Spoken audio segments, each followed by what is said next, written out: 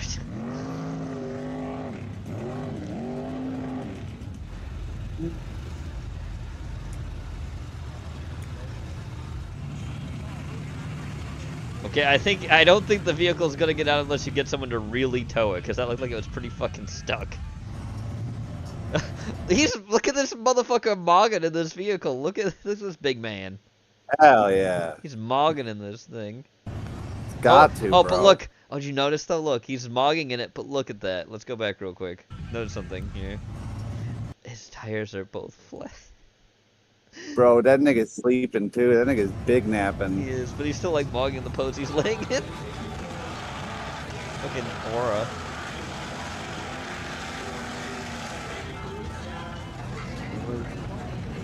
Look at that Jeep. Oh, does the fire company have to come out and spray this shit because it gets too hot and shit goes like fucking on fire?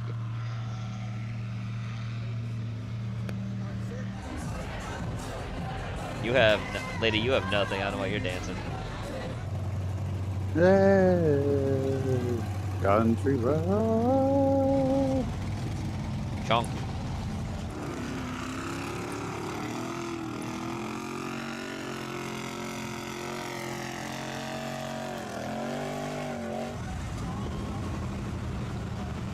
Up, uh-oh. Speaking out, good. I don't think it was getting really deep. Women! What? Oh, it's not, oh, her whole, I don't know if her whole leg was covered in mud or what. Oh.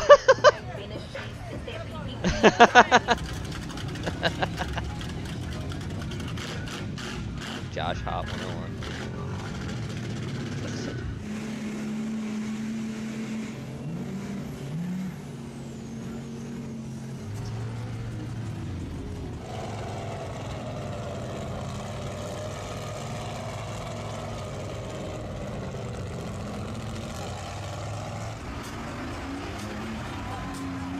Look at that thing. Woo! Pull against each other. See who pulls who has the higher horsepower. I know that song. It's Pitbull. That playing in the background? Yes. That's funny. I heard Pitbull. Mr. Worldwide.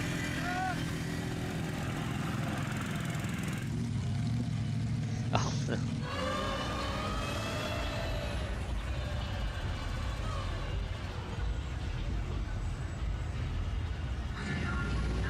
Booty.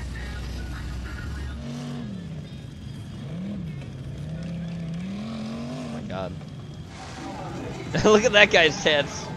Look at that. Fucking what a goober, dude. Look at that back tat and his arm tats. What a wow. Yeah, Nathan's right, by the way. That's why they deflate their tires. Oh, okay.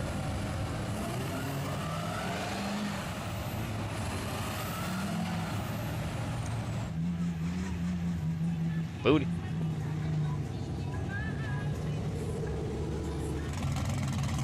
That song sounded weird. I was playing in that scene too. I don't know what that was though.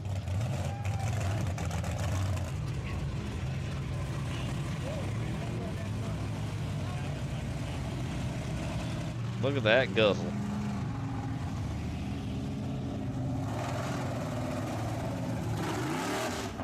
Wee. Alright, Weeb, it's time for you to see Forky today. Are you ready? Oh, good. Finally, been waiting all fucking day for him. There he is. Oh. What the fuck are you doing here? Hello. Hello. Hey. Let me stop Daft Punk. Hold on. How have you been, Marcus? How have you been, Marcus? The fucking zoom. Look at the zooming on his face. I don't like that. I hope I'm not intruding. No, not at all. No, it's fine, Marcus. Yeah.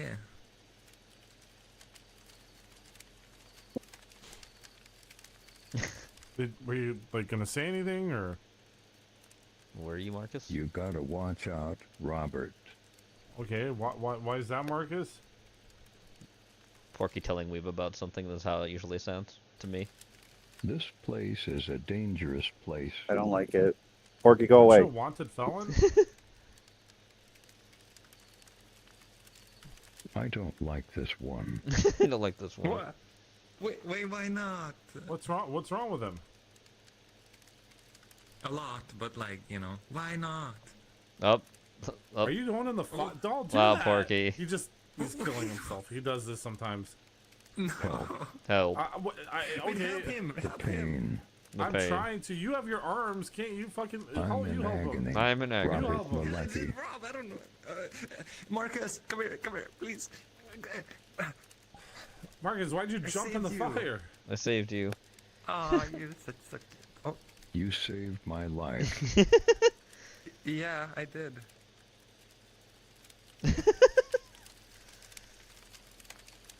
Oh. Listen here, Robert. I know you might be skeptical.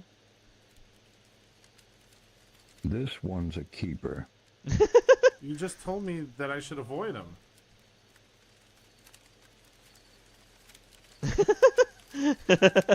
That's a good one. That's a good one. Okay, but you so do I keep him or do I leaving. not? Just leaving. Porky will not explain further. He's just gonna walk away. Oh, nice, it's running. Why is he running? He has his people to go to, I guess. I guess. Does he fly? He's flying? Bye, Marcus. That was like the first time Porky and Weeb met. Right, Weeb? Still not allowed at the cookout. Yeah. I don't care how much you pay. The sixth generation of consoles was a breeding ground. So this is developers both new and this old. reviewer guy Robin sent in is called Calcom. So he reviews Capcom games, I think. But let's see. To expand Here we go. upon and evolve innovative ideas. Among them was, of course, Argonaut Software, now renamed Argonaut Games. They were responsible for the Croc series, as well as N64 cult classic Buck Bumble, but they'd also been Never heard of behind a that game. string of successful licensed titles. Oh, look, Harry carving out a Potter. respectable niche for Aladdin. themselves within the 3D platform Harry space. Potter. It was actually during this time they'd employ none other than Wow. Amy Walker and Sefton Hill. Two names that may not be recognizable right off the bat, but become all the more important when you realize they founded Rocksteady Studios. Oh. That's right. Without these guys, there'd be Would no be no Batman Arkham Asylum series. games, yeah. And though it's a dubious claim to make, we have games like The Emperor's New Groove and Red Dog Superior Firepower to thank for that. But I don't know Argonaut were a what that- big studio that with one- that even last bigger one is. aspirations, and though they were yet to deliver upon the highly anticipated Malice, 2003 would be a busy year for them, Okay. seeing back-to-back-to-back releases of three very Back to different back games. to back to back. But when both Bionicle and SWAT Global Strike Team failed to perform financially, a heavy burden would fall upon the shoulders of iNinja, a 3D platformer that taught us no one's taller than the last man standing. This has long been a favorite of mine. There I he was is. obsessed with There's the all reviewer things right Ninja there. as a kid. Ninja Turtles, Three Ninjas, Power Rangers. Look at all his didn't matter. credentials behind him, So Weeb. when I found out there was a game where you could play as one, Oh and yeah, slice dudes yeah, in he's half, totally, I knew totally. it was Who's up, right up my Alex? Come on, But did it manage to pull Argonaut out of their financial Do you like that slump? game gun he's got in the case right there? What is that? And more importantly, was it any good? Why Let's is find that? out. Why is it a After revolver? An absolute banger of a title screen, it's straight into the Banger. story, as a pre-rendered cutscene introduces us to the ninja. After rescuing his sensei from a group of ranks, he touches a rage stone and flies into a fit of blind fury, accidentally killing We've all him. been there. Now guided by his ghostly master, he learns that Wrong it's his job pipe. to find and collect the remaining rage stones so that Water, he can you defeat the ranks and their leader, Emperor Odor. I've always enjoyed however the I'll top this intro kill you. is, but one thing I've Skank. never noticed until now is that the ranks are T-posing at the start. Wow, they What's are. more is Look at that that. this, along with every other cutscene, was directed by Don Bluth. Oh, the very same neat. Don Bluth that gave us Dragon's Lair and Space Ace. Yes. Traditionally a two-dimensional artist, this was a completely different ballpark from his usual style, and I think that lends a very unique feel to them. Ninja himself is voiced by the one and only Billy West, best known for playing Not Philip Fry, J. yep. Fry and Rayman that one time. That one There are time. actually quite a Yeah, few that- voice that acting one greats time. in here, like D. Bradley Baker and Aaron Fitzgerald. It all makes for Who? a real Saturday morning cartoon vibe, only with way more people getting cut down the middle. As I said before, fine. the overall goal is collecting the other Rage Stones, but in order to do that, Ninja's gotta hone his abilities by means of level grades. Think of these like the stars from Mario 64. The more you collect, the more places you get to access. What's neat is that they more or less follow the martial arts belt system, meaning with every belt earned, there's a cosmetic change made to the ninja.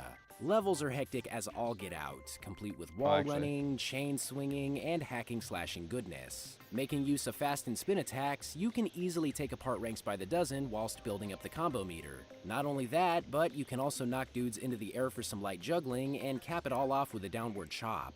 Yep, Hey-ya. that never gets old. Movement-wise, there are the standard single and double jumps, which aside from being a bit floaty, always prove reliable, but making use of his sword, Ninja's also capable of hovering in the air for a bit. While not nearly as impressive as Rayman's helicopter hair, this makes closing gaps as easy as pie, and is hands The number down that one of is. the craziest uses for a sword I've ever seen. Thanks to his training, he's also well adept at getting around, being able to both run up and Oh. against walls, as well as grind along rails and even swing from chain points. Oh boy. All in all, it's a pretty solid moveset. There's a type of synergy between every mechanic, leading to a really nice flow that makes it simple to transition from wall running to rail grinding, and finally swinging across gaps. It would have been all too easy to make a run-of-the-mill platformer with a hero who happens to be a ninja, so for Argonaut to fully commit to the idea Whoa. and incorporate these flashier things That's is kinda cool. pretty cool. My favorite has to be whenever you fight a Ranks or Kappa Captain, how the two opponents stare each other down before jumping into the air for a free-falling Ninja battle fight. that sees only one walking away. Badass. Porky The fight. level design's also not too bad. Oh, Short and that music's from Gex. That's the like Chinatown music. sweet for the most Oh. part, Gex with a too. healthy balance between fighting and platforming. Most combat areas see a barrier preventing the ninja from going any further, so you're encouraged to slice Wait, no, and it's no, it's dice not. whenever Never mind, I'm possible. wrong. Killing It enough sounded like enemies it. to I think fill it's up from the this ranks game. bank sees our That hero sounded like it was a ditching his remix of current that, though. blade for a more powerful one. A lot like the belts, these see a nice visual change Everybody to laugh the at blades, Gene. and Ha ha each ha edition ha of the ha katana ha is stronger ha. than the Ho ho last, ho which makes fighting ho. tougher bad guys a breeze. Not only that, but you can also make use of darts and shuriken to shake things up I'm a done. bit, so there's no shortage of options when it comes to getting things done. For the most part, levels are based solely around getting from the start to the finish. There are never any additional objectives other than nabbing the grade at the end, so if you're looking for a platformer that's as linear and as stylish, this one's for you. In fact, it Black doesn't Top even have any Billie secondary Eilish. MacGuffins. The closest to that are the regular coins, and even then, their use is pretty limited. Call me However, Porkus, it's 'cause after I've got a reaching big the dog. appropriate belt color that Well, you he can do return beat I gotta an go. additional 2 What? times for more grades. I gotta These go. return trips are more I'm so based too on dorky gimmicks 'cause I'm than the my name initial is Porky. visit. Oh. For instance, working against a timer or collecting all of He ain't gonna even show up. I'm the main Even character. after all Gee, this I'm time, main Argonaut was character. still Gee, I'm trying to main. make that I'm Yoshi main game. character. It's me. You've gotta It's me. respect I the the dedication. main character, I'd and be they lying call if I didn't me say You know that the this fun. one more like You know what the had funny anything thing's gonna in be tomorrow though? He'll be here like right as we're about to start too, the stream and Yep. everything else, because he always Yep. does. He He's can't a miss little that whore. stream. He's a little whore. He can't ever miss that stream. It's his favorite. It's the one he comes Yeah, up to he's no a matter what. fucking But little when all that skank. entails is Everything a single else is factor being optional. changed, it gets boring. Not only that, but I'll be it's around. Why you can't get a also girlfriend? detrimental I'll to be the around, intended Weeb. design. For instance, there are a few That's levels okay. with I'm dedicated I'm used to being sections. disappointed. Nothing too complicated, mind you, just avoiding enemies' cones of vision. On their own, these are completely doable, if a little bit slow. Introduce a time limit into the Yeah, mix, Jeff told you he and was they gonna be suddenly around at some become point too, didn't he? tedious. Not The today, but absolute some other worst time, is didn't the he? turret Yep. level in No, he Area said today. 2. Oh, he said As if today the too. first Oh. time around, what with having Oh. to stop dudes Yeah, who I'm reach good. the I'm beach wasn't used already to. bad enough, The second crying grade on the requires inside. you to also get a score of 50,000, It's which fine. can only be done by waiting out enemies and I'll choosing the multiplier I'll be system. here waiting. But hey, for what it's worth, there are a lot of cool concepts here. And This does as look like a cool crazy as game. I this like may how this sound, looks. I see a lot of Croc 2 in this game. Rolling Oh. around on balls, chasing fuses. The only things missing are go-karts and hang gliding. But Ooh. having to play almost every level 3 times is just too much, Oh, that especially when you're sucks. dealing with the more open-ended ones later in the game. Destroying the Queen Sapsucker is more than enough the first time, so having to go back once to kill every enemy and again to find all the red coinage is just a chore. Luckily, this is iNinja we're talking about, a game whose style and music are in a league of their own. I mean, really, who'd have thought combining a cutesy chibi look with this amount of violence would make such a great combo? Dudes getting split down the middle with green blood flying everywhere, it's like that one Kung Lao fatality. Add to that a catchy electronic Kung soundtrack Lao along with the wins ninja's maniacal fatality. laughter, and you've got quite the recipe for crazy. The game's That got looks a like it pretty was good out of sense of fucking humor about itself. Ape Escape. The characters No, are no, all no, wacky excuse and me. over the Super top, Monkey Ball? with Is even that what the I'm thinking wise of? old Super sensei Monkey Ball. spitting out half-assed proverbs. Go get him. And as my master told me, a friend in Yeah, need the redo is levels good became stale. for the gander. The one thing I've yet to mention are of course the Rage Stones themselves, which other than acting as a narrative device, grant ninja special power-ups. You start off with only one, being Ninja Berserker, which appropriately sees damage receiving a buff, but as you defeat the game's bosses, start to unlock more. There's Ninja Revive, which is handy for recovering lost health, Ninja Shuriken, which lets you ride around on a big-ass throwing Woo! star, and finally iNinja, which not only powers up attacks, but automatically hurts anything on screen. Knowing which to use and when comes in very handy. You can breeze through otherwise tough areas by just holding onto a shuriken or iNinja, so being mindful is very important when it comes to getting the most out of these. On that note, we have the bosses. Almost every one of them is fought within some sort of vehicle. Kai's a robot boxing match, Oh. Ventus is underwater, and Sayamon sees you controlling a turret robot. Credit where it's due, they're all unique from one another and serve up a nice change of pace, but only 2 of the 5 are actually fought as the ninja, and those 2 are arguably the best battles in the game. In fact, I'd even go so far as saying that Malachi is a better final boss than Odor. It's just a much more engaging battle that encourages you to use projectiles as well as get up close and personal, whereas the latter is really just the Panda King from Sly 1. Also, if you haven't quite caught on by this point, the entire punchline surrounding this game is that the enemies smell. The ranks, the stenchus, yeah. all just a joke to make people like me laugh while Stick in the Muds get angry. It's after defeating an area's boss that the respective guardian is freed. Now, these guys don't do much, but they do allow you access to the game's bonus levels, which can be purchased by regular coinage. These truly are master challenges, focused around completing some sort Oh my of God, look how fast it's ball-rolling, going. chain running course that really tests your skills. The regular levels can be tough at times, but these right here are the true menace of iNinja. The eggshell one can be a serious pain, as it sees you facing Kaiza with no health whatsoever, meaning one hit and you're done.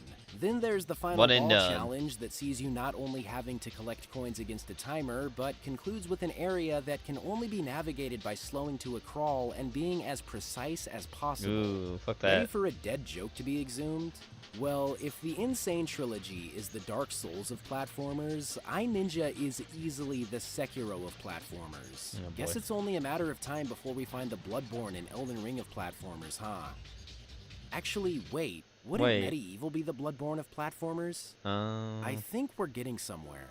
It all culminates with the battle against Odor, and if I somehow wasn't Odor. clear enough Get it, earlier, Weeb? I Can think smell? this is a pretty weak final boss. Dad Dude's got the jokes. look for sure, but he's a serious pushover regardless of whatever phase he's in. While by no means on par with any of the bosses from Croc 1, he leaves quite a bit to be desired, especially since he talks so much smack but goes down easily. Provided you've collected all 64 grades, his defeat sees Ninja becoming imbued with all new powers, surpassing even Sensei himself. This is then followed by an FMV cutscene wherein our hero turns down a shot at immortality to resurrect his master. Oh, and it's also revealed that Odor survived. Big surprise there. With all that done, it's now that you can return to Robot Beach and access an all-new area. Welcome to the Battle Arena. a gauntlet of sorts that allows you to go up against every enemy type wave by wave. Great. As the game's final challenge, this calls for you to make use of every combat ability you've gained so you can then receive the Master Grade. And then it just ends. Wow. No extra cutscene, Nothing, no just added ends. dialogue. It just an ends. unceremonious count of your achievements thus far. Then ends. 100% endings were really something Argonauts struggled with, huh? And do you want to know the worst parts? What? Despite being loved by critics and just about everyone who played it, iNinja bombed, selling less than 1 million units worldwide. Rip. This, along with the failure of their last 2 games, all but sealed Argonauts' fate, which is made worse when you realize that, for the most part, it was all a product of poor timing in a year Oh, I just realized the poster behind him is Majora's Mask. where the holiday release market was dominated by heavy hitters. Bionicle had reviewed poorly and was written off for good reason, but SWAT Global Strike Team, which Argonaut had placed perhaps the most stake in, was overshadowed the day of its release by none other than Rainbow Six 3, and was driven even further into the ground thanks to SOCOM 2. It was all just a perfect storm of misfortune and poor timing that led to the demise of one of the industry's greats.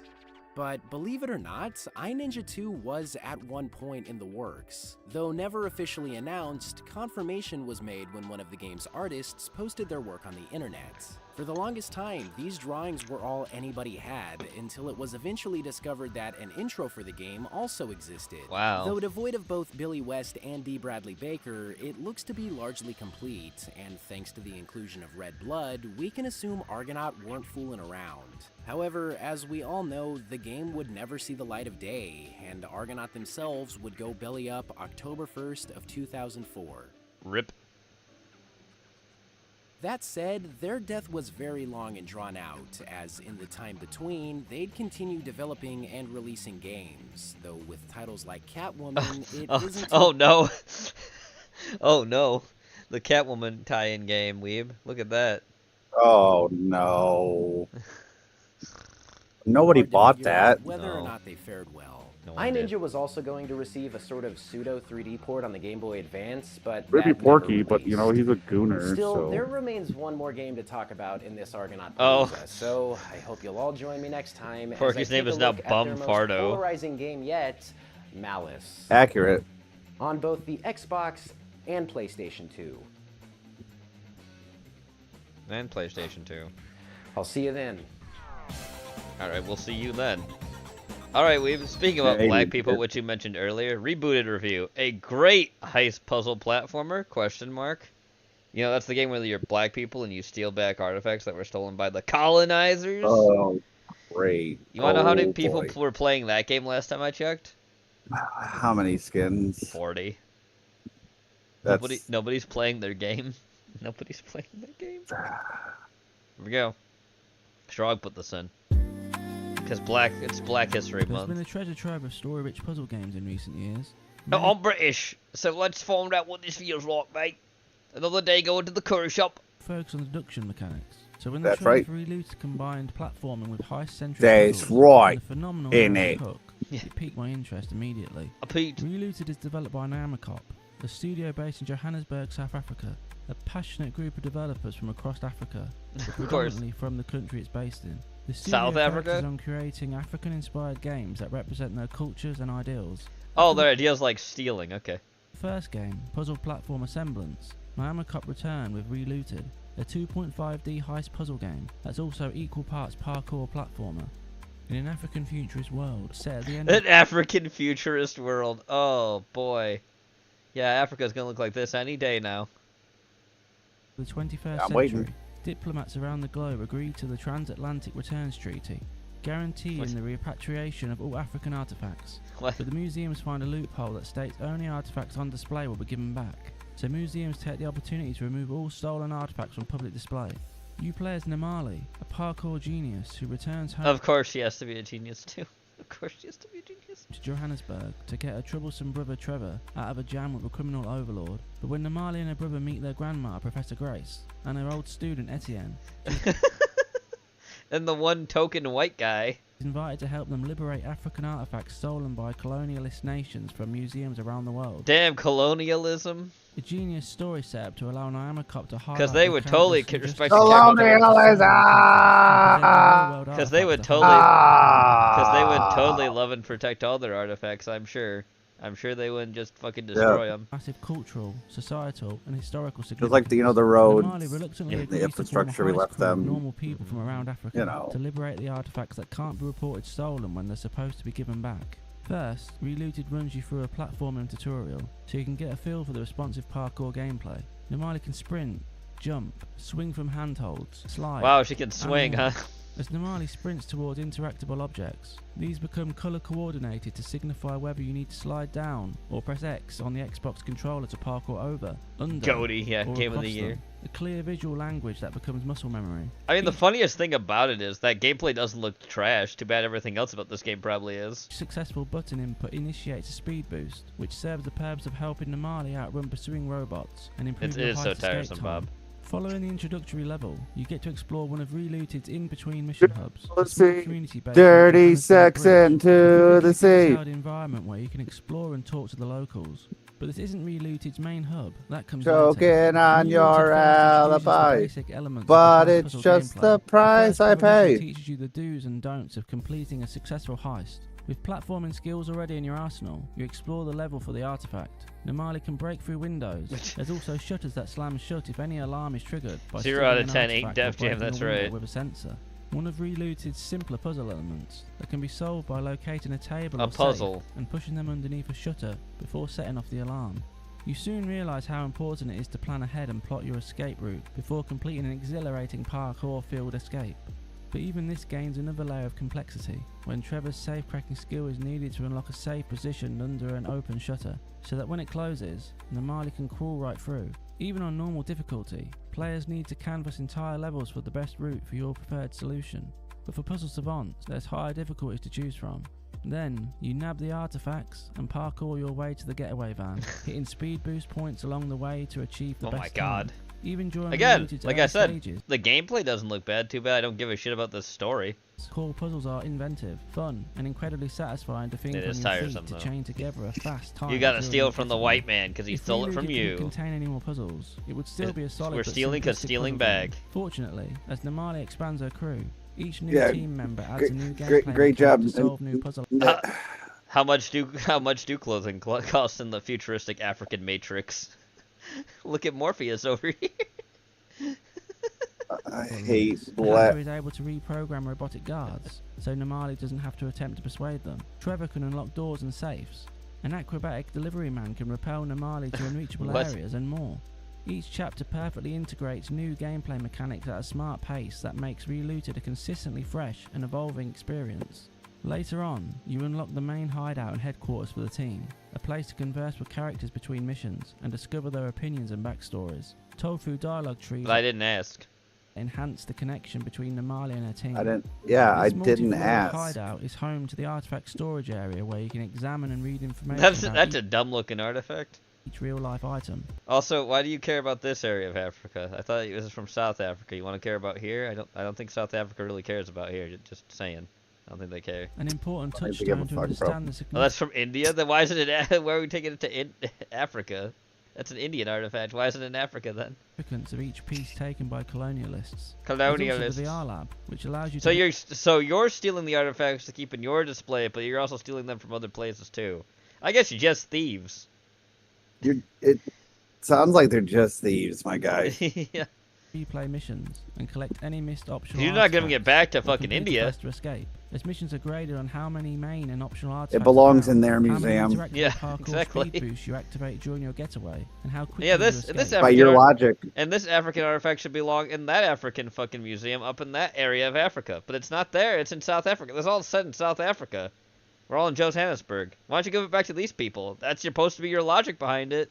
But the true strategy to the heist puzzles Yeah. begins once Damali's best friend Fred joins the team. Fred? A technician who gives her a recon drone called Nunu. Granting Damali advanced recon abilities. Oh no, By recon moving the right drones. control stick, you can now survey entire maps for vulnerabilities. Nunu can see through walls, find multiple entry and exit points, and help you to see which rooms to position your crew members in to make your desired route to an artifact and your eventual escape successful. Once the basic preparations are done, you explore the chosen Gene, route they're on foot, black. beginning the clean They think sweep to avoid ninjutsu belongs to us. alarms. That's Keep true open too. Yeah, necessary you're right. shutters. Use companions to break You're right. reinforced I'm windows, sorry. and I deal tried with robot using guards. real human Then, logic.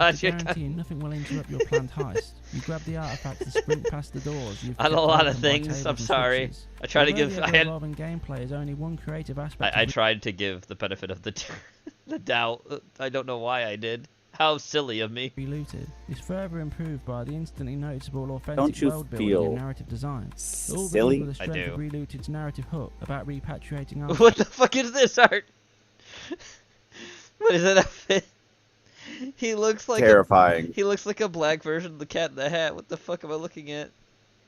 Which is given depth by the emotional ties the Cat in the characters Black, have to bro. the mission. Cat in the Miami Black. Cop manages to develop a Black cast and the of Cat. varying backgrounds, ages and experiences The very that slowly same. form meaningful bonds. Dialogue gives every character a distinct personality and camaraderie within the team dynamic. Normali is strong-willed with a kind heart to keep the story moving forward. Trevor is often the comic relief who wants to prove himself, and God. Fred is quick to judge the people around him. These contrasting personalities So add that's flavour Fred's the Black Morpheus here. Okay, just wanted to be sure. to each group discussion at key narrative beats. A mix Only of ever gonna dramatic be and one frequent moments of one levity. But Wakanda. it would be egregious if I didn't highlight the sheer amount of effort, research, and care put into accurately representing the real. But I don't care about the artifacts because they're stealing it and not giving. They're not giving it world back. artifacts. They're just An thieves. educational historical archive of societies and cultures across Africa. They just This thieves, nigga. They representation just follows over to the thieves. visual presentation of the artifacts. Many That's from models are India! alongside historical paintings. This attention to detail runs through the entire visual presentation. African-inspired aesthetics build out the world. But as a small studio, it was the character models that impressed me. A stylish mix between realism. Wakanda. It's Wakanda. And this is the kind of. By the way, this art style is not special because every single game's used this fucking art style too. Fucking Wakanda forever. This literally looks like an art style that was used both in like fucking like Well, Rivals. hey, what up, High Guard? Yeah, like High Guard, Rivals, like everything uses this. It's not special. This is basic ass using. And the cartoon, backed by equally well-realised animations. For an indie title, It's not the special. graphics are impressive and It's polished, not. with solid textures and lighting, all running in a solid frame rate without many noticeable not- drops. it's not Although special. I did encounter a few soft locks where I couldn't move What's the the crate to channel's name? solve a Shrug? puzzle. Please I needed to save, reload to the last repeat. checkpoint. Okay. A little frustrating, but Yeah, don't strike my channel, please, Mr. British man. I'm just making fun of the game. I'm really not making fun of you all the that game much. checkpoints generously, and once you know a level, it doesn't Gay take long nigga. to return to where you got stuck. Relooted also uses My slight co-host, on the futuristic other hand, touches is free like to say his jet-boosted opinion as much as he'd vehicles or like. robotic guards to excellently create their own African futurist sci-fi Yeah, world. and I did, Every visual Yes. touch because is he's thoughtful gay correlates and a to nigga. Miami Probably Cop's British. overall vision. I mean, his However, accent's And I'll definitely British. say it fantastic again. performances and sound design. And we know what Relooted Archie narrative Bunker wouldn't be said as about the effective, Brits. even if the story didn't quite And Britain. culminate to the heights I'd hoped for. The actors playing the main crew show a genuine chemistry between characters. Together, Masasa Umbangini's portrayal of Namali and Lazola Gola as her brother Lazola Gola? That's the. Oh my god, I hate Africa. Trevor perfectly encapsulate the banter-filled Understandable. sibling dynamic. Also, Same. Fred's constant judgmental interjections about Trevor impact the group, and other story moments give Masasa Umbangini Gay, opportunity gay to fucking create a Morpheus good over here. character that can go from chastising her brother to caring deeply about her team. These emotionally nuanced performances set the tone and elevate every group scene. Actors' performances give extra personality to the characters and drive the story forward from beginning to end. But I also appreciated how disabled characters were represented. Because he's got. I love how a disabled character's represented. Because he's missing an arm. He's got a ring on. He's married. Is he gay? Strong personalities that weren't totally defined. I'm by married to disabilities. the robot Recognition pussy. should also be given to the sound design, as audio cues signal We're not successful racist parkour against the British. speakers We've good and friends interaction, is British, and he all won a reinforced by wrestling an thing last African-inspired week. score that ebbs and flows from Bob. Joy's traditional singing, a calm tension when planning a heist, and high beat Bob, you're a per-minute silly tracks that goober. propel you forward during high-octane parkour. Don't go to school schemes. tomorrow, Bob. After Relooted's first heist, I worried the puzzle and parkour gameplay loop would grow stale, but Naima Cop alleviated these fears time and again, adding puzzle components via new crew members and player choice through multiple solutions and exit routes, delivering great pacing through an ever-evolving gameplay system. Relooted feels like a video game where every design team aligned on an authentic creative vision, to deliver an important story about the many shames of the West during the colonial era. Okay. That returns a stolen voice to the people the artifact should belong to. But it also delivers Okay. a fun Well, why is it not going to India? Yeah, why are they not taking them back to anybody else? They're stealing them and they're not giving them back to anybody. They're just letting them sit in their own museum. So I guess they're fucking hypocrites. Hey, pot, meet kettle. On puzzle game with enjoyable parkour. Oh, it makes it okay because they're black? Because I don't think Hey, that's how that pot, works. meet nigger. I mean, kettle. I mean, black. How does that know how it goes? 8 out of 10. Africans. 8 out of 10 for this? Wow, this guy. Please like and subscribe to play Save Alright, I put this video in. Look, Weeb. It's on me, Mario. No, I don't like it. Wow, Tim Burton meets Mario. Times have been tough for Mario. He's hitting the boo. Oh my god, look at the eye. That was Toad.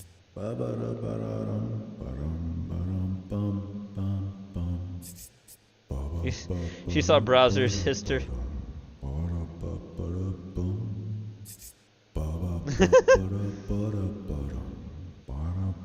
Oh my god. On the Luigi board? That's funny. Alright, Strog put this in. Did you not fucking hear what I just... Look at that sweep! Jester maxing. How's this make you feel? I fucking hate it. said? Clozzy got brutally frame-mogged by Gorbo. He got turbo cortisol nuked! Oh no, it's so over for Clozzy. Oh yeah, Clozzy was jester maxing on Twizzy's stream. On before Twizzy's stream. Peak cope in front of the Aura Pogs. It's The never Aura Pugs? been more over. Over? John Cena? You got 18 months to ascend like me, or you're gonna get one shot. Dude, Royd Cena. Yeah. I might look at this guy's face. I'm frame locked. I'm frame locked. Wow, Wallace has never been the same ever since he lost Karama. Look at him. Oh my god. Are seething. Spare some credits, boss. No. Trying to dermal glaze my way to Becky tier. No. Please. You stat fraud me, and you're gonna be slopping up these clappers. Yes, boss, got it. Go. Man, the Ogre and sure have hit a weird peak in their evolution. Just got brutally skull-mogged by Baby Corn at the Goon Junction. At the My Goon fellow Junction? citizens, I've just been informed that Garbo is chopped. Clozzy is the new Riz King. We're so back! We love you, Clozzy! Oh my god, demons. So, Clozzy, how Man, does it Unhinged feel already to became have unhinged. max stats again? Oh my god! Look at him! I don't like it. He looks like a Rancor, but in human form. Dude, he's a shaved mullet rat. Yeah. Open his mouth, he'll need more.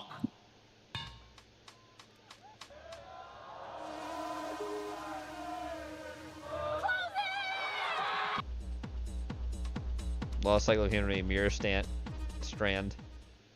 Great. Alright, I put this in time for spookies. I mean, the last video was terrifying too, but... Identified as the Vermont rental exposure case is known through a There we shared go. Zach file Baggins is now on circulated screen. among public health agencies and epidemiological intelligence units within the United States. Although the case was marked as closed several years after the conclusion of its investigation, elements of its classification remain in effect. According to this file, the first formal entries date back to March 12, 1998, following a hospital admission in the city of Burlington, Vermont. It's fine. On that date, a 22-year-old male patient was treated, a former university student who had withdrawn from his studies several months earlier. He was admitted after several weeks of persistent fatigue, difficulty concentrating, and episodes of mild disorientation. Clinical evaluation documented minor neurological symptoms, with That's pretty bad. You don't want neurological symptoms. That's not good for you. no acute signs or visible abnormalities on routine tests. The patient reported sleep disturbances, constant exhaustion, and a generalized sense of cognitive slowing. Given his recent it history happens. of academic stress and the absence of conclusive findings, the initial diagnosis recorded was an adjustment disorder associated with prolonged stress. The patient was discharged with outpatient follow-up, and no additional alerts were raised at that time. The next relevant entry is dated September 4th, 1999, at a private clinic in Concord, New Hampshire. The patient was a 25-year-old woman who sought medical attention for fine tremors in her hands, difficulty sustaining attention during everyday activities, and recurrent gastrointestinal episodes. Her medical history noted that during 1998, she had lived temporarily in Vermont, renting a room while taking on occasional jobs. Okay, so it's connecting Standard with that. examinations performed, including blood work, digestive testing, I blame and Porky. basic neurological You assessments probably pissed in the water showed again. no abnormal results. Always, dude. That's why we can't take him camping anymore. Was recommended, with the rental history noted in the record, but assigned no particular clinical significance. On January 17, 2000, an internal note was generated within the Vermont Department of Health. In it, a public health surveillance officer documented clinical similarities observed among 3 patients treated at different medical facilities and with no apparent connection to one another. The shared features included prolonged fatigue, mild impairments in concentration, and subtle neurological symptoms. Although the cases did not share formal diagnoses and were not geographically linked at the time of treatment, it was noted in passing that all 3 had temporarily resided in the state during overlapping periods. The observation was filed as an informational note, without initiating a structured follow-up or cross-referencing clinical databases at that time. The final relevant entry from this phase of the case is dated August 22, 2001, at Albany General Hospital in New York. Oh, hey, Albany. A 28-year-old male patient was That's the capital admitted of with the a state. set of progressive A lot of people don't symptoms actually know of that. undetermined origin, I think it's the including city. generalized weakness, It's not Albany. recent That's the memory center of the state, difficulties, too. and persistent physical discomfort. During the medical interview, the patient reported having rented a room in an old house located in northern Vermont during 1999 while working seasonally. This detail was recorded in the clinical file as part of his residential history, but was not linked at the time to prior records or to the internal note from the Vermont Department of Health. The case was handled independently, following standard protocols for symptoms of unknown cause. On November 14, 2022, an internal memorandum issued by the State Epidemiology Unit was formally logged. In this document, an analyst conducting a Look at that guy's nose on the left. And also the guy in the middle look like they're both clones of each other. The guy on the left and the guy in the middle. Look at that. Oy vey. Retrospective review of scattered medical records identified a previously unnoticed overlap. 4 patients treated in different states across the Northeast had each noted, at some point in their histories, temporary residence at the same address. The location corresponded to a detached single-family home in a rural area of northern Vermont, repeatedly used for renting out rooms. While the observation was not yet supported by causal evidence, the repeated appearance of the address prompted the finding to be escalated to higher authorities. On February 3, 2023, the case was formally opened. From that point forward, a preliminary investigation was launched to assess the possibility of chronic environmental exposure associated with the property. An interagency team was assembled, bringing together specialists in environmental toxicology, forensic engineering, and public health, with the aim of reviewing both the physical condition of the house and the medical histories of individuals who had previously resided there. The first inspection of the property took place on March 19, 2003. The team gained access to the house, which was unoccupied at the time, and conducted a standard habitability assessment. Initial air quality measurements showed no values outside normal ranges. No mold or abnormal moisture was detected in walls or flooring, and no gas leaks or irregularities in the main utility connections were found. The ventilation system was functioning properly and stood out for its efficiency and state of preservation, my pork. although at that stage, it was not considered a matter of concern. My pork Based hole. on these findings, the provisional conclusion was that no active agents were identified Wow. that would warrant Listen, I spent the whole day doing nothing, and that was so tiring, so I took a long nap. report was issued by the forensic. You wouldn't understand, Gene, okay? I'm used to working, so when I don't work, all right, system installed in the residence did not conform to typical residential standards from the late 1990s. Modifications were identified that did not appear in municipal Or mom and dad needed blueprints me for or in 5,000 records of things. I can't believe I authorized ran around the renovations. entire state. Certain ducts appeared to have been added or No, you could have said no, right? after the original construction. In light of these observations, the I didn't think it was report going to be this recommended way. conducting an in-depth structural sampling. When it's always this beyond way. the scope of conventional Isn't it every time you go help your mom and dad out for quote unquote few hours, it's like 12 to 13 hours? Yeah, but this time is different. carried out that was not publicly disclosed. During this operation, Like, just say you're going to be gone today, bro. It's okay. Don't care. It's like, okay, rock on, bro. Ventilation network from deep layers of dust like to know. accumulated in hard-to-reach areas and from We sections just of the know basement so. concrete. If I have to plan my whole day of not anticipating Porky, I can do that. Chemical residues with isotopic patterns atypical of Fucking household ham, products. piece of ham. Active compounds I'll kick you in the detected in real fucking time, ham. making it I'm sorry. difficult So I'm getting a little to angry. identify an immediate or I'll fucking recent source kill you, of Porky. I'll exposure. fucking kill you. Sorry. October 11th, 2003, Oh, eat a your retrospective bones! medical Okay, I'm done. reevaluation of the associated cases was Are conducted. these the same 3 guys again? I can't tell because it kind of looks like they are, but they look different. Yeah, they look so When fucking. the Yeah, I symptoms don't. reported over the years were compared I'm with gonna the say environmental yes. findings, medical teams concluded that the clinical presentations were consistent with exposure Oh, to short-acting, 5-star days, substances engineered biatch. not to persist or accumulate in the environment. This profile accounted for both the absence of active contaminants during inspections and the difficulty of linking the symptoms to a specific cause at the time of clinical evaluation. On December 6, 23, a significant structural discovery was made during a more invasive inspection of the basement. This big chunk of hair is going to Behind come a off false eventually, wall, though. It's investigators barely identified holding a on. sealed No. chamber that did not It's landed like appear the in smallest bit of original your skin building up here. plans. The space featured partial shielding, It's gross drainage because it's got systems all that served crusty no shit apparent under it. It's functional nasty. purpose, and chemical markings embedded in the concrete. No operational equipment or active installations were If you got a found, scab and all when this was indications coming off suggested you, that probably the because it area pulled had some been skin off, unused for unfortunately. years. But you got scabs on your knee Even there. so, the configuration of Your the side a little space bit. implied that it had been designed for a specific purpose, But you're okay. inconsistent with standard residential use. Even though you look like you got On mange. January 19th, You got so much hair 2004, missing. a report It'll grow focusing back. on the analysis of documentary Maybe, I don't residues know, don't recovered get knots during in the your hair final constantly inspections because of you the try property pulling it. was added to the case file. Cleaning yourself. Inside the sealed chamber and within secondary ducts, When you're shedding, investigators found fragments and of then becomes deteriorated knots like paper this, and remnants where of it's a whole technical chunk of your materials half your that had been fucking partially hair burned gone or degraded by on moisture. your side. After you partial dingus. reconstruction, it was determined that much of the content was written in technical Korean, using Technically specialized Korean, so it's terminology technically inconsistent correct. with standard commercial or academic manuals. The notation employed was incompatible with civilian protocols used in the United States, Okay. whether in industrial So it was just Koreans that fucked it up. Thanks, Koreans. or healthcare settings. In Thanks, addition, Koreans. references were identified to supplier companies and supporting entities that could not be linked to any known commercial records, either domestically or internationally. Despite cross-referencing Damn. efforts, no Okay, official not just Koreans. Damn interdimensional jumping Koreans. Can you not? institutional or corporate origin for the documentation could be established. On March 2nd, 2004, a joint report It's the 3 was guys issued by again, the but they Public kind of they've Health and changed. It Health looks like Intelligence courtroom Divisions, sketch. What the fuck? integrating the environmental, It looks so different from structural, each and one we've medical seen them findings again. gathered throughout the investigation.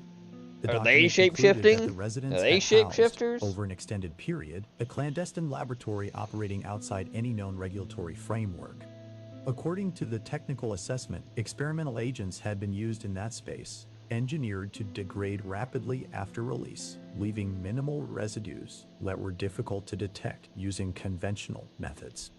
The modified ventilation system was identified as playing a central role, enabling continuous, low-volume that. dispersion that was virtually undetectable within the habitable areas of the house. Did you hear The me report sneeze? explicitly That was stated loud. that Yeah, individuals bless who you. rented Thank you. rooms in the property really were loud. neither study subjects nor voluntary participants, but unrelated parties to the activities Not as conducted loud as there. Porky's Their ass. exposure was internally classified silence as speaks volumes. environmentally induced collateral harm. On April 21st in 2004, the case was administratively closed. This decision was based on the inability to identify direct perpetrators or traceable entities connected to the operation that had been uncovered, as well as on the determination that the infrastructure associated with the laboratory had been dismantled years before the formal investigation began. Final assessments concluded that, in its current condition, the residence pose no active environmental risk. Thanks for Patreons. That's a lot of patrons. Not a lot like we've seen before, but that's still a decent amount of patrons. Alright, that's our first spooky for tonight. Now we're gonna move on to our next thing. More Garfield.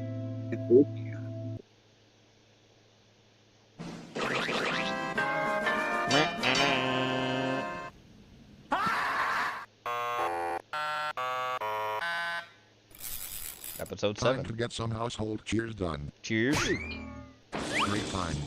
Life is passing you by. Every moment you lie, there is another one you'll never have back, you know. That's okay. I won't miss them. Especially the ones staring up your nose. Damn. Look at you. Just look at you. Garfield, have you ever regretted any of the awful things you've done to me while I'm sleeping? Yes. This isn't one of them. Oh. This isn't one of them, though. Just drew a face in the stomach. Oh. Look at those pants, John. Darno fly. Got him. That's no ordinary fly. That's a fly fueled with my coffee. Garfield. Here, put these on. Who cares if I can't get a date? We are wearing party hats, and we are having a good time. The whole neighborhood is gonna have a good time. Everybody, shock, shock, shock.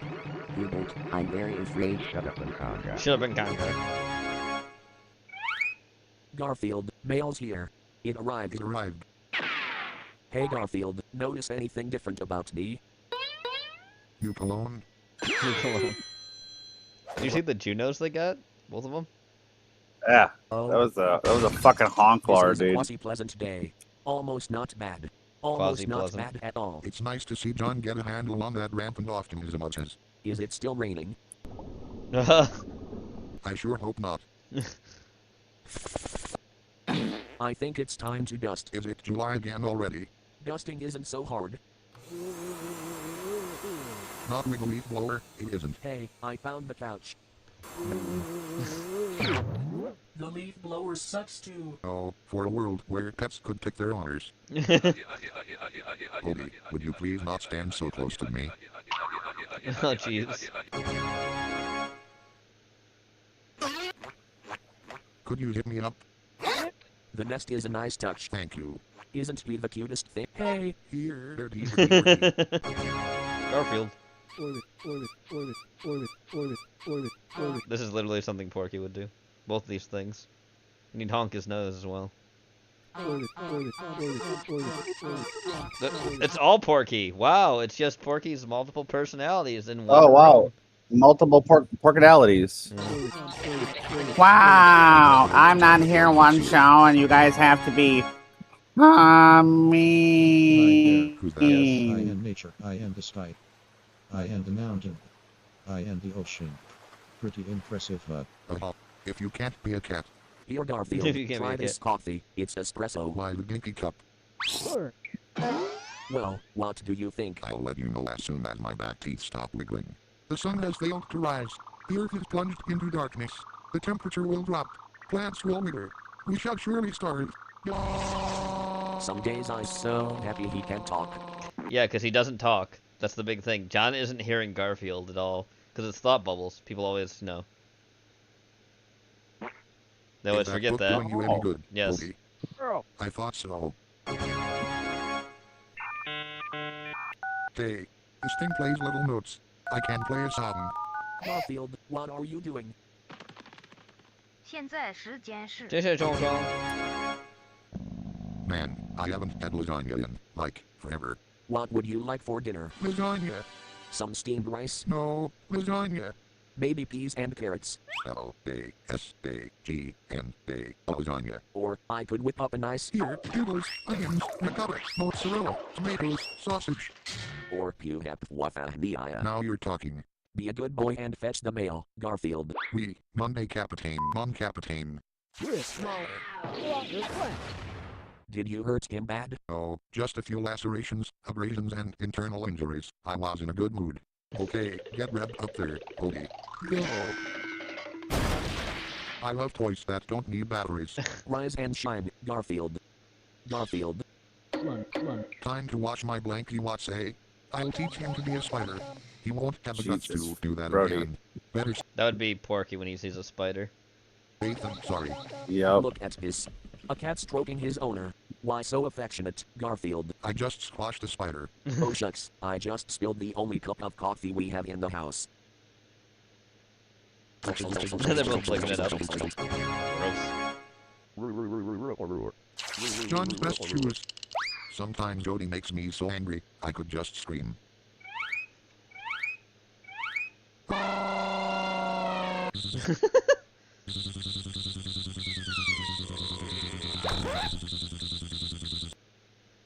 Oh, Garfield.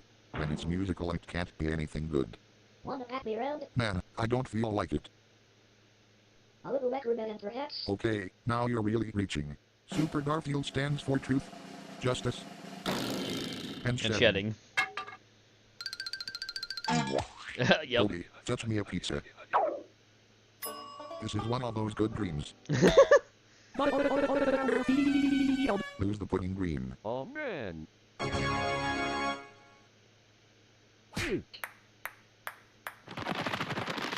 Mike's playing soccer. Yes. Garfield. Yes. Oh, he's a coach. That's funny. I am starving.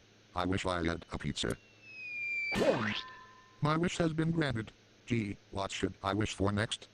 Some after-dinner music would be nice. Ooh, wow, ooh. Yawn. Yawn. I hate Mondays. Mondays are boring. Woe is me. Get the paper, Garfield. Size. Yes, master. Everything got colorful. Sunday. Scout to ace. No Simon cat. Recede. Got him. Scout to ace. How's your sense of humor? Almost ready. Why'd you stick your eyeball in it? That's dumb. What a dummy.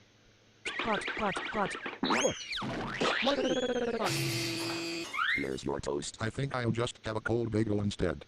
That's right, I have returned from that disgusting little case for good now. And we are close to, something which I must find out soon. See this? Nice. Moving on. Bob sent this in. Where are your troops, General? They're dead. Mosquitoes. Oh, it's probably gonna be like a sap light or something. What do you guess? You think it's gonna be a zap light? That killed them all? All of them. How? Video killed How the is this possible? porkies. How is this possible? In his mind and in his car, Porky is a rat rod So whore. we descended from above like Above. rain falls from heaven. That's a lot of mosquitoes. But we were wrong. That's way too many mosquitoes, Gene. Listens beyond sight. It hears the air tremble. The giant. It feels our presence. And it was too late before I saw it.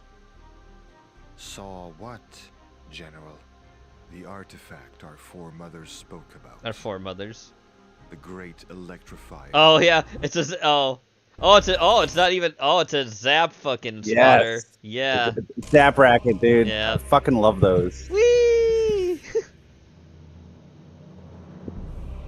Oh my! Look at them. There they go.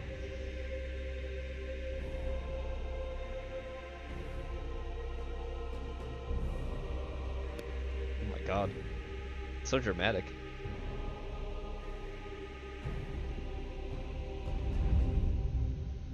By the Sanguis gods, we are outmatched against this monstrosity. Then it might please you, General, to know that we have an abomination. Oh great! Born to rot the giant from within. Oh boy, wonder what that's gonna be. We'll see next time.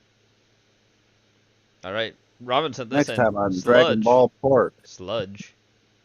Actually, it's a Slurge? slug. I was wrong. I thought it said sludge. It's slug. As in, I get slug probably to the face. Yeah. Ow. Edward Wardward. Playing Pokemon. Loud music. I love loud music. Sandy? Sandy? What happened to you?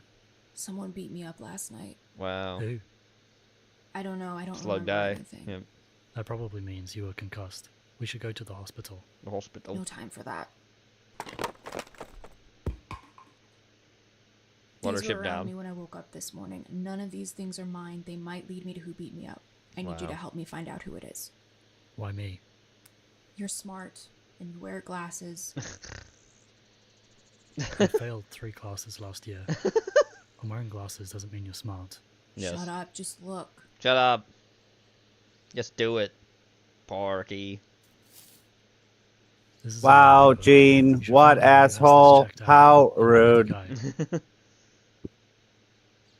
Thanks, Penny. Wait, what are you going to do when you find him?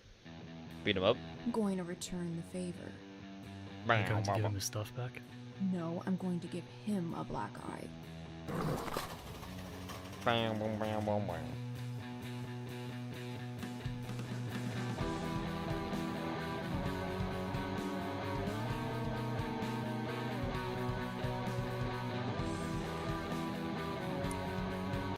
I need you to tell me the last person who checked out this book. Why? That person? I am gave me long this black eye. face. I can't do that. Why not? That's breaking librarian patron confidentiality. You made that up. No. I'll give you a black eye if you don't. Well, you don't have to go that far. If you get her number for me, I'll tell you.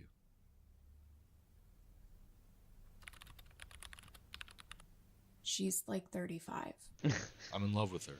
Oh, what? What? Damn. Hey, that guy over there wants your number. He's a child. I know. I'm 35. I have 2 kids. Look, write down 7 random numbers and I will give you a quarter. Fine. Fine. Here. This is the best day of my life. Her too. Who checked out this book? Banter Robbins. Banter Rob. What a name. I wouldn't Banter expect him to read Robbins. something as dense as this. Seems more of a comic book guy. Yeah, but you picked out Watership Down. I don't mean to rush you, but I can feel the string starting to give out. This mattress is way bigger than I thought. It'll take a lot of manpower to pump it up fully. Just give me a sec.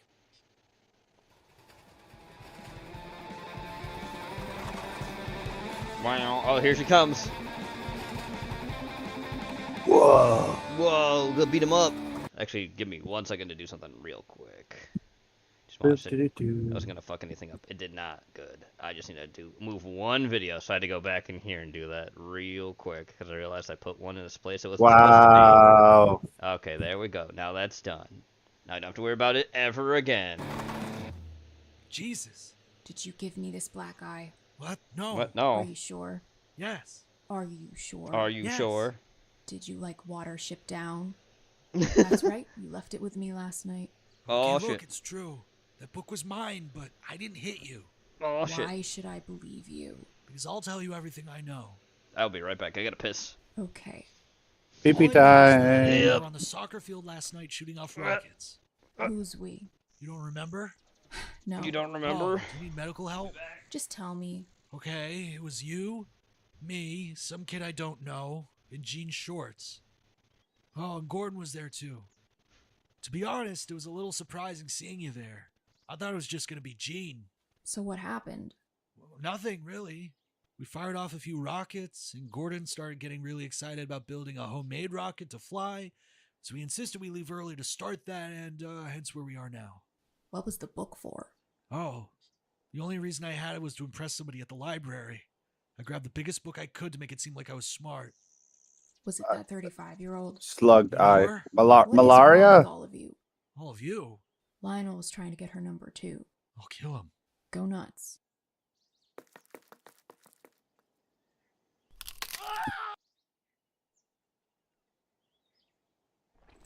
Look at this. The label's upside down. So? There's only one person I know who does this. Upside Brown. He loves turning things upside down. How do you know him? We're cousins, and he was expelled from school before Banter moved here, which is why he probably didn't. Bless really you. reason. Where does he live? Bag. Why? He was expelled. Did for you hear a me reason. sneeze loudly Something's in the up hallway? about That was it. super Yes, trippy. and I said bless you. I think I heard you say that, yeah. Okay. Yeah, that's all I said. You never said anything else. You would never do that. No, I didn't say bless you, fag. Why are the pictures upside down? I don't like it. Did she find out who beat her up? Hello, Sandy. How'd you know it was me? I was expecting you. We had an eventful night last Oh, night. God, look at this guy. He's It creepy only made looking. Sense. He's got Porky's Did you nose. give me this black eye? $1,000,000 question, huh? Did Upside Brown with his weak arms give you a Upside black Brown. eye? Just tell me. No, what business would I have hurting you? What were you doing there then? I merely ran into you. I was there on my own business. What business? My masterpiece. Oh boy. I've turned all that I can upside down, but nothing of this magnitude. I'll exact revenge on the school with this. What? Oh, the statue. He's gonna turn the statue upside down? How did I get this black eye? Ask Gene. He'd know. Ask Gene? Oh boy. Gene knows, huh? Gene! What the hell am I doing? What the hell are you doing? It's gonna be like she gave herself the black eye.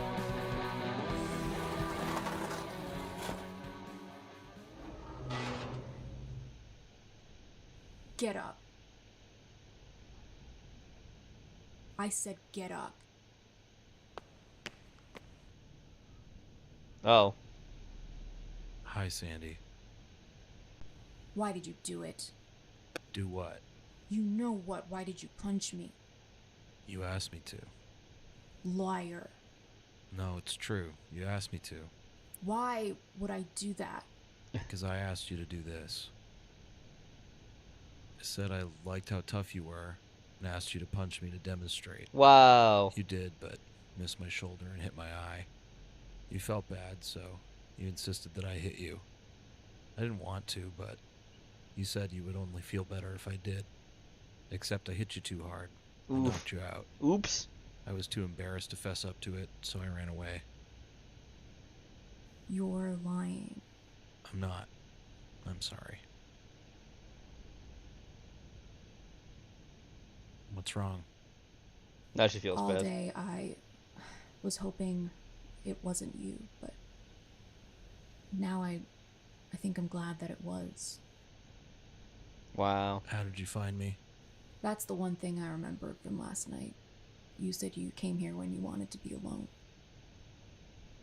Can I ask you one last thing? Yes. What's this? That's my demo. My demo. I wanted you to be the first to hear it. Oh. Can I listen to it now? Yeah. Sure.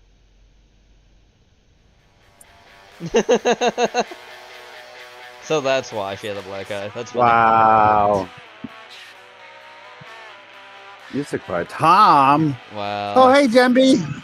Welcome back. How was your poofing? Did you clam? Mothership Monthly Film Festival. Oh, this was at the film festival. Alright, now it's time for another versus. Reptile versus the lizard. No. Let's keep this PG-13, please. Ah, how sinful! I'm not even gonna point out the irony in you saying that. Don't fuck with me! I have the power of God and enemy on my side! Alright, calm down. Oh, no. Oh, calm down. Yeah, calm the fuck down, man. Wade, we were literally there a few hours ago. I know that's not how it happened. Still, you gotta admit that story sounds fun to tell the boss. By the way, how lucky were we to find a McDonald's in the middle of nowhere? You'll have to excuse me, but I am not going to eat this. It's food from hell. Surely the meat is... I'm gonna stop you right there. I don't want to have weird mental images when I'm hungry. I miss Valentine and the big guy. I wonder what they're doing. Isn't that Dorothy The big guy is a Shaw? spoiler. Yep, it is. There you go. A mini rumble. Alright. Here we go. Look, it's Reptile versus Lizard. Reptile. Both soaring hominoids. Oh shit. The lizard's insanely stupid strong though. So's Reptile. Reptile can spit acid.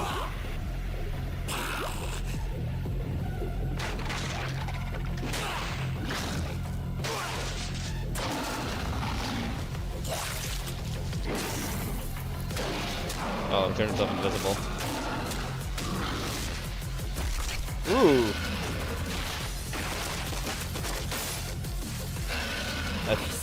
You know, he just broke the lizard's ribcage, but the lizard, I believe, has really insanely fast regenerative healing factor too, so, yeah. I mean, it makes sense. I mean, he did grow his arm back from lizard DNA. That's what happened to Dr. Kirk Connors. He was a smart guy, but, you know, maybe just thinking, oh, I can regrow my limbs like, you know, lizards can regrow their tails, maybe wasn't the best idea. Whoa! God. Dang. Woo! That was brutal. Fatality! I've always wanted to say that. If you enjoyed this slaughtering, don't forget to leave a like on this video and share There's all more. of your I think there's freaky more after the friends. credits, let's And say. be sure to check out all of our other fights while you're at it. Now, if you'll excuse me, I have to go study up on how to create my own reptilian-human hybrid. Oh no. Don't be doing that. That cotton candy hair chick would let us borrow her chameleon. Ta-ta for now, my subjects. And don't let the door hit you on the way out. Okay, is there more? Just, I'm curious because there's more time left. Nope, I don't think that is. I have to go study Never up on mind. how to create my own Oh, that's what they saw in Universe. Damn, that was ridiculously short. Yes, it was. Wait, thank you. Bob sent this in. Remember? We were here. You were here with Porky earlier. The Wait, wizard there it is. hasn't died in this place Yes. for many, many moons ago. Is when the last one died, and that was many years ago. Many years ago. So, do not worry about it. Do not okay? worry. You little bastard. Oh, I don't know, Wiz. This is starting to feel like some sort of death mission. Oh, I have jeez. not brought you on a deadly mission. No, I've brought No. you on an expedition of enrichment. And Man, Weeb, you're really selling that. I believe you. Hey, man, I got to. It's my job. culture. Culture? Yes. Titties. It's like I said, this place is safe. No wizard these days knows about it. Only I do. Ah! No, I guess not. The orb as well. Good lord. Oh, damn it. It's the Gene Wizard. Yep. I'm having too much fun, so Gene has to shut it down. Yeah, I gotta shut it down, Goy. You haven't paid the Gene fee, Goy. Behold, 5 weeks. Gene, you're not even Jewish. Why are you saying Goy? Because your nation can't, old Weeb. Oh, look. I'm mogging. Now you will face the ultimate power. Whoop. Oh, I'm dead. That was retarded. I'm maybe not dead, but it looked like it hurt. That was a close one. I could have lost my good thinking. Frying his nuts. I didn't do anything. You didn't? Well, that's okay. Up the tower we go. Fuck out of farting, bro. Look at that walk. I think there's about 6 Where are you hiding, whore? billion floors. That's why you're carrying my luggage, boy. Boy. Nope. My boy. Touch Morton. The long way. Progressively. He doesn't have a choice. The dark truth behind Captain Captain Planet. wasn't made to save Wow, the booty. planet. It was made to destroy a billionaire's enemies, and it worked. Ted Turner lost $300 million in June 1989. Oil lobby blocked his Class A Retarded. investment. Gene, don't answer that. 2 months later, he approved Captain Planet. Fortune magazine, March 1992. Turner Fucking wrote, hate you. Captain Planet And I know you're thinking, of course you're retarded, Weebler. You're, Weebler. Also, no kidding, Captain Planet's propaganda. Anybody could tell you that. Yeah, because Ted Turner's a retard. Yes, he is. I call it justice. I'm gonna make a superhero, but his superpower is super environmentalism. He's gonna be super cool. Everyone's gonna buy his action figure. Oil is the villain. Oil is the 17 out of villain. 95. Episode 1, September 1990. Oil spill. Exxon Valdez happened March 1989. Episode 7, Deforestation. Chico Mendez assassinated December 1988. Every episode aired weeks after real disasters. Had you noticed villains never learn? 44 appearances of Hoggish Greedley. Zero Hoggish redemption. it's Turner Porky. wanted corporations seen as irredeemable. October 1990. You're one to talk, Ted Turner, about your own corporation, you fuck. Like you're not irredeemable? mega corporation millionaire who was always mad at Donald Trump because he was. Ted Turner had a big hate boner for Donald Trump. Petroleum Association sued Turner for defamation. Case dropped 1992. Turner threatened to expose real practices via discovery. They sued for truth, dropped it when threatened with proof. Impact was real. Exxon lost $2.1 billion. DuPont. Protests in 47 cities. Monsanto, $78 million in settlements. September 1996. Final episode. Turner sold company. Show died when Turner lost power. $20 million created the show. $2.1 billion destroyed enemies. 30 million kids never knew they were soldiers. Yep. I put this in. The rise and fall of the Inhumanoids. Why it lost the battle with angry parents. You ready? Yeah, I'm ready. Look at them.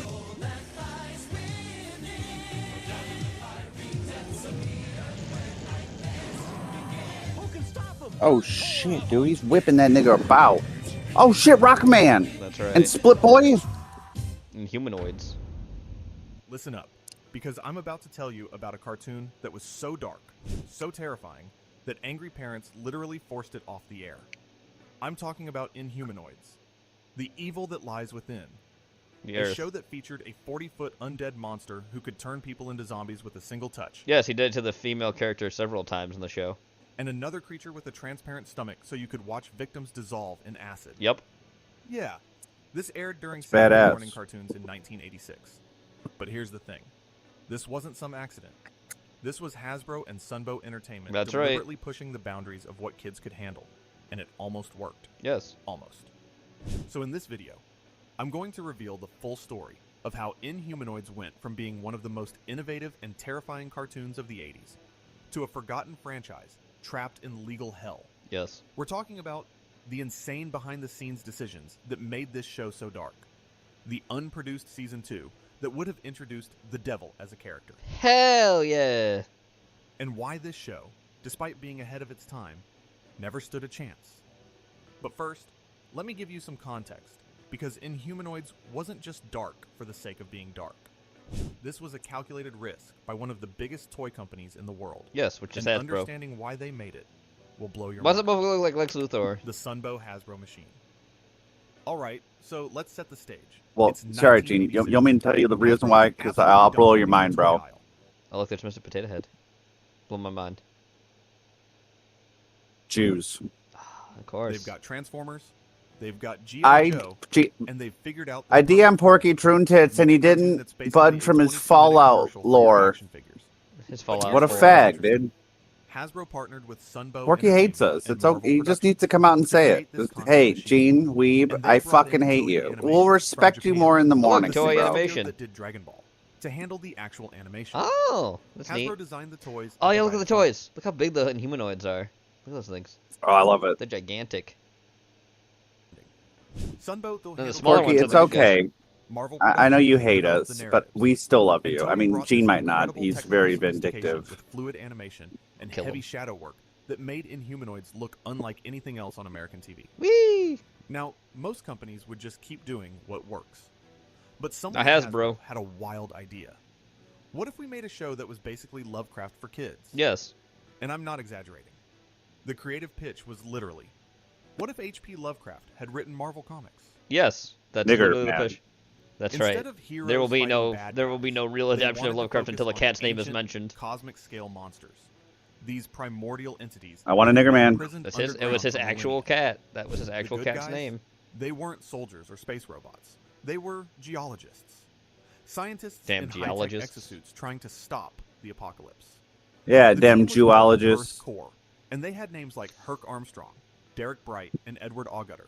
And here's the kicker. Hasbro made a decision that was completely backwards from everything else they were doing. What was that? Instead of marketing the heroes, They're marking they the villains. decided to Yeah, I mean, look how cool they are. Look at those toys. Badass, dude. The subtitle of the show was literally The Evil That Lies Within.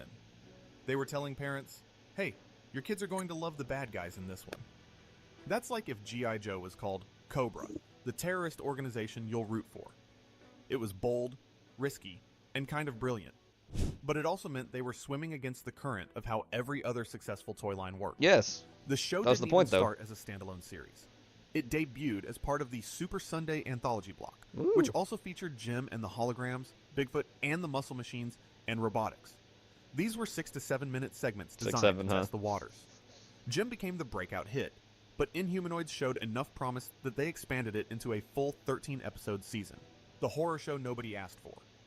So, I mean, I let's asked talk for about it, but what they made never this listened to show me. so disturbing, because we need to understand just how far they pushed Gene, it. 'cause The main villain You was you this said, creature hey, called if you don't do this, you'll regret it. Decompose wasn't I just a did. monster. And they didn't want to He was find an out. undead And they did. Colossus. Because they regretted it, Picture because they a didn't do it. 40-foot tall, rotting corpse with Look at that. exposed ribs and internal organs. And his power? He could touch you and turn you into a 50-foot skeletal zombie. Yes. Not which is- implied, not off-screen. They showed this happening. Yes. There's this character, Sandra Shore, who gets transformed into this monstrous skeletal thing. And people who watch this as kids say they still can't get that image out of their heads. Yes. The transformation wasn't quick either. You saw the flesh decay. Yep. The bones emerge. It was body horror in a kid's cartoon. She turns back, But though. wait, it gets worse. Decomposed turns back, though. She gets better, functioned though. as an actual It gets cage. better. He would stuff humans inside his chest cavity, right next to his rotting organs. Yeah, he would Can do you that. imagine pitching that in a boardroom? So the toy will have a rib cage that opens up, and kids can put the human figures inside. And somehow, that got approved. Yeah, it's fine. Then there's Gargoyle, this Gargoyle. cyclopean monster with a transparent stomach. And I mean transparent. You could see the remains of victims Ugh. being slowly digested by acid. In a cartoon for children Yes. in 1986. The other main villains were equally terrifying. Metlar was this massive creature made of molten Look at him. Look at Metlar. rock and magma. Tendril was this predatory plant monster that could regenerate Like and Swamp Thing, spread but like evil. a virus. These weren't your typical cartoon villains with goofy schemes. These were existential threats. The Whee! voice acting added to the horror too. Chris Latta, the guy who voiced Cobra Commander and Starscream, Oh. did the voices for both Decompose Nice. and Tendril. And apparently, this dude had barbed wire for vocal cords. Let's hear it. He could scream and howl for hours without losing his voice. Neil Ross, who voiced Herc Armstrong, said Latta's performance was genuinely unsettling to record. Nice. The show also had this heavy shadow aesthetic from Toei Animation. Cool. Everything felt oppressive and claustrophobic. I'm sure it's They supposed to used be. split-screen techniques and cinematic camera angles that were way ahead of their time. Cool. This wasn't bright, colorful Saturday morning fare. This was dark. This is the apocalypse. And the violence wasn't cartoonish. There's a scene where Dr. Herman Manglar falls into a vat of toxic waste that literally dissolves him to the bone. Then, Decompose uses his necromancy powers to reanimate the skeleton into this creature called Nightcrawler. Nice. They showed a human body being liquefied on screen.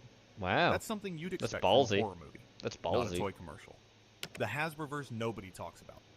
Dark Now Hasbroverse. here's something that's going to blow your mind if you grew up with these shows. Inhumanoids takes place in the same universe as Transformers, G.I. Joe, Wow. and Jim That's and the right. Hol- It does. It does. I didn't think about that. It does. Same universe. I'm serious. What the This fuck? was a Yes. cinematic universe decades before Marvel made it cool. Yes. The connection? A character named Hector Ramirez. He's this investigative reporter who hosts a TV news program called 20 Questions. And he shows up across multiple Sunbow shows. Oh yeah, he's in the fucking Transformers. He's in Gem, and he's in G.I. Joe. Yeah, he's the tie-in. Wow, I didn't think about that. In Inhumanoids, there's an episode called Cult of Darkness, where Ramirez infiltrates an underground cult and discovers it's a recruiting scheme for Blackthorn Shore and the Inhumanoids. Oh boy. And he witnesses Decompose, turning teenagers into zombies on camera.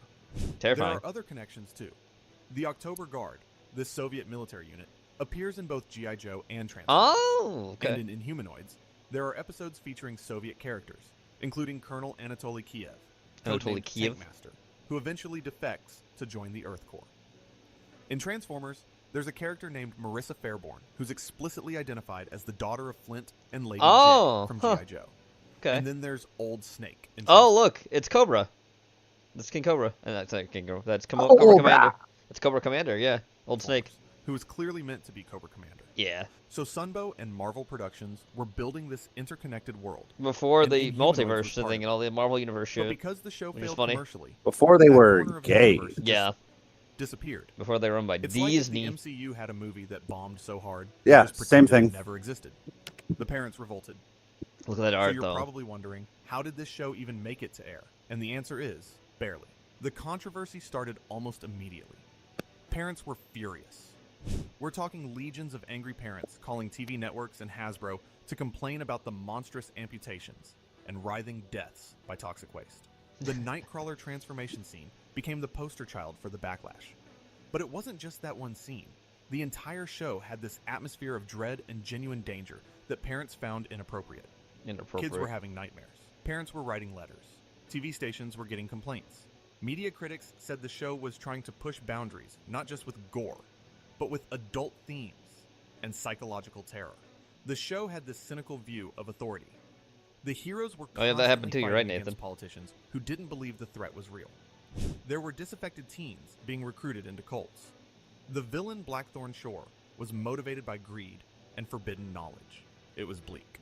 One critic said the show would never have a snowball's chance in hell of being produced under modern standards. And honestly, they're probably right. But here's what's interesting. The show wasn't trying to be gratuitously violent. No. The creators genuinely believed they were making sophisticated storytelling. Which they were. That respected the intelligence of their young audience. They wanted to show that actions had consequences. Yes. That danger was real, and that heroes had to make difficult choices. The show also These are dealt all good things to actually show, and it's kind of smart. with themes of environmental destruction, with the Inhumanoids representing the consequences of humanity's exploitation of the Earth. Blackthorn Shore's industrial greed literally unleashed hell from beneath the surface. Yep. That's pretty heavy stuff for a Saturday morning cartoon. But here's the thing. Controversy alone doesn't kill a show. What killed Inhumanoids was that the toys didn't sell. No, unfortunately, First, not. the competition was brutal. 1986 was the year I don't like that. I don't like the big fat red nigga. And He knows what he did and why he did it, These bro. were shows with traditional heroic narratives that were easier for kids to digest. The toy market was also reaching saturation. There were too many toy lines competing. There for he the is. same Look at him dollars. again. Second, Dude, the that's toys so themselves such a had badass model. Transformers had this built-in. Should have waited 20 years, dude. The kids would have eaten that shit up. Have it in the 90s. Figures that doubled as game pieces. Oh, fuck, dude. The 90s are like early 2000s. Like when we were kids, dude, we would have loved that shit. This was like right up our fucking alley. Oh yeah. Oh look, giant spider. Fucking goddamn Gen Xers, retards. Mettler, Decompose, and Tinder Don't know don't know a good thing from their own All ass. the toys were 14 inches tall. Look at that fucker. Look how big he is. them expensive to produce and expensive to buy. The Earth Core figures were standard 3.75-inch size. But to Okay. get the full play experience, You need to you get the needed other things, too. giant monsters. Yes, That's they're a huge. high barrier to entry for parents. Plus, the whole line was villain-centric. Yes. Kids wanted to play as the heroes, but the marketing was all about the monsters. Yes. Hasbro had bet that kids would want to collect the terrifying villains. But in practice, most kids wanted to be Herc Armstrong fighting the monsters, not playing as Decompose. I mean, There was I want to play as Decompose. also a planned evil scientists subline that would have included human-sized villains. Good. like See, Blackthorn now people Shore want to play and that Nightcrawler. too. If they had kept But it. the line was canceled before Series 2 could Boo! reach shelves. By 1987, Hasbro was facing declining profits across multiple toy lines. They made the difficult decision to cancel several shows, They should bring it including back. Gem and Inhumanoids, They should bring to it back. focus on their Bro, core. if they don't bring it back, I'm gonna Writing call was on the Porky a homosexual. The Season 2 that never was. I want to hear about it. I want to see. I want to see the design they were going to bring in the devil. I want to see. Here's where it gets really interesting. Because Inhumanoids didn't just get canceled. It got canceled right before things were about to get even darker. Yeah. Showrunner Flint Dill has Flint confirmed Dill. in interviews that he has scripts for a planned second season Oh, just shit. sitting around his house. Oh shit. Think about that. There are actual scripts for episodes we'll never see. And according to toy designers like Dave McDonald, Season 2 was going to introduce a character explicitly called the Devil. Oh shit. I'm not making this up. They were going to have the Devil as a character. He was designed as one of the evil scientist figures and apparently looked like the creature from Oh, did you look like the John Carpenter's The Thing? Is that what you're gonna say? John Carpenter's The Thing. Oh, that would have been so cool. That would have been so cool. I'm upset. I'm upset now. Gene, welcome to the world of things that I once loved getting ruined by There were also retards. prototypes for other characters that never made it to shelves. Nightcrawler Unmasked, Ooh. showing an even more grotesque skeletal face. Ooh, cool. Brain Man, a cyborg ally who transformed from cyborg to stone. Cool. Slither, a reptile monster who spit electric blasts. Oh, fuck. And Gargoyle, Ooh, who fuck appeared yeah, in that's the show, badass. but whose toy was never widely released.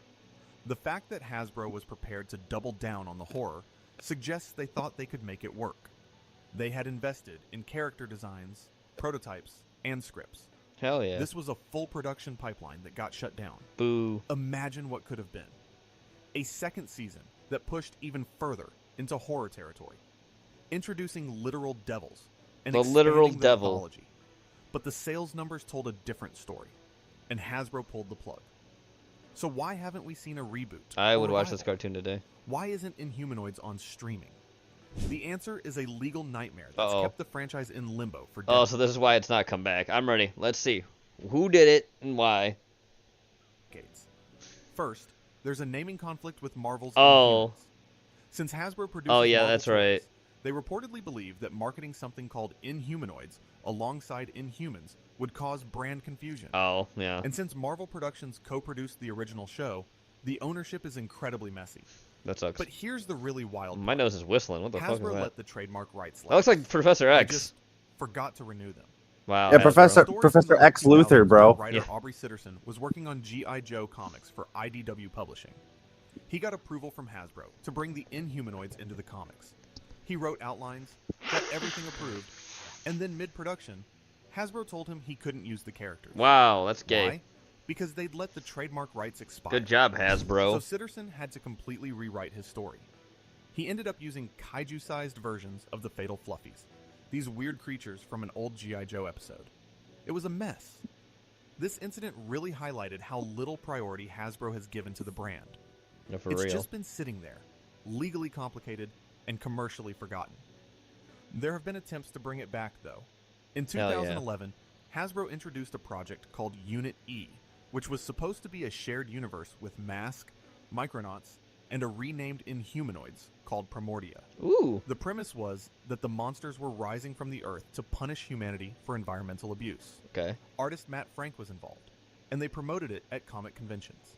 But it never progressed beyond the concept stage.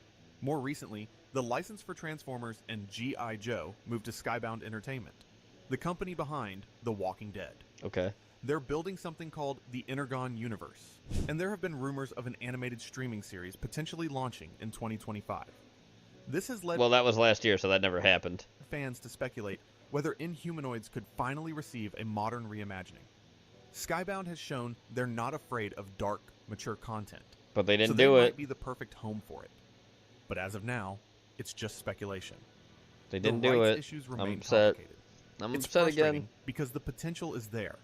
In an era where we're getting reboots of everything, where dark animated content is thriving on streaming platforms, Inhumanoids could find Look, its Lady audience. Liberty, she's a The original she's show a was thing in ahead that of show. its time. Maybe now is finally the right time. So here's the thing about Inhumanoids. It wasn't a failure because it was bad. No. It failed because it was too ambitious. Hasbro tried to merge cinematic horror with the Saturday morning cartoon model, They did. and the market just wasn't ready for it. I'm ready The for toy it line now. needed a Put it into my transformation gimmick veins. It didn't have. The Into concept my was too dark for mainstream audiences and too Gimme, gimme, expensive gimme, for gimme, parents gimme, to watch. Lit. The legal landscape eventually swallowed the brand whole. But the unknown fact They're just we watching uncovered, TV. That's the funny. unproduced season 2 scripts featuring Oh, the yeah. devil, the detailed prototypes that never made it to show, The devil. the intricate Yes. Hasbroverse connections, reveal a franchise that was far more sophisticated than its short run would suggest. Yes. For those of us who grew up watching Mettler rise from the Earth's core, or seeing Decompose transform victims into skeletal horrors, or witnessing the Earth core battle against impossible odds, Inhumanoids remains the definitive example of 80s weird horror for kids. Yes. It was a show that dared to be different, that treated its young Didn't audience dare to be stupid, like they dared could to be handle different. something genuinely scary and complex. The show had depth. Oh, that most thanks. I'm so commercials glad my didn't song even went to attempt. true crime, and out of nowhere it starts off with "in the state of Indiana." It's like, oh, great! Herc Armstrong was rough around the edges. but How a natural leader. fantastic! The villains had real motivations. Real motives. Blackthorn Shore was driven by greed and forbidden knowledge. Way to the go, guy. Inhumanoids themselves were forces of nature, representing primal chaos. Primal and maybe that's why chaos. it still has a cult following today. Because sometimes the things that fail commercially are the things that succeed artistically. Inhumanoids was a show that pushed boundaries, took risks, and refused to talk down to its audience. The tragedy is that we'll never see those Season 2 scripts brought It to is a life. tragedy. We'll never know what the devil would have looked like in full animation. Yeah, come on. We'll No never devil. see Slither battle the Earth Core. Yeah. But for those 13 episodes, Earth in Core. that brief moment in 1986, Inhumanoids showed us what Saturday morning cartoons could be when creators were willing to take risks. It showed us that kids could handle complex storytelling, genuine scares, and moral ambiguity. And even though it failed commercially, even though it's trapped in legal limbo, even though most people have forgotten it ever existed, for those of us who remember, it remains a testament to the power of ambitious, uncompromising storytelling. Hell yeah. That's the real legacy of Inhumanoids. Hell Not yeah. the toys that didn't sell, not the controversy that got it canceled, but the proof that sometimes the most memorable stories are the ones that dare to be different. Hell yeah. It was a show that, like the monsters it depicted, continues to lie within the collective memory of a generation, waiting for the right moment to be unearthed once Rise again. from the earth! Alright, Bob put this in. Called Gnome from Gnome. 2015. That's right, Gnome. I'm sure you'll love it.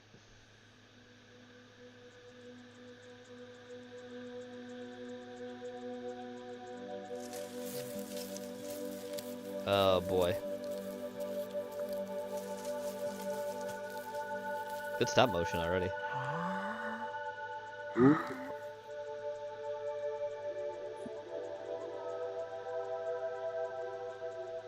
Mannu, mannu, store mannu. Valti dolla store mannu.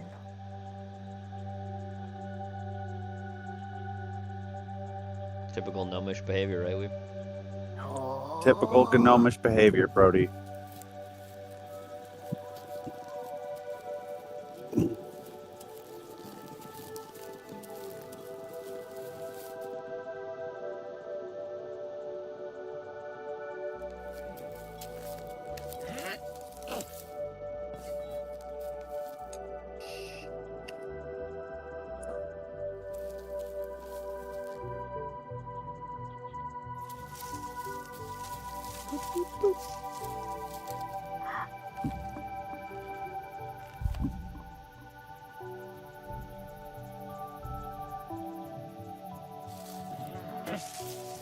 Wow, he hates flowers.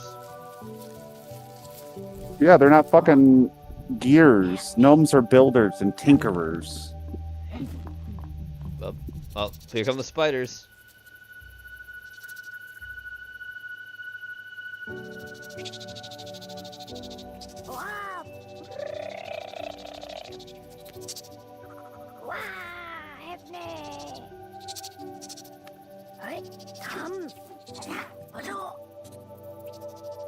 Wow. Porky wishes he had that power over spiders. Yeah, too bad it's more like, ah, Jesus, fire! Porky's a daddy long legs. It's a spider! Wow, I can't believe you're making fun of my arachnophobia when I'm not here. Wow.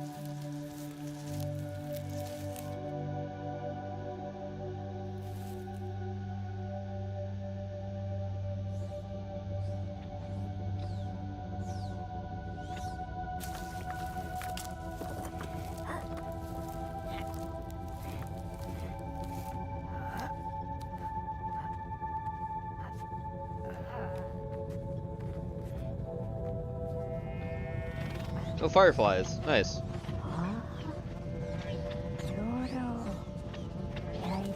Oh, that's who was trying to collect fireflies, probably for his jar, so he can see his light. Oh, that's why I got the. Oh, that's why he has the.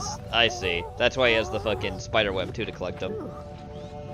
That's actually, Smart. Yeah, that's pretty smart. The little gnome. Light stick. Alright, now put them in your little in your jar. There you go. Gonna need more than that probably. Yeah, you're gonna have to keep adventuring, little nigga. Oh, let's see what he's doing. Oh, he's squashing them. Oh.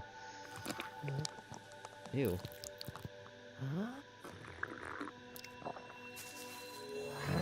Oh, now he glows. They gain powers from eating the fireflies. Up.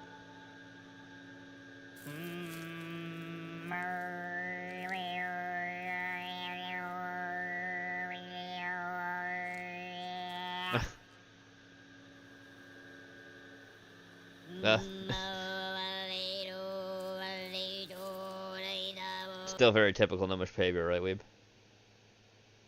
Tippergats. Yeah, very typical Strongish behavior. One day. Oh, he activated it.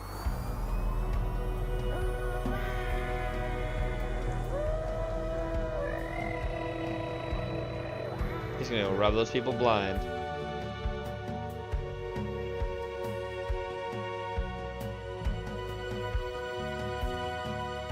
A film by Ben Cresswell. Alrighty. Thanks for that, Bob.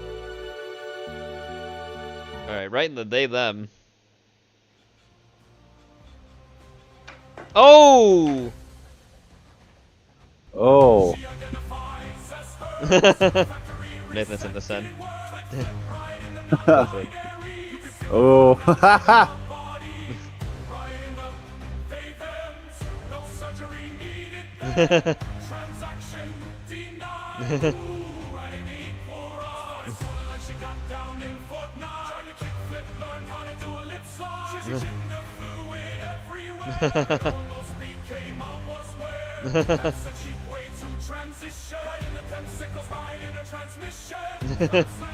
Slam slam.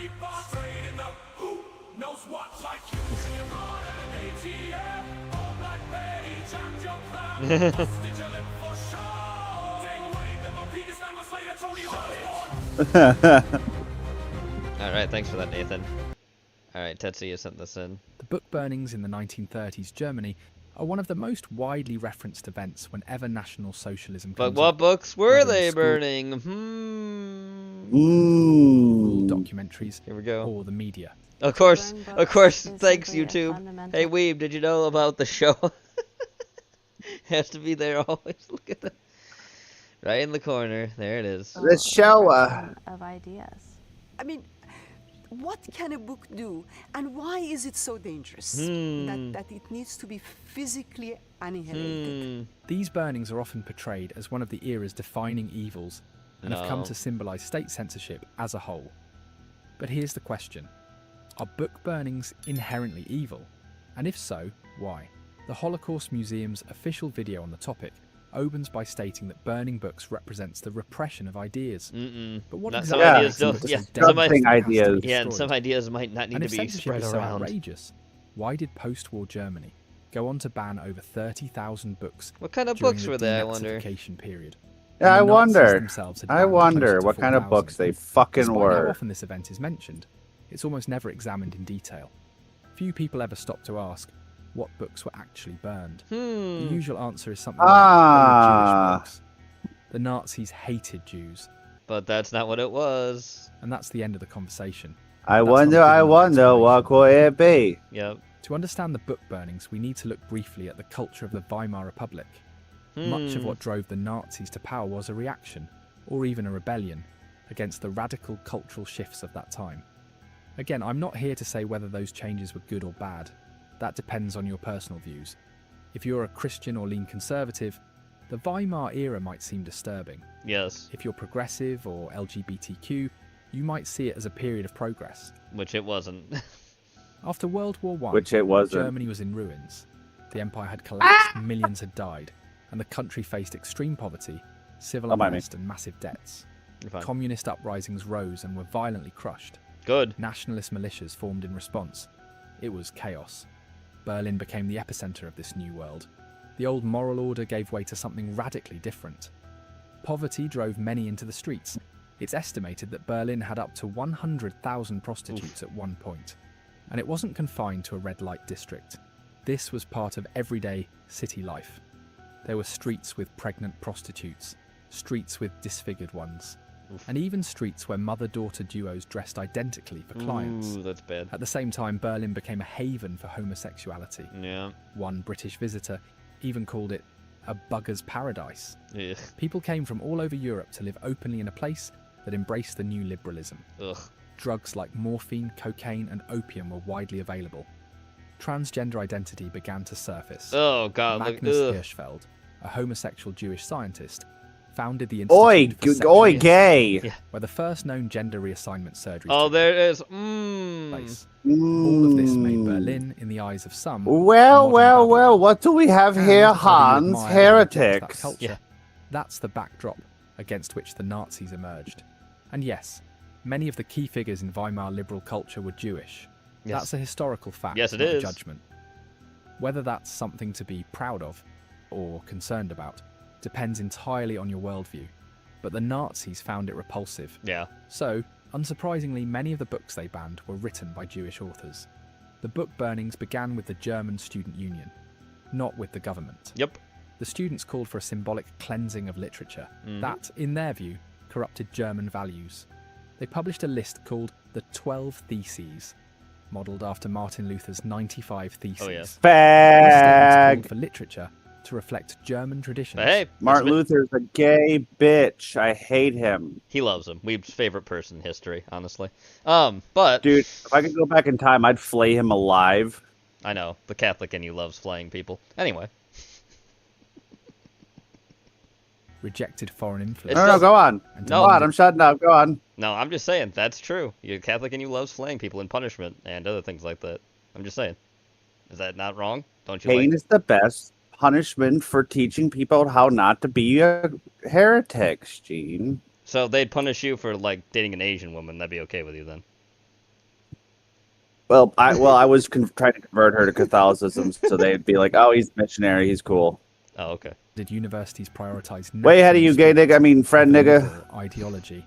I'm just saying I could see why the Germans are using Martin Luther as a point though, because it's the idea of like. Well, saying- yeah, no. Well, Yeah. Germans are mostly fucking Protestants, Yes, they are. mainly Lutherans. Yes. At Hirschfeld's Institute for Sexual Research.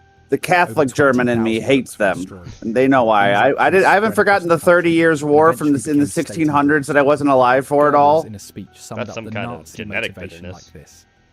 Yes to decency. Bro, I morality, genetically hate the a foreign Irish. state.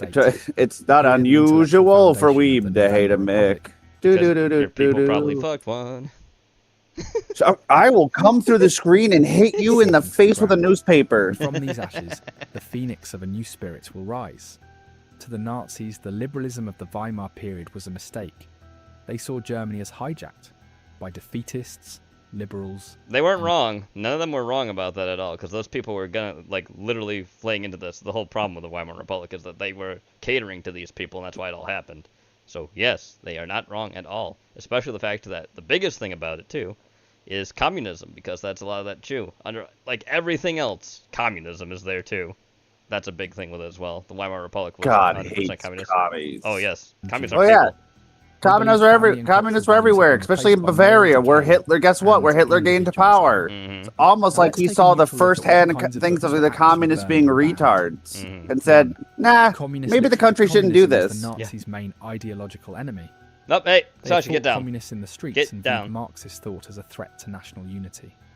Burned titles included Das Kapital by Karl Yep. Marx, Acceptable. Writings of Lenin, and Trotsky Yep. Works by Rosa Luxemburg Tah. Pacifist books. Pacifism Yep. is viewed as weakness. I was just gonna say, Pacifism Nazis is didn't weakism. glorify Oh, yeah, it war. is. They believe pacifism undermines strength. The anti-war novel All Quiet on the Western Front, which was recently adapted by Netflix, was Of course banned. it was. Yeah. To put this in perspective, Yeah, Britain because later imprisoned German, he Oswald was Moses pissed. It made the German soldier of World War One look like, oh, they didn't want to fight to the end, which is how Hitler believed every German soldier. Of course, as soon as a corporal is like, you know what, this book made my service look like I was a coward. Get rid of it. Understandable crash out. without trial for opposing World War II. 3. Transgender and homosexual rights. Disgusting. Face. These were among the first to be disgusting. destroyed, as the initial They need to burning took burn. place at Hirschfeld's Institute. His library included the diagnosis of homosexuality, transvestites. Also, I the just find it fun. I was gonna say one thing I found actually kind of funny, is the whole thing with Karl Marx and his whole thing of being I mean, he's obviously a communist German Jew, but I do find it funny that he has a literal thing called what of the Jewish question, which is really funny to like. Oh, so you're basically just gonna outrun your own people because you feel like it too. Great, fucking Jew. erotic drive to cross-dress. The Sexual History of the World War. Oh, God. At the time, transgenderism and homosexuality were widely rejected across most of the world. No, and they should still be. Most of Yeah, Germany. they still are. Even Really, early Nazi they leaders in the really SA are. were caught in They homosexual really are. Don't let anyone fool you. Those people are just loud and stupid. Most people do not like it at all, especially transgender more than anything else. Most Which people just partly got to led to like the Night of null the the Long fucking Knives. homosexuality because Afterward, transgenderism is the so regime much enforced worse. pre-existing anti-homosexual laws more aggressively. 4. Pornographic and degenerate material. Which is true. Good. Any literature considered sexually immoral or degrading was banned. The Nazis, like many conservative groups today, believed pornography was harmful to society. Which it is. 5. Jewish authors. Peace. This wasn't about the authors being Jewish in name.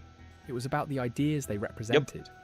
Oh, Jewish it's thinkers because were they're prominent in kikes. communism, We don't want kike books. liberalism, Gross. sexual theory, and Weimar politics. The Nazis saw them as the force behind Germany's decline, economically, culturally, and politically. Again, whether you view that as fair or not depends on your worldview. Was that But this Trotsky? is why many Jewish authored books were burned. Oh, I missed To it. say that I think it was banning or Trotsky. burning books is automatically evil would be naive. Did he have and beady even little circle hypocritical, glasses? Yes. Coming from the modern West. Then yes, that was Most Trotsky. Western countries censor books. Some are outright banned. Others can get you flagged, blacklisted, or put on a watch list. Even if it's not the government doing the censoring, good luck publishing, or promoting anything sympathetic to Nazism, or even mildly critical of W2 orthodoxy. Look at historian David Irving. His career was destroyed for presenting a controversial version of history. His books are rare and expensive. Big tech bans books. Yes, it does. Publishers won't touch certain topics. Yep. And platforms like Amazon filter what's allowed to be sold. So while we often hear about Nazi censorship, we rarely question our own. Yep. This Which is video on the wasn't made to rise justify because or defend. yeah, what a shock that commies are real big censors. Who would have ever guessed that? Who would have ever guessed communism doesn't like you having any ideas besides their own? What a shock. Anything. Right. Simply to give some detail on an event that's often mentioned, but rarely examined. People should know what types of books were actually burned, so they can form their own opinions no matter their political stance. Yes. Because the truth is, very few civilizations have ever been completely free of censorship. And National Socialist Germany was no exception. With the internet becoming more controlled every day, maybe it's worth asking, are books still being burned just digitally? Anyway. How raccoons almost became our next pet. A new study shows raccoons are evolving and trying their hardest to become our pets. Let me explain. Now, how about I explain? Yeah, they are. Wear masks They're because actively they trying to might have get themselves domesticated. They are, yeah, they are. Which is okay, dude. Cool. And dude, if you want to like keep opossums from staking my fucking aluminum because it's mine and I got to sell it because I need the money for heroin, okay? All right. in the process. I mean, oh shit, were we live? Yes. Are we still going? Right? Yes. It physically changes them. You didn't hear that. You fuckers didn't hear that. Never happened. Gay. Didn't happen. I gotta go. Bye. Folks excited for the future of Bubbles. raccoons, and it's all because of this study. By combing through I watched 19,000 that today. raccoon portraits posted to iNaturalist, the study concluded that the urban raccoon snout I'm glad you size was did. shorter than their It was in my country recommendations, by gah. 3.6%. I posted it like the day it came out in I put this in for Dakota and us because everyone likes seeing raccoons, Possibly 'cause animal shorter rules. snouts with stronger bites are better at chewing through our trash, and that trash. Oh my god! is also- If I saw this, I'd run. I don't even care if they're not gonna attack me. I just run. Nope, I'm out of here. I don't go back to your little meeting. I'd be like, okay, you all go out right now and get me, each of you, 5 8-balls of heroin, and then you guys can have all the meat in Gene's fridge, and they do it, bro. We're still alive. started. What people forget is domestication talking isn't about just the brute force 8-balls? by humanity. The animal has to make the first move, and with dogs, that move was early wolves scavenging Yes. off human leftovers. Actually, A it's habit that also favored less- the fact it's wolves that were scavenging off human leftovers, and they were also ones that basically kind of got rejected from other wolf packs, and they were older wolves, I think, or something. It's weird. fearful, less aggressive wolves. Yes. Without their love affair of our food, we Look at dogs. look at this. Did you see that one on the right laughing? What fucking like these dude? You look- Asshole. look- I can already tell. Asshole. Aggressive wolves. Without their love. Yeah, dude. You know he either farted or he made a joke. That's a Porky laugh, bro. Like I made a joke only I find funny. everyone will we appreciate would have me. dogs, and arguably no animal loves our trash more than a recycle ninja. Yes. Shiesty Cat is a survivalist Shiesty on Cat. steroids who easily adjusted to life in the city, pivoting from foraging from 9 I to think 5 to pandas. Sorry, not and pandas. leaving trees. I think raccoons Trash are. pandas. I think raccoons are closely related to fucking. I think they're very closely related to like. I forget what it is now. Chimneys. It's something. Raccoons have hands, I don't remember free what. will, and the Yes, they got the intelligence as well, opposable which thumbs can lead hands. to a sugar bandit hitting a lick on a donut shop and slipping away to do it again. That is, when they don't use the direct approach of just asking for it. Mind you, Stealth Yes. Eyes have great memory. Whoop. She just made a Fuck. regular for life. They'll take free rides from anywhere, literally. Actually, There's close more the than one case windows. of Not trying to ringtail close. commuters taking trains, History. like when a raccoon Recently hopped on a closed Toronto windows. GO train headed halfway down Ontario, or This when one. another tried hopping on a Thank you. subway in Spadina Station. Raccoons aren't just built for the city; they're forged by it. And Forged all our by efforts the to slow them city. down might have just made them smarter. Toronto spent $31 million. Oh, look, on Jenny raccoon Canada green mentioned. garbage bins in 2016, designed specifically to keep the veiled vermin from your trash. The veiled raccoons spent vermin. a couple days in false defeat until a few were caught making the bins, the 30 mil, and the city of Toronto look like a joke. Because nothing is truly raccoon-proof, and many believe that the harder people push to prove otherwise, the more they've accidentally buffed the brain of a bin burglar. In fact, bin many burglar. people have dubbed this excessively street-smart variant as the Uber raccoon. So it would seem that like death, taxes, and The Simpsons getting another season, Oh, no. raccoons are inevitable. But before you start fantasizing about naming a litter merchant Rocket, you should probably know, what exactly is a raccoon? Yes, here we go. He's Let's gonna tell take this us. ride one more time.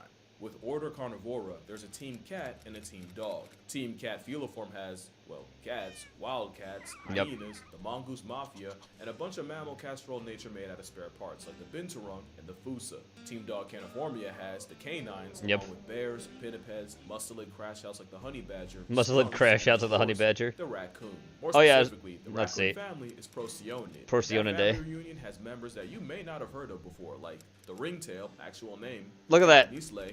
Every time I see it, it feels like the first time. The Kinkajou. What the Well, hell? The Kinkajou. But by far, my favorite raccoon cousin is not a moonwalking Dude, dinosaur. I don't want nothing That's just called what no happens when you kinky put koalas in Jew. reverse. Coates. If you've been to Mexico, you've definitely seen at least one Coatamundi, if not Coatamundi. Coatamany. And as someone who's been to Mexico, I can assure you that they'll steal your heart along with anything else left unsupervised. Look at it, it's just Bitch, taking they that call shit. those thieves. It's just leaving. Oh yeah, look at how long its nose is. And suddenly The old I'm okay with sniffer. that. Look at that. It's long raccoon. So obviously, when it comes to raccoons, it's just genetic. They can't help themselves. Nope. Raccoons were the only ones that were able to leave the trenches and make money moves in the city. But how? Money how moves. did raccoons finesse the infrastructure so Oh well? yeah, they're the same You animal honestly family as forget they're not muscelids. supposed That's to be right, there. technically. You know raccoons are smart. Their The closest question is how relatives smart? are Yes. weasels A and literal badgers. Robin Hood That's isn't great, just right, street Weeb? smart. They sit at a table with some of the brainiest animals in the world. In Yep. 1907, That's Discovery yes, tried to right. power scale the intelligence of the raccoon, and to do it, they used Edward Thorndike's puzzle box. A In puzzle this method, box. The subject would have to engineer an escape by opening a series of latches to see not only how fast they could accidentally find the answer, but how quickly they could purposely do it again. Do They it both did the again, same and experiment again. separately, and both came to the conclusion that not only did a bushy-tailed urbanite clear cats and dogs, the raccoon's performance put them right under monkeys. Raccoons are also one of the few animals that passed Aesop's test. In another experiment, 2 out of 8 raccoons were able to figure out that they could reach a marshmallow in a tube with water. Well, yeah, by Nathan, dropping because they're stones to genetics. raise the level Ringtails higher. are in the same A family as third one said, raccoons. and just sat on the tube and rocked back and forth until it tipped over. You're and a the water raccoon. and marshmallow spilled out, something a team of Haha, PhD he said students coon. did not see coming. It was never Ha. assumed that raccoons are cognitively capable. Yeah. Once upon a time in the 20th century, there was a push to use raccoons as lab animals for neuroscientists and Oh. psychologists, but that idea lost steam due to the procedural issues of raccoons breaking out of cages and escaping through vents. Well, Basically, yeah. It got to the point where you couldn't tell who was studying who. A deliberate disciplinary choice in the history of bullshit. They got embarrassed by a dumpster puppy and refused to run it back. Oh yeah. Honestly, raccoon intelligence comes down to 2 things.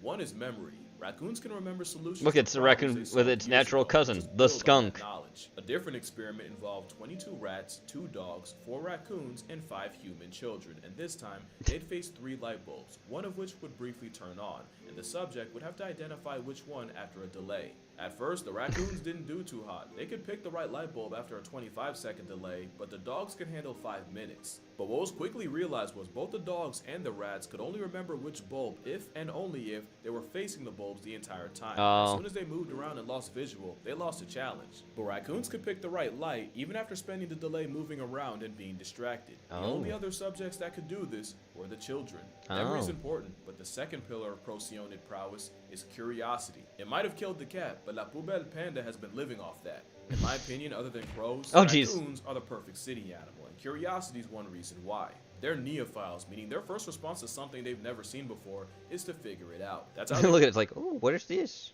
What is this thing in here? What is this? It turned what Toronto media flex as the marvel of ergonomic design into a 7-figure waste of everything. Just get in the trash. It's impossible to make something raccoon-proof, since there's an unsettling overlap between the smartest raccoon and the dumbest human. It doesn't help that a rubbish warrior has hands. Yep, look at that. You see what it was doing? Did you see what it was doing?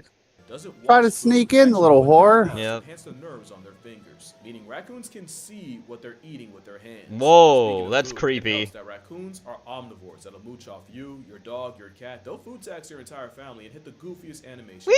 They'll try anything once, even if it means waking up face down in a liquor store. He fucking got drunk. He got fucking wasted. Face.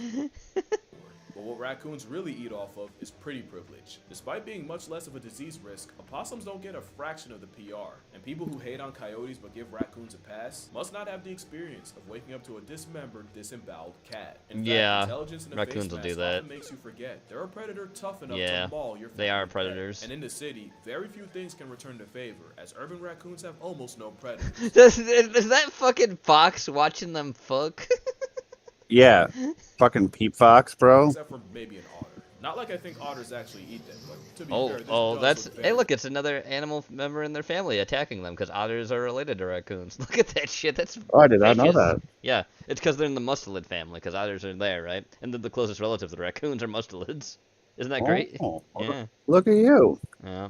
predatory. Other than Lila's Oh God, that's terrifying. Look at the big brain on Gene. normally eat them are too big to really follow them into the city. Or at least if they do, they get all the smoke from humanity. Yep. Basically with raccoons, they're bigger than the cute animals, cuter than the big animals. But the last piece is their psychology. Experiments show that the quieter, more docile raccoons were craftier and much better at solving puzzles than the aggressives. Ironically, bolder raccoons were less likely to take the time to see how a device works. Meaning, not only are calm raccoons superior students and problem solvers, but calmness is the trait that animals need to survive constantly being Oh, that's a honey badger. That's a honey badger. around humans. It's also the first step to domestication. Which brings us back to the question, are raccoons actually being domesticated? It's complicated. Yeah, Remember that it was wolves valuing our leftovers so much that it created selective pressure that favored less fearful, more people-tolerant wolves. And after several generations of these docile wolves breeding, you eventually got the breeding blocks that would lead to Shih Tzus, Pekingese, and someone's arthritic, crusty-eyed, semi-bigoted Q-tip. You know, there was a period where every single girl I talked to had one of these, and they did not like me. But a lot of people say that the mass marauder is at the starting line of the same process, and that the snout study only proves it. Just one problem though, that study is very sus. For a number of reasons. They used images that were uploaded by random people to iNaturalist, meaning I could have snapped a raccoon and thrown a pic up there and they might have ended up in the study. And then to avoid, I guess, duplicates, they limited the image contribution to 1 picture per person, which cut the picture pool from over 100,000 to just under 20,000. But they also had no way of knowing multiple people didn't just clock the same raccoon. And then, out of the 19,495 pictures, they cut it down to 249, 38 rural 250. raccoons, and 211 urban. I'm guessing they filtered out for the best quality images to measure, but I feel like you can't mess with the numbers that much without severely kneecapping your study. Especially since they say they pulled pictures from 2000 to 2024, but only used the last 4 years due to a low number of rural data points. Basically, they're saying in 20 years they couldn't find enough country raccoons. That's a, I don't think, I don't know. Look, I'm Seems not kinda reading these studies or making sense of the numbers, so I'm actually gonna link this creator's video. She's an actual raccoon biologist. She's the only US citizen allowed to study the pygmy raccoon, and the creator of DashCon, which was some lore I was not expecting.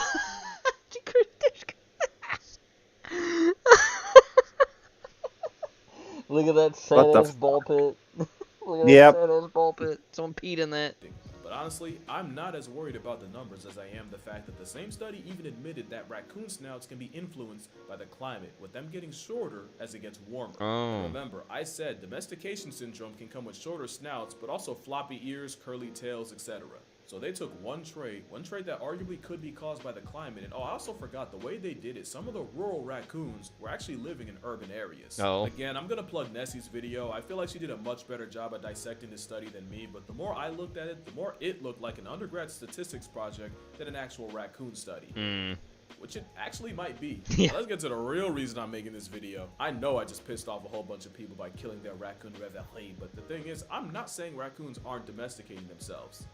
I'm also not saying they are. Let me explain. Domestication is a multi-generational DNA-altering process. And yes, sometimes animals will domesticate themselves to be that for humans. They will just do that on their own. Raccoons possibly are doing that because they're living among humans so much and they don't want to fucking get killed by them.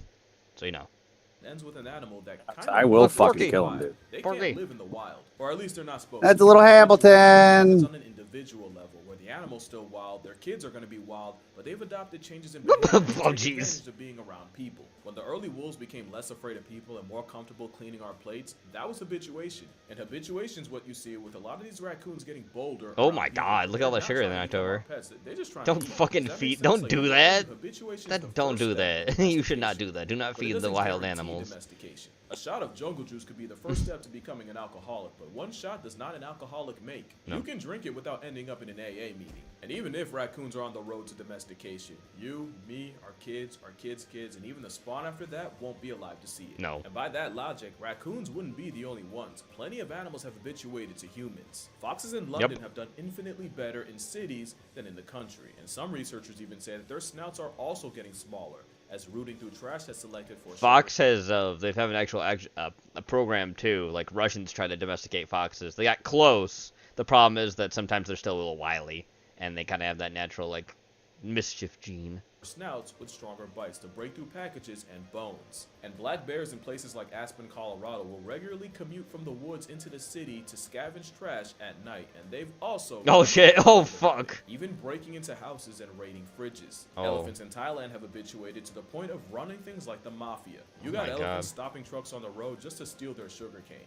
But by far the best, or I guess worst example, is baboons in South Africa being so used to humans meaning an easy meal, now they expect it and will violently run your pockets. But no one's saying baboons, elephants, or especially bears are being domesticated. Black bears are obese raccoons. I mean, some will claim that for foxes, but even if they are, nobody you know or will know will be alive to see it. And as cities continue to spread, a lot of animals will have to adapt or die. And credit, raccoons adapted the hell out of their circumstances. I'm like that, bro. Raccoons hack the city game, and there's nothing you can do to stop them. Toronto is considered the raccoon capital that of the is world, just with eating up a to rat. 100,000 black-eyed Oh my men god. roaming, which would technically make them the largest minority group in Toronto. And if the $30 million dud wasn't proof, these sticky-fingered city slickers are testing humanity in ways few other urbanites could. But at least raccoons make sense in North America. Somehow they've taken their act international to Germany. In What the fuck? 1934, What are you doing there, you little weasels? raccoon fur farms were booming. Oh, Local forestry fur chiefs farms, that's released why, two but they pairs of escaped. wash bears to enrich the environment. No. The result was the raccoon population blew up. And not just them, because years later, a bomb obliterated a farm near Berlin, Wow. allowing 30 raccoons to escape. Oops. Today, there's an estimated 1 million rogues roaming the country. Oh my It's god. unfortunate, That is terrifying. That's a lot of raccoons. still did That's not too see many that. cooners. But the most outrageous origin story is how they ended up in Japan. You see, What the after fuck? the 1977 Rascal the Raccoon anime, raccoons became all the rage. So much that Oh, Japan no. was importing over 1,000 You already have your tanukis. Keep your damn tanukis there instead of raccoons. They don't get satisfied the demand rabies. for pets. And thanks to raccoons being some of the worst pets you can have, if they weren't released Oh, into the jeez. streets by owners, they escaped and invaded the cities anyway. If Oh, they could have boy. just taken the time to finish the anime, they probably would have gained the insight that could have avoided all of this. Instead, Japan has been at war with an unknown number of raccoons, who aren't just costing millions of dollars in damage a year. They've What do you done want an in Fort absolute Sus- number oh, there you on are. the already Okay. endangered Japanese salamander. Oh, also no. severely outcompeting the very Oh, that's the tanuki. That's a raccoon dog, not the raccoon dog. Raccoon dog. ironic-looking raccoon dog. Yep. They can't keep getting away with this. No. But it's Tanukis not all are good for the raccoon. great. I love them. They're Habituation cute. can be a problem for them too. As funny as a raccoon. And again, breaking they into a are store they are getting relatives to faded the up raccoon, moonshine but they're is, somewhere there are some else. They're unexpected far up than not being consequences to them related to eating him, the I same think. food as us. Like, did you know raccoons can get diabetes? Oh, Researchers look at him. found Yeah, I can see he has that the diabetes. city variety had a blood glucose level more than double those in the country. Mom, I'm sorry, I know you don't like me cursing, but I cannot stress how badly you f***ed them over by feeding them. A mashed up chonk is real cute until you realize they're having the same issues with obesity, diabetes, and other health problems. And remember, Toronto already blew an NBA player's salary trying to stop them. Not to mention the very real issue that raccoons go the way of baboons, where they not only lose all fear and respect for humans, but start getting violent about it too. Yeah. As I say it all the time, you could probably finish the phrase for me, but the worst thing an animal can do is what? Lose its fear of humans. Yep. Because while the original raccoon might seem far from extinction, there's another raccoon on the brink that you may not have even heard of. Because there's actually 3 species of raccoon. Oh. You got the famous common raccoon, but also the crab-eating, or South American, because they don't even eat that much crab. But also the Cozumel, or pygmy raccoon. Pygmy. You remember how I said Nessie's the only U.S. citizen that's authorized to study them? Well, she's seen firsthand what habituation, especially tourism, has done to Oh, that's unfortunate. Look at these little things. They're adorable. them. Like, Yeah, look at the little goobers. This video, she had to deal with a couple Cozumels that died due to habituation, likely due to the malnutrition of eating tourist trash. Yeah. It's sad that there's only a couple hundred of these walking travel-sized trench coats left, with That's sad. urban habitat loss, parasites, and disease being some of the main reasons Ooh. why. Reasons that definitely are not helped by being fed junk by tourists. But probably the biggest problem is that most people don't even know they exist. No, Like, I didn't if know you till they look up existed till it- Mexican yeah. raccoon, Google will probably acknowledge the koala Oh, so that's their other species of raccoon. This isn't. Okay, so it's in Mexico. Okay. for the Cozumel. And it's getting to the point where if we don't lock in like now, the whole Cozumel raccoon community is going to get canceled. That would really suck, because I literally just found out about them last year. So I to found make a them long right story now. short, raccoons I didn't even know aren't about 'em. domesticating themselves, and if they are, it's no more than baboons, bears, or foxes. And if they are, Oh, God, look at that many, lady. many generations before anyone sees it. And honestly, I don't think the scientists reporting on it were trying to be misleading, because again, it technically could be domestication, but I feel like news outlets saw domestication and kind of ran with it. And then people saw that news and immediately Oh, started shit. thinking they'll have Oh, raccoons and pets yeah, for oh, their yeah. lifetime, and that's not the case. Porky's trying to mount And you know Gene. what? Gene, run away! I'm not kidding when I say a raccoon as a pet Now would Porky's have on made a the soccer field. species, your life, and everything Nice on about someone's it. yard. Imagine an adorable but Oh. incompetent Dude, contractor. that Porky's a has real no problem, that man. food He is. after. That and they're liable to mangle your cat. Yeah. Also, it's not good for the raccoons either. I can show you a graveyard full of raccoons that started as pets. And hot take, all exotic pets are bad. Okay, but I feel like opossums as an option are way more chill. Like, who's ever been punked by a possum? And skunks are a low-key sleeper pick. Like, I'm not kidding. They might get a video next. But yeah, instead of obsessing over You just regular- got. Well, here's the thing about skunks. Even if you remove the glands, they will still kind of stink. They are stink weasels for a reason. They stinky. They stinky. raccoons into our house, we should probably try to save them while they're still out. And that's gonna do Boing, it for this boing, video. boing, Shout out to boing. Nessie for helping me with this video while fighting the good fight. She's currently in an undisclosed location in Cozumel trying to save the pygmy population. I'm gonna Nice. put all her stuff in the description. Also, shout out to Newsflare. A lot of the clips used in this video were licensed through them, so yeah, definitely recommend for finding clips for your projects. Also, I just want to say, I'm not an expert in this. Like, don't think of me as a teacher, more like a student sharing his work with the class. And if you disagree with me, I have no problem with healthy discourse in my comments. In fact, I actively encourage it. Good. Just don't be like weird about it. You know what I mean. Drink water, hug your mother. Stop feeding. Is this on? Hold on, let me just. Please stop feeding raccoons. They don't need the help, and your help's not helping. Tell a friend about the Cozumel. They really need the PR. Say what's up to your pops, and I'm gonna see y'all in the next one. Nice. Coons. He's just playing a flute. Look at him. He's just playing a flute. Oh yeah. That one's just coming. Look at him. What's going on over here? Daytona Beach Biker Oh, shit. Fest. Here we go. Are we fluting? Oh.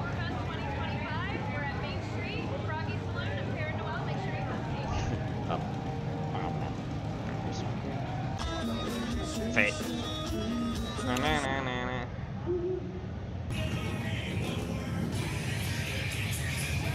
And then the witches. It's 22 minutes. I'm speeding up. This is from Beach Vision. This is like a best of reel too. So this is from last year. We've seen this event before. I don't think we've seen this footage before, but you know, we've seen some of the people in here. Look, check it out. With this mask.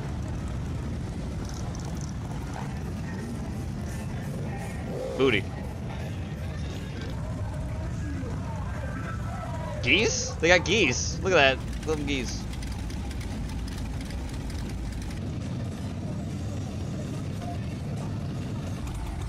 Booty, damn. Lady. That outfit. Booty.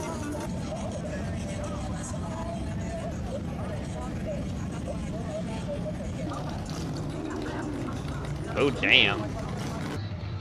Look, a skeleton, Weeb. Oh, look at that minigun. Fake Skellington. Minigun. Fake minigun. Look at it. Look at that thing. Wearing a scream mask. Skull helmet. Another skeleton. Gene Skellingtons. That's a bodysuit. Trying to zoom in on her eyes.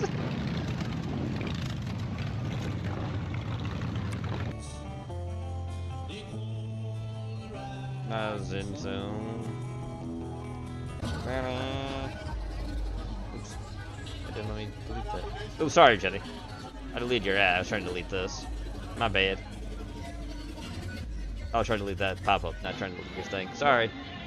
I'll fix it for you. Bumfardo. I was trying to delete the damn pop-up, Jenny. I'm trying to delete your shit. I fixed it for you. Glad I could help.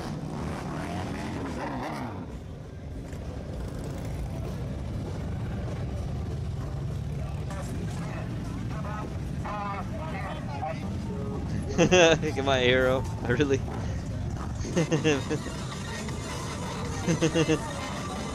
What a fitting name, Bumfardo. Booty. Hey guys, it's me, Bumfardo.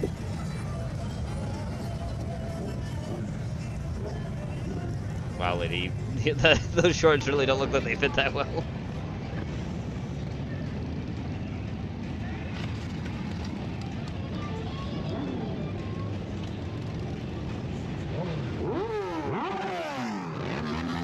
No. Oh, look how big that one is. That's so wide. Road glider. That's definitely a custom grab there. Road King, I think.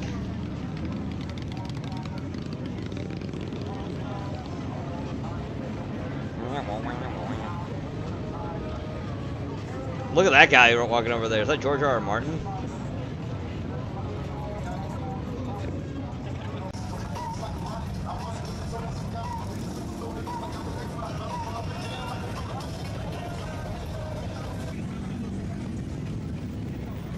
Booty. Am I disturbing your fallout? Wow. Well, look how big that bike is. It's a big old power trike. Giant panda head. You're ridiculous. Now the power trike. Look at that one. I showed what I should. Whee! Oh god, look at that. I did not do that. That's terrifying to me. Booty. Damn. More booty. Road closed. Main Street Station.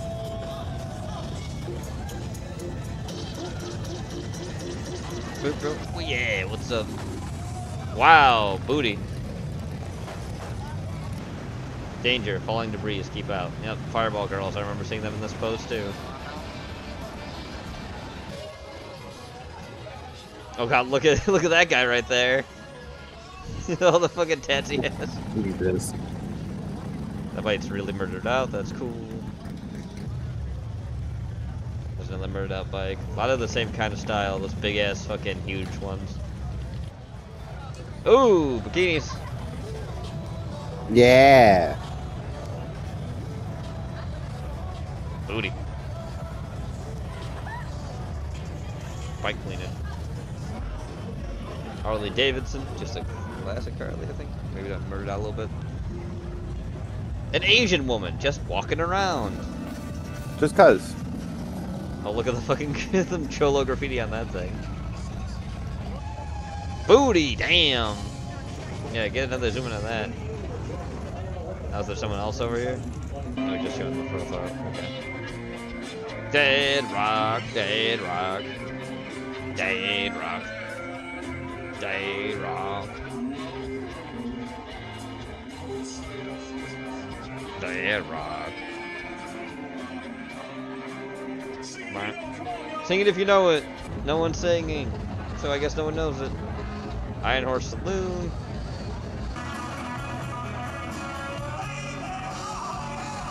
Meow, meow.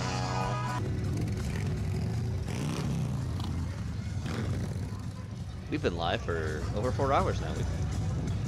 Wow, I want to go to bed. I need to go to bed soon, actually. Okay.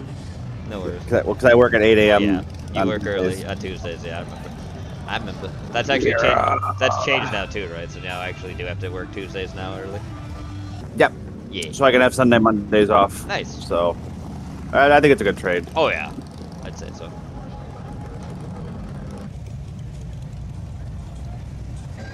That was not a. So that thing that guy was wearing was actually not a biker thing. He was wearing, I believe, what is the name of that band called again? Black Label Society. I think he was wearing something with that. That's why it looks like that. Because they got bikers aesthetic, but they're not actually a biker thing. It's just like the whole look. They got that. That's made by Zach Wilde. He was a guitarist for Ozzy's band for a while, I think. And if you want to talk about dad rock, they kind of have the biker rock. Dad Yeah, rock thing 100 going, fucking percent. It's not bad. I think it's decent enough, but it definitely is dad rock. Dad rock. That's not bad looking. That blue looks nice. I don't like the style of it, but it looks nice.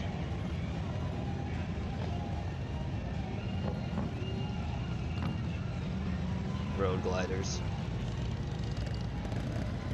That's a power trike.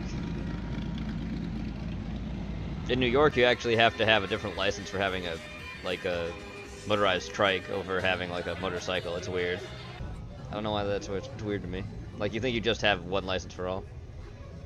Mhm. Used to listen to Black Label a lot. Nice. Black Label Society a lot. Cool. I think, like I said, I think they're a decent band. It's just they'll definitely go for the like dad rock biker aesthetic kind of thing.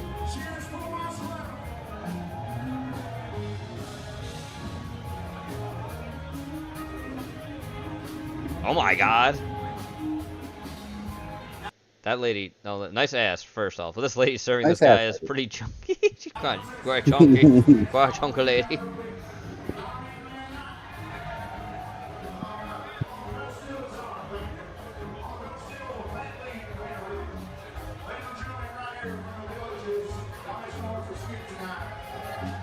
Cash only. I imagine if something says cash only, there's gotta be like ATMs nearby most of the time, because that usually is the case. Or at least some other place will have an ATM.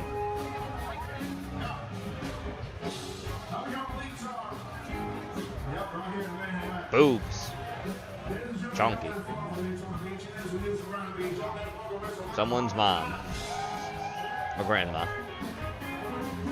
Booty. Someone's pork. But not Pork's, because he's never touched a girl.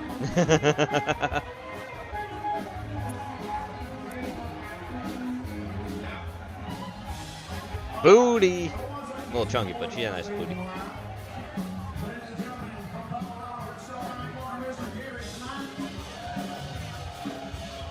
That lady is short.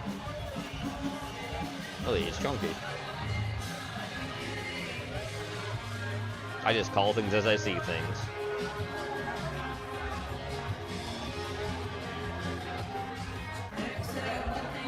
Look at that shirt. That guy had a like grape Hawaiian shirt. That was a blue background with like fucking grapes on it. That was weird. Let's see. Fuel Tech. Jack Daniels. Went fast. Didn't bother. I don't know. That chick's pretty nerdy. That chick's got some tattoos.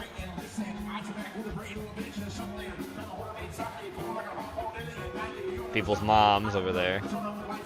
That chick's probably drunk. More moms. Someone's mom. Someone's mom was on the left there. Someone's grandma right there. Someone's mom right there. Booties! Booty. Hispanic lady, I think. Booty. Up there in the stands. He's just walking around. Someone's mom. Someone's grandma or mom.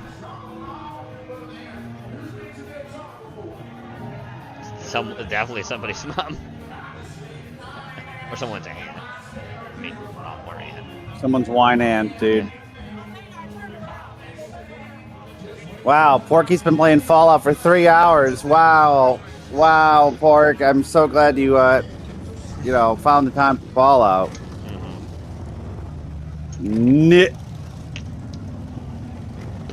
Nibber. You fucking bigger. Booty. Kind of. Oh, well, maybe more of a definition shot there. Yeah, not really. The guy's on a fucking skateboard. What the fuck? Booty. Kinda. Hello. Latina woman. Hello, woman riding power trike. Am I gonna see your ass? You're barely fitting in those pants. Booty. Bob Benton, dad rock if I've ever seen it in human form. Just talk about the weather. Hi, Sash. I know you're whining. I hear you. Wanna jump up again? You're gonna jump up high. Hi, Sasha. You be my queen of the rock and the roll.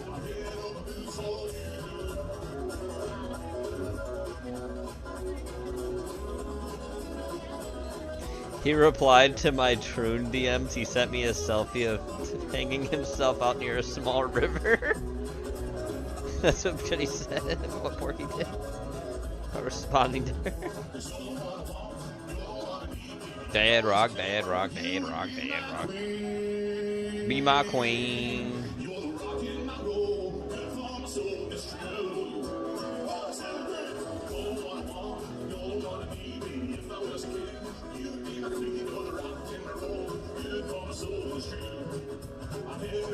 Yes, Sasha, I see you. Can we not walk up? Can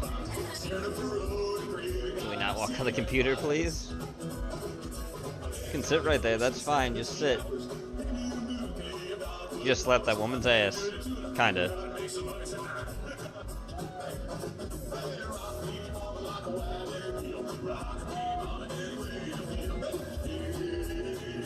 On the rock mirror.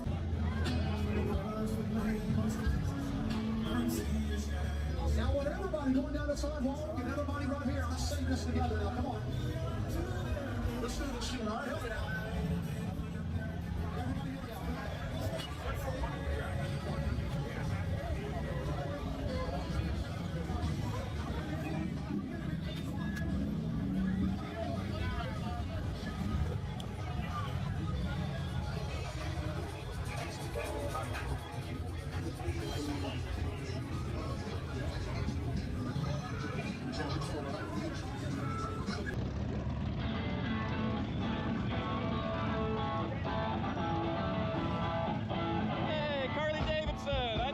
Hey, Harley Davidson. Wow.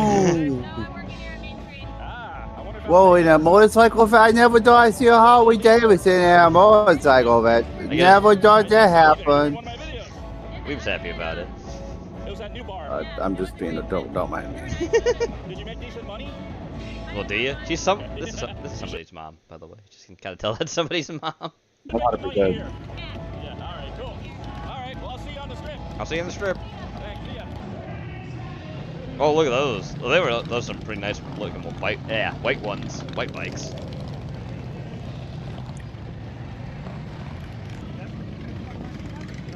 Sometimes I hate it when words die in my mouth. I don't know why that happens sometimes. Blame Porky. Probably is his fault.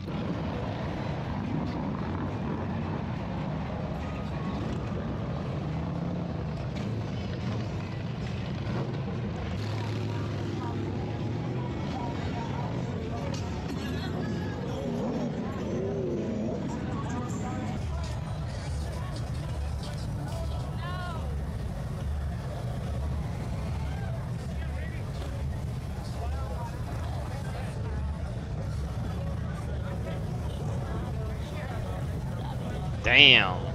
Booty. Booty. Booty. Booty kiss. A little chunky, but booty. Another chick, booty. Oh my god, that lady was huge.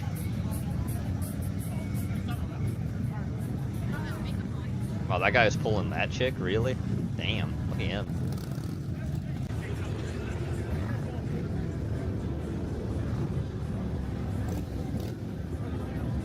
Somebody's mom and dad, somebody's mom and dad. Party woman. Someone's grandma. Oh, that guy.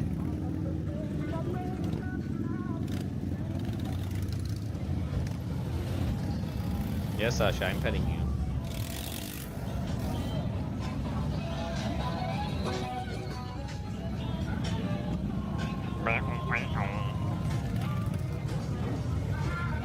You see the neon on that one motorcycle? It looked like a cop thing going on. That's how it looked.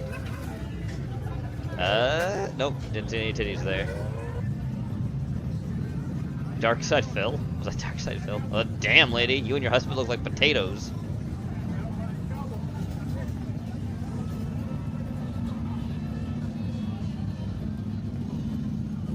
Also, I'm not saying anything to be rude, that's just what they remind me of instantly when I see them. I'm just being honest in my response. That lady was like a fucking string bean. Are you fucking kidding me? What? Dude. The season finale of Dunkin' Egg is this Sunday. There's only 6 fucking episodes. Wow, that's not a lot for a season at all. Wow. I'm surprised. Yeah, that's really short for a season. At least do an hour episode if you're gonna do like 6 episodes. You would think, but they're not gonna. Apparently, it's just the 30 minutes, and then you get 6. Wow, how many seasons is it supposed to be having? I think it's gonna have a few seasons. So okay, well at least that helps. But still, that is a short amount of episodes for a season. I've been noticing that more with stuff that's recent though. They like do really small seasons. It's really weird to me. Because I'm never used to that. I'm used to having seasons be like 13 episodes. Hey, oh look, Marcus, it's Porky what are you again. doing on the- It's Porky talking to you, Weeb, in the trenches of the meme wars.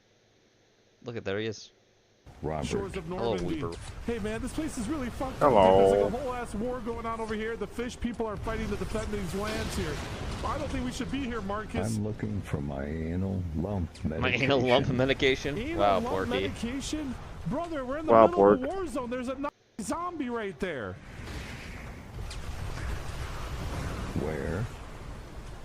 Literally right there in front of us. There's a Nazi zombie just A Nazi eating that zombie. guy. Like we could see it.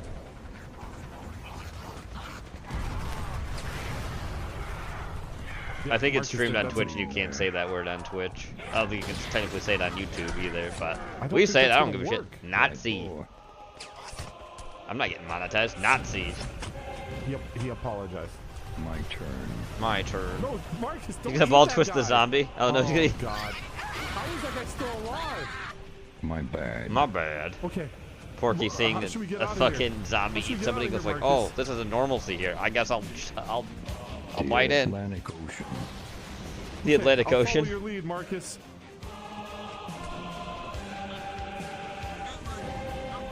Weeb, I see some golden gear over here. I gotta go forward into these I guys. gotta go. I gotta go run. Porky, stop! God damn it! I'll go find a cave, Weeb. I found a cave while we're fighting the behemoth. I think you're overreacting. Yeah, no, I'm totally overreacting right now. There's dead people all around us. Come on, Long John Silver, let's go. Oh God, it's a tank in front of us, Marcus. It's a tank.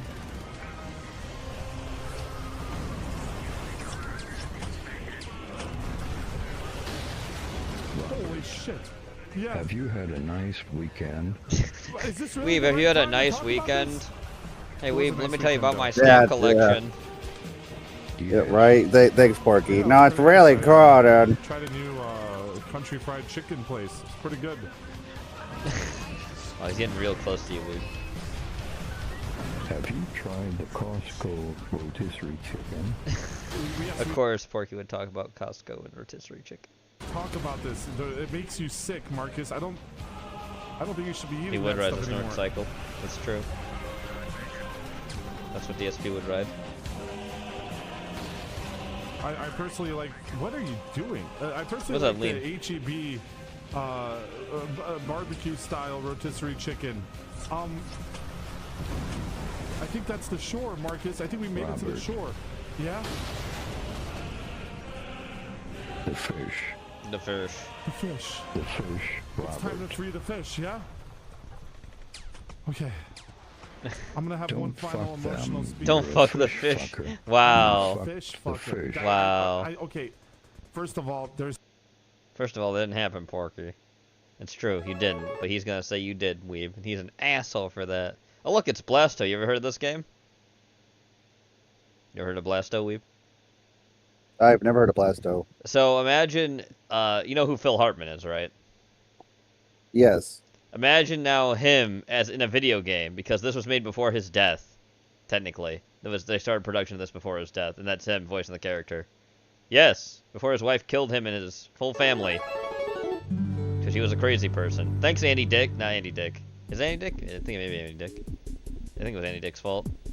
He gave her Coke. Though we associate old-school PlayStation with mascots like Crash Bandicoot and Spyro, it's important to remember they weren't always the guys on top. In fact, Sony went through a whole lineup of characters before striking gold, one of them being Blasto. A gunslinging, quip-spitting intergalactic hero, he starred in his own platforming shooter developed in-house by From Sony McClure, that's right. themselves. And though the game wouldn't release until early 1998, it had secretly been in development since way back in 95. It was Andy You know Dick, what yep. else was being developed in It was Andy 1995? Star Fox 2. What an And you know asshole. what both Star Fox 2 and Blasto have in common? No, he's on the Dylan streets getting Cuthbert fucking was the lead programmer for both. high I've on been meaning shit. to talk about this one for quite a while now, and after learning that it came from the same place as some of my favorite games ever made, sealed the deal.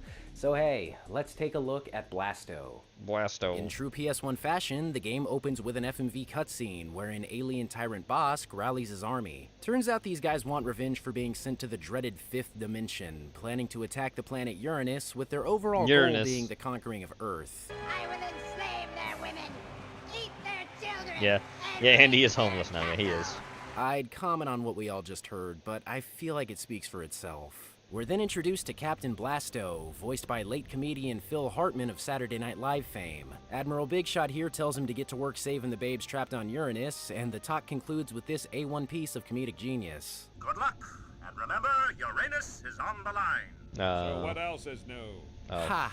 Nice. So it's up to Blasto to defeat the aliens and rescue He the did, captive that's true. babes, all the while That is traversing true, a multitude Bob. of He settings, did try to be do it that. space stations, Andy Dick is a deserts, degenerate and even homosexual. lava infernos. As I said And, earlier, I it's believe a platforming Jewish. shooter, so it has a bit of everything. I know, right? We've Blasto's shock basic surprise. jump, which along with being able to grab ledges is handy for platforming, as well as a sidestep that lets him dodge enemy fire. The controls are very much tank-based, but given the shooting nature of things, facilitate a smooth experience. Surprisingly enough, you're able to use the right analog to look around, but only when standing still. You can also lock the camera into any position by clicking the stick, which I've never seen done in any other game before That is or weird. after this one, and if you're anything like me, you might be thinking that's because it's pointless, but no, it makes the platforming infinitely easier since you're allowed the perfect angle to see what's ahead. You Nice. can also perform a quick turn move by jumping while moving Okay, yeah, backward, Andy Dick which is comes Jewish, in handy yes. whenever you're being attacked from Oh, behind, but can degenerate just as Jew, easily never heard that become a one before. mega pain in the ass. Not only is it possible to trigger on accident, which happened more I'm gonna times laugh than at I this care to fucking admit, this but stream doing gets hate so speech, close to it'll be the edge of funny. a platform can see you falling into the game's many I'm not even abysses, saying anything since really for hateful, I'm whatever just saying reason, facts. Blasto doesn't stay in place. On the combat side, you're outfitted with a handy Blastomatic. All right, party a people sidearm that and can be whatever fired Porky back to back, identifies well as. charged Not present, clearly. Not present. Good night, everybody. Good night, Weeb. Sleep well. Have a good rest of your show. I will catch you all tomorrow for police. Hell yeah. Bye-bye. Later, Weeb. Bye-bye.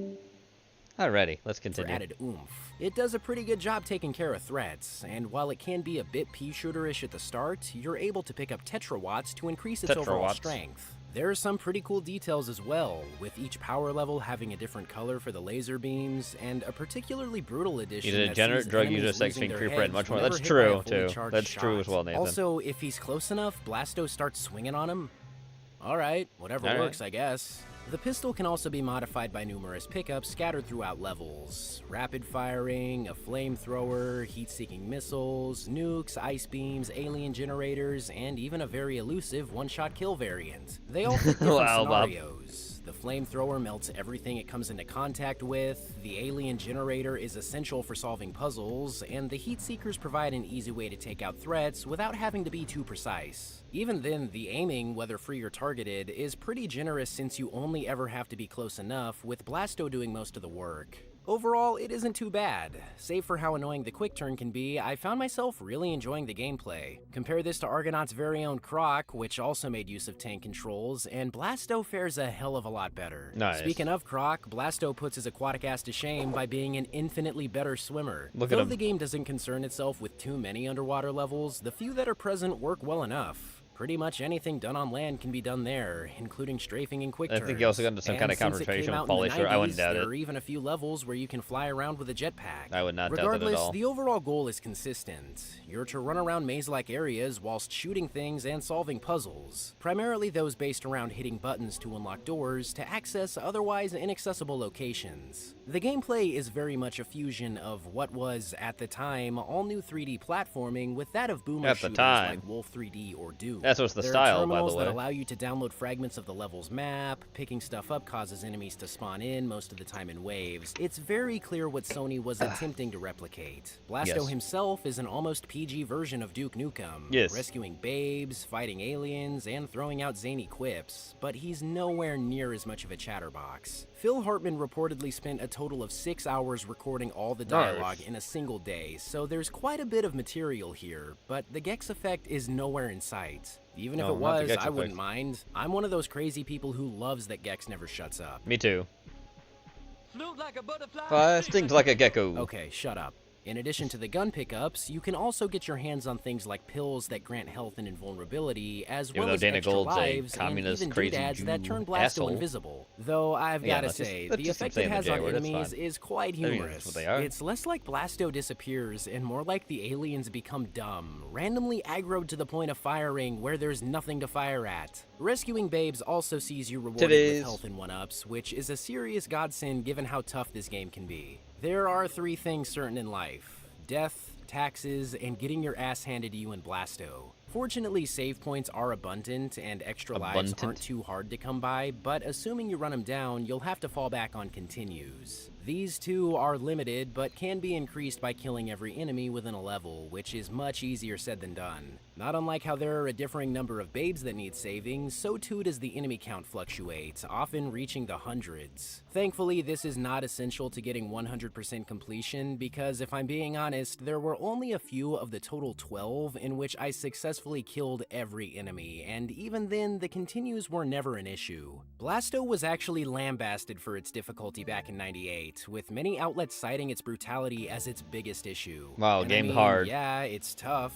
but I've definitely played harder games, some of which came out before. I'm looking at you, Rayman. Come Yup. to think of it, these two games have a lot in common, given how spawns work for enemies and items, and how you lose everything upon death. Speaking of, a few of the enemies pissed me right off, with my least Pissed me favorites right being off. any of the ones that can fly. Ugh. You've got these Silver Surfer assholes and annoying eye dudes that shoot fire, but then you also have to deal with ground turrets that launch explosive spikes and can only be Fuck that. damaged by things like charge shots and bombs. For what it's worth, the enemy AI exhibits many impressive responses, often rolling out of the way when being shot at. Nice. But good luck noticing any of that when trying to avoid death yourself. Yeah. Aside from the shoddy quick turn, which is probably going to haunt my dreams for years to come, I only found myself truly irked by moments where I had no idea what the hell I was supposed to do. Obviously, the labyrinthian nature of levels coupled with the inevitability of missing one babe factors into this, which happened to me on quite possibly the worst level for it to happen. But moments like having to use the alien generator to distract the Snarf just rubbed me the wrong way. And I get it. The subtitle for the level is "How do I get past the Snarf?" But other than echoing my own thoughts, it did nothing to help me progress. I guess that's why they make up for it by letting you kill the bastard later on. Nice. And that, my friends, is how Mr. Incredible gunned down Mike Wazowski. There's just a ton of stuff that can be missed if you don't know to look out for it. Level 3 has this room filled with pickups that can only be opened by an enemy that you are going to shoot because why wouldn't you? Oh. Every other alien up until this point has been hostile. There's even a missable boss fight against an evil Blasto clone at the very end Wow. of the game that unlocks a warp room that you can use to go back to previous levels. Nice. This is almost essential if you've missed any babes given the game's linear nature that sees episodes bleeding together, so for it to be shrouded in such secrecy is crazy. Come That's to think wild. of it, a lot of this game is ridiculously cryptic, not the least of which is thanks to these buttons labeled "Do Not Press." Seems straightforward, right? After Now that's the Gex China theme. That actually is. This time. That is the Gex China theme from 2. After all, the one at the start blows you to smithereens. Well, what if I told you that He was the talking full about thing Gex. That should is. be pressed? That ninja thing sounded just like it earlier, but this is actually the theme. I can tell. I can actually tell. Because instead of killing Blasto, they end up helping him. I know I'm starting to border on nitpicking here, but unless you've already played the game and know which buttons to hit, there's a 50-50 chance between insta-death and something as It's the one on the title innocuous as screen, I think. Blasto's head It's swelling Gex's like title a theme, not balloon. the... But it's how not about the things I like? It's not the China theme. It's the fucking title screen theme of Gex 2. Well, for one, I'm a big fan of this game's style. The look of it, the music, the humor, I found myself having a blast, and for what's essentially an early PS1 title, given its drawn-out development, this is a nice-looking game for the time. There's plenty of fogging, sure, but the details added to the models and environments do a pretty good job making up for it, which is doubly impressive given the developers did it all without any pre-existing graphic libraries. And now I have it meaning on Steam you see was with made Gex 3 and Gex 1. for Blasto. It's just one of those games where the devs went above and beyond.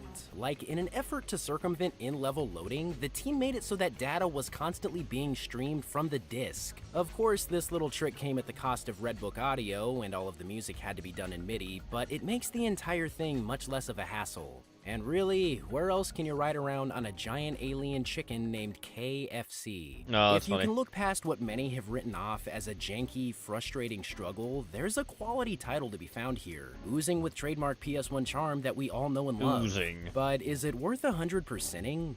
Despite completing it myself, I honestly can't say. After being ravaged by his harem of babes, which is probably the most normal thing to happen in this game, Blasto finally meets up with Bosk, whose fight sees him controlling a robot before flying around. Commandeering an escape pod, Blasto makes it out just as the place explodes, and after another wacky talk with Big Shot, the credits roll. For your efforts in rescuing every babe, you're rewarded with the Babe Viewer, also known as what kids in the late 90s without the internet had. Yeah. I think I speak for most when I say it takes a bit more than 32-bit PlayStation girls to get my rocks off, so other than the disco mode, which looks like a bad trip, this'll only keep you entertained for a minute at the most, which is coincidentally all the time said kids in the late 90s without the internet needed. Despite its shortcomings, Blasto sold well enough for a sequel to be greenlit, though it was just as quickly canned, as on May 28th of 1998, only 6 weeks after here's the unfortunate news of what happened in real life. the game's release, Phil Hartman would be murdered by his wife. Yep. The whole thing's a cautionary tale of drug use and relapse, but what matters is that Hartman was 49 years old. He was. And along with him would die a unique brand of comedy and wit that will never be replicated. And unfortunately, his whole family too. She took everything. It's awful. But mentioning it was important. Phil Hartman was a legend, and his Yes, he performance was. is one of the reasons this game is remembered. Futurama fans will know that the character Zap Brannigan was based on created Phil, to yep. be voiced by him. But he wasn't, And unfortunately. in a really neat way, Blasto here provides an interesting look at what could have been. So hey, check it out. You might just find yourself having a blast. Toe. Alright, Strong, put this next video in. It's all about this black game. Oh, apparently it's age restricted or something, or it was removed. Let me see real quick. I'm curious myself. Oh, it's not gonna let me do it that way. I'll have to watch it another time. Sorry, Strong, moving on. I put this in. Crab meat. Hello and welcome to another episode This of from Alpha Crab Beta Fishing Gamer. with Captain Bobbert. Today we're catching some I didn't know Alpha Beta Gamer was Scottish, but he is apparently. Scottish. Never voices anything in his things besides the shorts. southern king crabs. They're feisty little critters. First we need to sort the crabs. We throw back the little ones, but these big ones are keepers. Keepers. Be sure to dispose of any corpses you find too. They're bad eating. Bad eating corpses, mate. Now, we just need to swing the pot over here. Drop it off. Then we add little bait. And head upstairs to drop off the pot again. The pot. What a lovely day for crab fishing. What a day. We'll come back for this later. Uh-oh. Now let's go to the bridge, where the magic happens. Oh, shit. The magic, he says.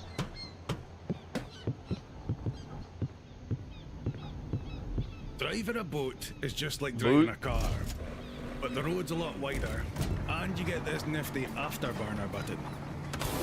Oh shit. She's fast, isn't she? Slow as shit.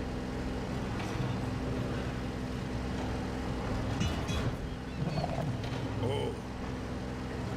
Sounds like we have a visitor. Uh-oh. We don't like visitors aboard this ship. What we got? But we know how to get rid of them, don't we, viewers? Oh boy. What's the visitor? Shotgun. Hail to the king crab, baby. Crab baby. That's funny. We're gonna fight some Innsmithians? Oh, it's a big one. This shotgun will dispatch it quickly. Oh, it's a big, huge ass crab. Up. If I'd remember to load it. Well, dead.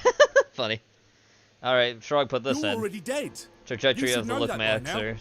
Suboptimal genetics, deficient zygomatic width, mandibular recession. Nature handed you a death sentence at birth. Wow. Tragedy of trajectory of the looks Nature's maxers. finished. It's obsolete. We own the code now. Oh boy. Looks Ah, are God. everything. Bone structure's destiny. You're either Apex or you're invisible. Self-optimize or die. Forgot. Wow, Space Marines are Positive changed, canthal man. tilts, compact mid-faces, diabolical FWHR ratios. That's the baseline now. I had Dr. Bromvig lay the foundation work. Premier Dr. orbital Bronwyn. sculpting, Oh, God. tooling angulation, outpatient rhinoplasty, petty cash maintenance. Then I hit the peptide stacks, GH secretagogues, Oh, God. myostatin inhibitors, DHT derivatives 3 times daily. The parallax girls eat it up. Every normo's running the playbook. Ah. But when 9's the new 5, you've got to keep grinding upwards. So Nine's I the hit new the 5. Ganymede Clinic. They've Oh, got God. proprietary ops like you wouldn't believe. Zygomatic lattice Ah. expansions, cheekbone annihilation, Cheekbone annihilation. osteoflux infusions. The works. The Had them dye works. my skin with subdermal ink. No charge. I'm their favourite client. Just look at me. Yeah. Paid extra for the osseous horn grafts though. Worth it. The Horn algos grafts? don't sleep. Jesus Christ. There's new alphas every refresh. No time to rest. But you can only sculpt meat so much. Then you got to slice deeper. Helical grafting, genome sampling, total face re-sleeves. Oof. We're spinning Metamorph 7 cycles now, shedding skin every 72 hours. What the fuck? I had Kirill Labs deal the latest push. Full genomic override. Oh, God. Adaptive bone matrices. My skeleton restructures itself now. I woke up 3 centimeters tall What the fuck is going on with them? yesterday. The ARMS Sphinx class carbon weave tripled the crushing power. I'm operating at levels that didn't exist 6 months ago. Apex predator status. What the But fuck? the lips still need work. And the cheekbones could go wider. Of course, There's yes. always room for improvement. The trajectory of the This looks maxer. is just the start. Oh god, he's got multiple hands. Well, I'm not sleeping tonight, Strog, thanks. That was terrifying. But speaking of terrifying, we got another spooky. Here we go. Discovery behind the vision of the prophet Ezekiel. From Alabama. Keep that in mind. I gotta get this on screen 1 second. Let's get Zach Baggins on the screen again, cause it's spooky time. Here we go.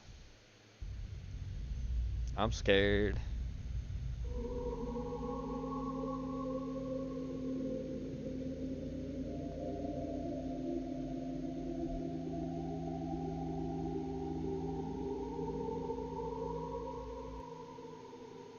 When we say that Ezekiel had contact with divine beings, we are in fact attempting to interpret it otherwise.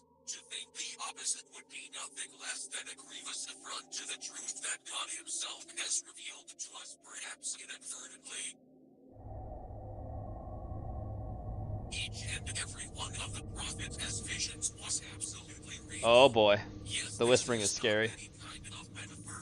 the visitation of those vessels was part of the divine plan. Oh god. Well, I'm really not sleeping tonight.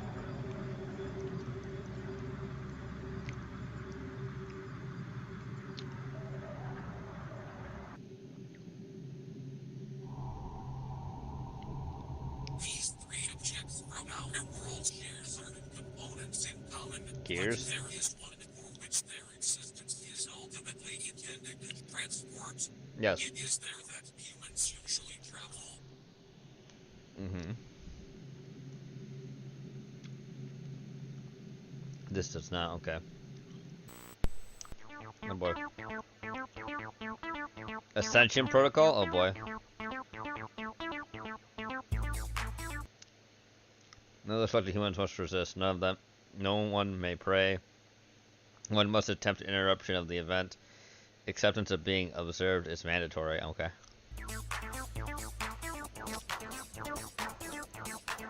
No one must pray. Never mind.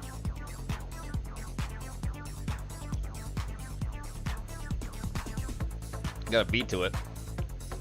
You have witnessed any of the phenomenon. You must follow the protocol.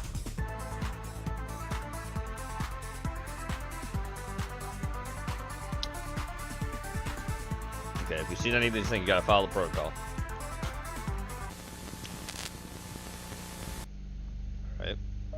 When Edwin Block inherited his father's house in 1998, he found himself confronted with a place frozen in time.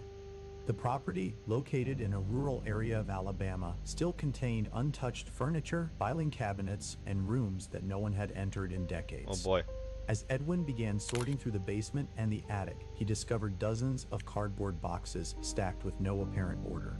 Inside were typewritten documents, folders bearing official seals now faded, black and white photographs, cassette recordings, and several VHS tapes labeled by hand.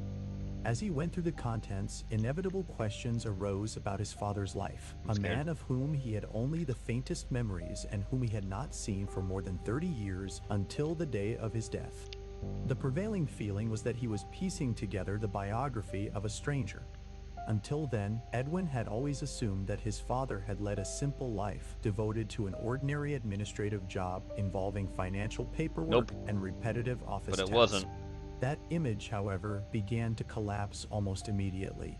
Many of the documents had nothing to do with accounting or banking at all. Oh, shit. Instead, there were references to aerial observations, field reports, local newspaper clippings about strange lights, and photographs taken at night in rural areas. Some personal notes hinted at a long-standing obsession with the UFO phenomenon, treated not as a casual hobby, but as a sustained line of inquiry.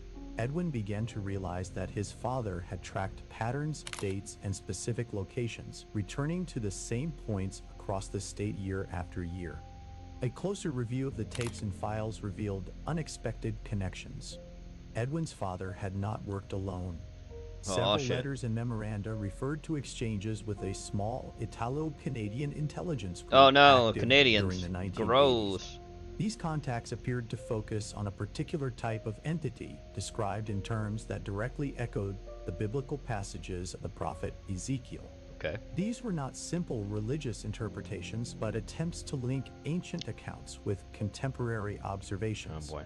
The documents suggested that this group believed certain modern aerial manifestations aligned with ancient descriptions of non-human encounters, and that Alabama was one of the regions where such events occurred most frequently. Among the most unsettling material Edwin uncovered were several VHS tapes that seemed to be part of instructional sessions. They discussed protocols, warnings, and classified visual records, delivered in a sober, matter-of-fact tone. Although the origin of the material was never clearly explained, the recordings insisted on the existence of entities repeatedly observed in the skies over Alabama, documented through various methods over the years. The tapes made no effort to persuade or sensationalize. Their purpose was to inform and to leave a record of a series of events that, according to the content, had been deliberately kept out of public knowledge. Okay. The body of evidence assembled by Edwin Block's father was strikingly coherent and extensive. It was not limited to isolated sightings or vague notes, but included detailed records of one particular episode that appeared to mark a turning point in his investigations. According to notes scattered across several notebooks and folders, one of the entities had come down in the middle of a lightly traveled forest. We just in let an that area happen? far removed from roads and settlements. The incident reportedly occurred at night and prompted a rapid mobilization of several individuals involved in the same research circle. The documents mention approximate coordinates, descriptions of the terrain, and references to an improvised perimeter established during the first hours following the discovery. Oh, the text suggests that the recovered object or entity was subjected to a series of basic analyses carried out with the resources available at the time. There were references to tests of its chemical composition, comparisons with known materials, and observations of its behavior when exposed to different sources of light, heat, and simple electromagnetic fields. The language was never grandiose, nor did it make definitive claims, only systematic attempts to record reactions, changes in state, and anomalies that did not fully align with conventional parameters. Some pages showed corrections, doubts, and outright contradictions, giving the impression of work still Why does it look like that? progress, far removed from any sense of certainty. Even so, despite the volume and level of detail in the records, there was no clear conclusion in any of the files. Everything seemed to revolve around the accumulation of data and the constant need to reinterpret it.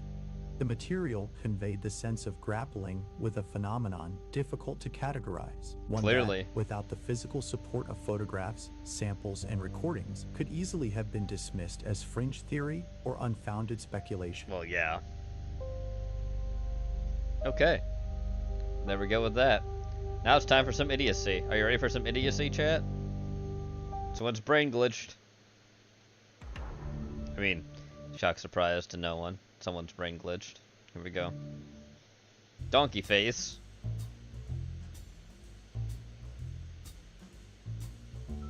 Should the U.S. and yeah, we should defend Taiwan if China invades. We should. One of the reasons why, not just myself, but many of our colleagues here, in fact, Democrats, many Democrats that are here as well, is because we want to tell a larger story. That what is happening is indeed very grave. And we are in a new era, domestically and globally. There have been many leaders who've said we will go back. And I think we have to recognize that we are in a new day and in a new time. But that does not mean that the majority of Americans are ready to walk away from a rules-based order and that we're ready to walk away from our commitment to democracy. I think what we identify is that in a rules-based order, hypocrisy is vulnerability.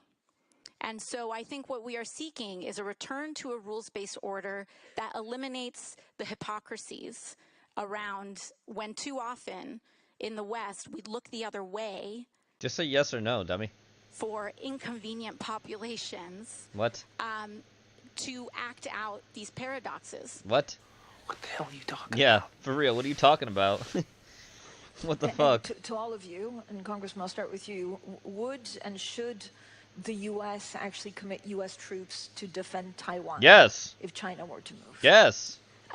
You know, just yes. That this is such a. Just say yes. I think that this is a. This is just of say yes. A very long-standing.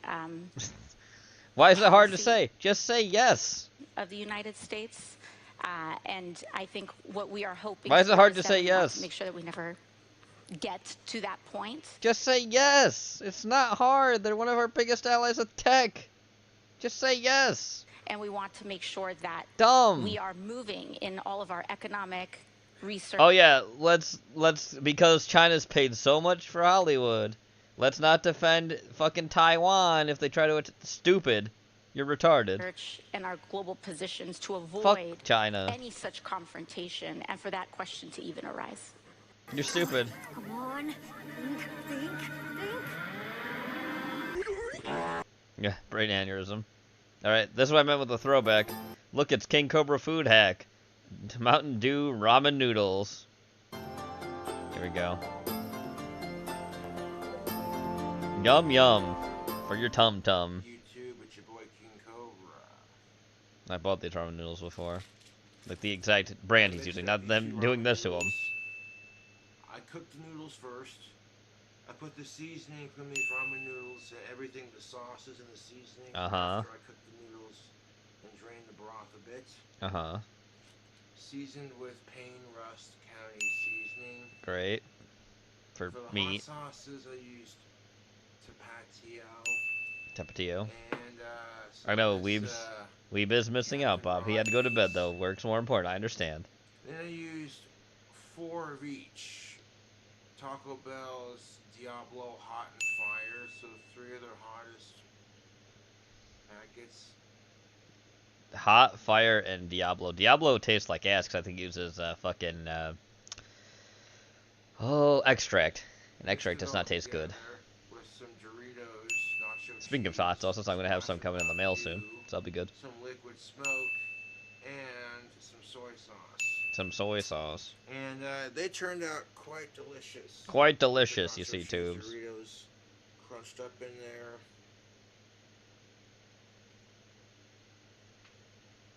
Squash and Mountain Dew gives it some sweetness. Gives that sweetness. Ugh. Dude, that looks so gross. Why would you use soda in cooking noodles? It looks so, yeah, it looks so bad. There's a spiciness and a sweetness to it. Also, why are you eating out of a dog bowl? I know you're wearing a dog collar, but you didn't eat out of a dog bowl, Cobes. I tried to speak ill of Cobes here, because, you know, he's gone, but, man, he did not know how to fucking feed himself. Jesus. Dude, these look like a regular bowl of ramen. No, it doesn't. But when you take But a bite, this shit fucking lights your ward like the 4th of July, dude. I tell What? you what, these are some spicy ass noodles. A combination Spicy ass fucking of noodles. 2 noodle packets. And there's the seasoning. It's Oh, a Zach great Baggins is still on screen. I mean, this is haunted, but not that haunted. And the Mountain Dew, yeah. This is the kind of crap that'll burn your fucking butthole when you shit it out in the morning. Great. I like heat as much. I even like super hot stuff, but this is retarded. I ate so much of it last night. I'm sitting here just chowing down on it. System error, yeah. Can't think. What words? What are those? Hard. And fucking, yeah. And a fucking, yeah. Bite of that shit. Take a bite of it. Mmm. Gross. Hold up, Cobra fam. Hold up, Cobra fam.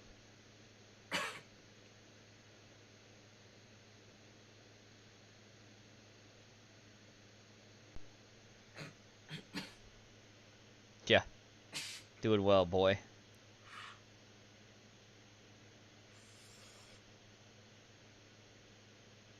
Yo, there's a reason why I call them Dragon's Breath ramen noodles, because I sure let you breathe in fire, dude, like you see in the cartoons. Just kidding.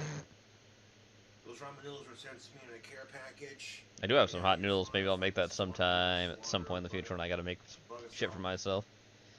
More so than just making more advanced things or having other food. He's got that pose like he's gonna puke. He does, yeah. He does not handle spicy food well at all. Cheesiness? I don't think you want cheesiness in there. You have a puke face again. Ugh. Crushed up nacho cheese Doritos. Yeah, no, you don't need those in there.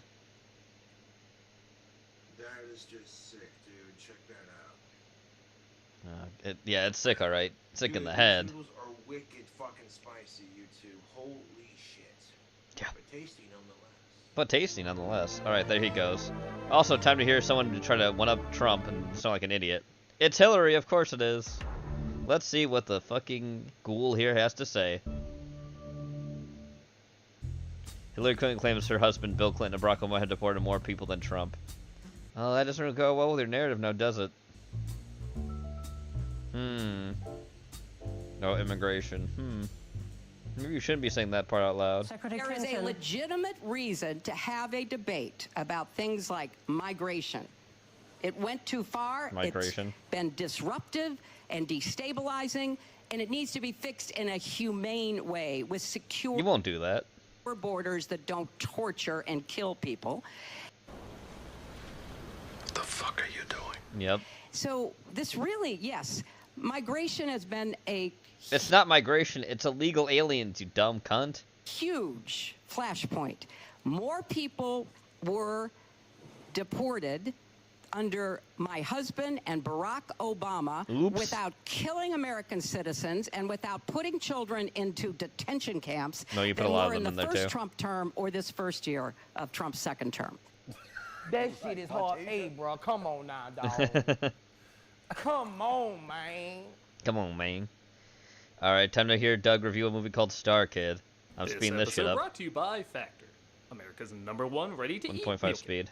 Alright. Check us out at Game On Expo in Arizona, March. No, no one's gonna be doing that. Hey, Nathan, look, he'll be there in Phoenix, buddy. Him and fucking Brad. Go see him, Nathan. Go take a picture with Doug and Brad. Go do it. 13th to the 15th. Go do it, Nathan. You know you definitely want to.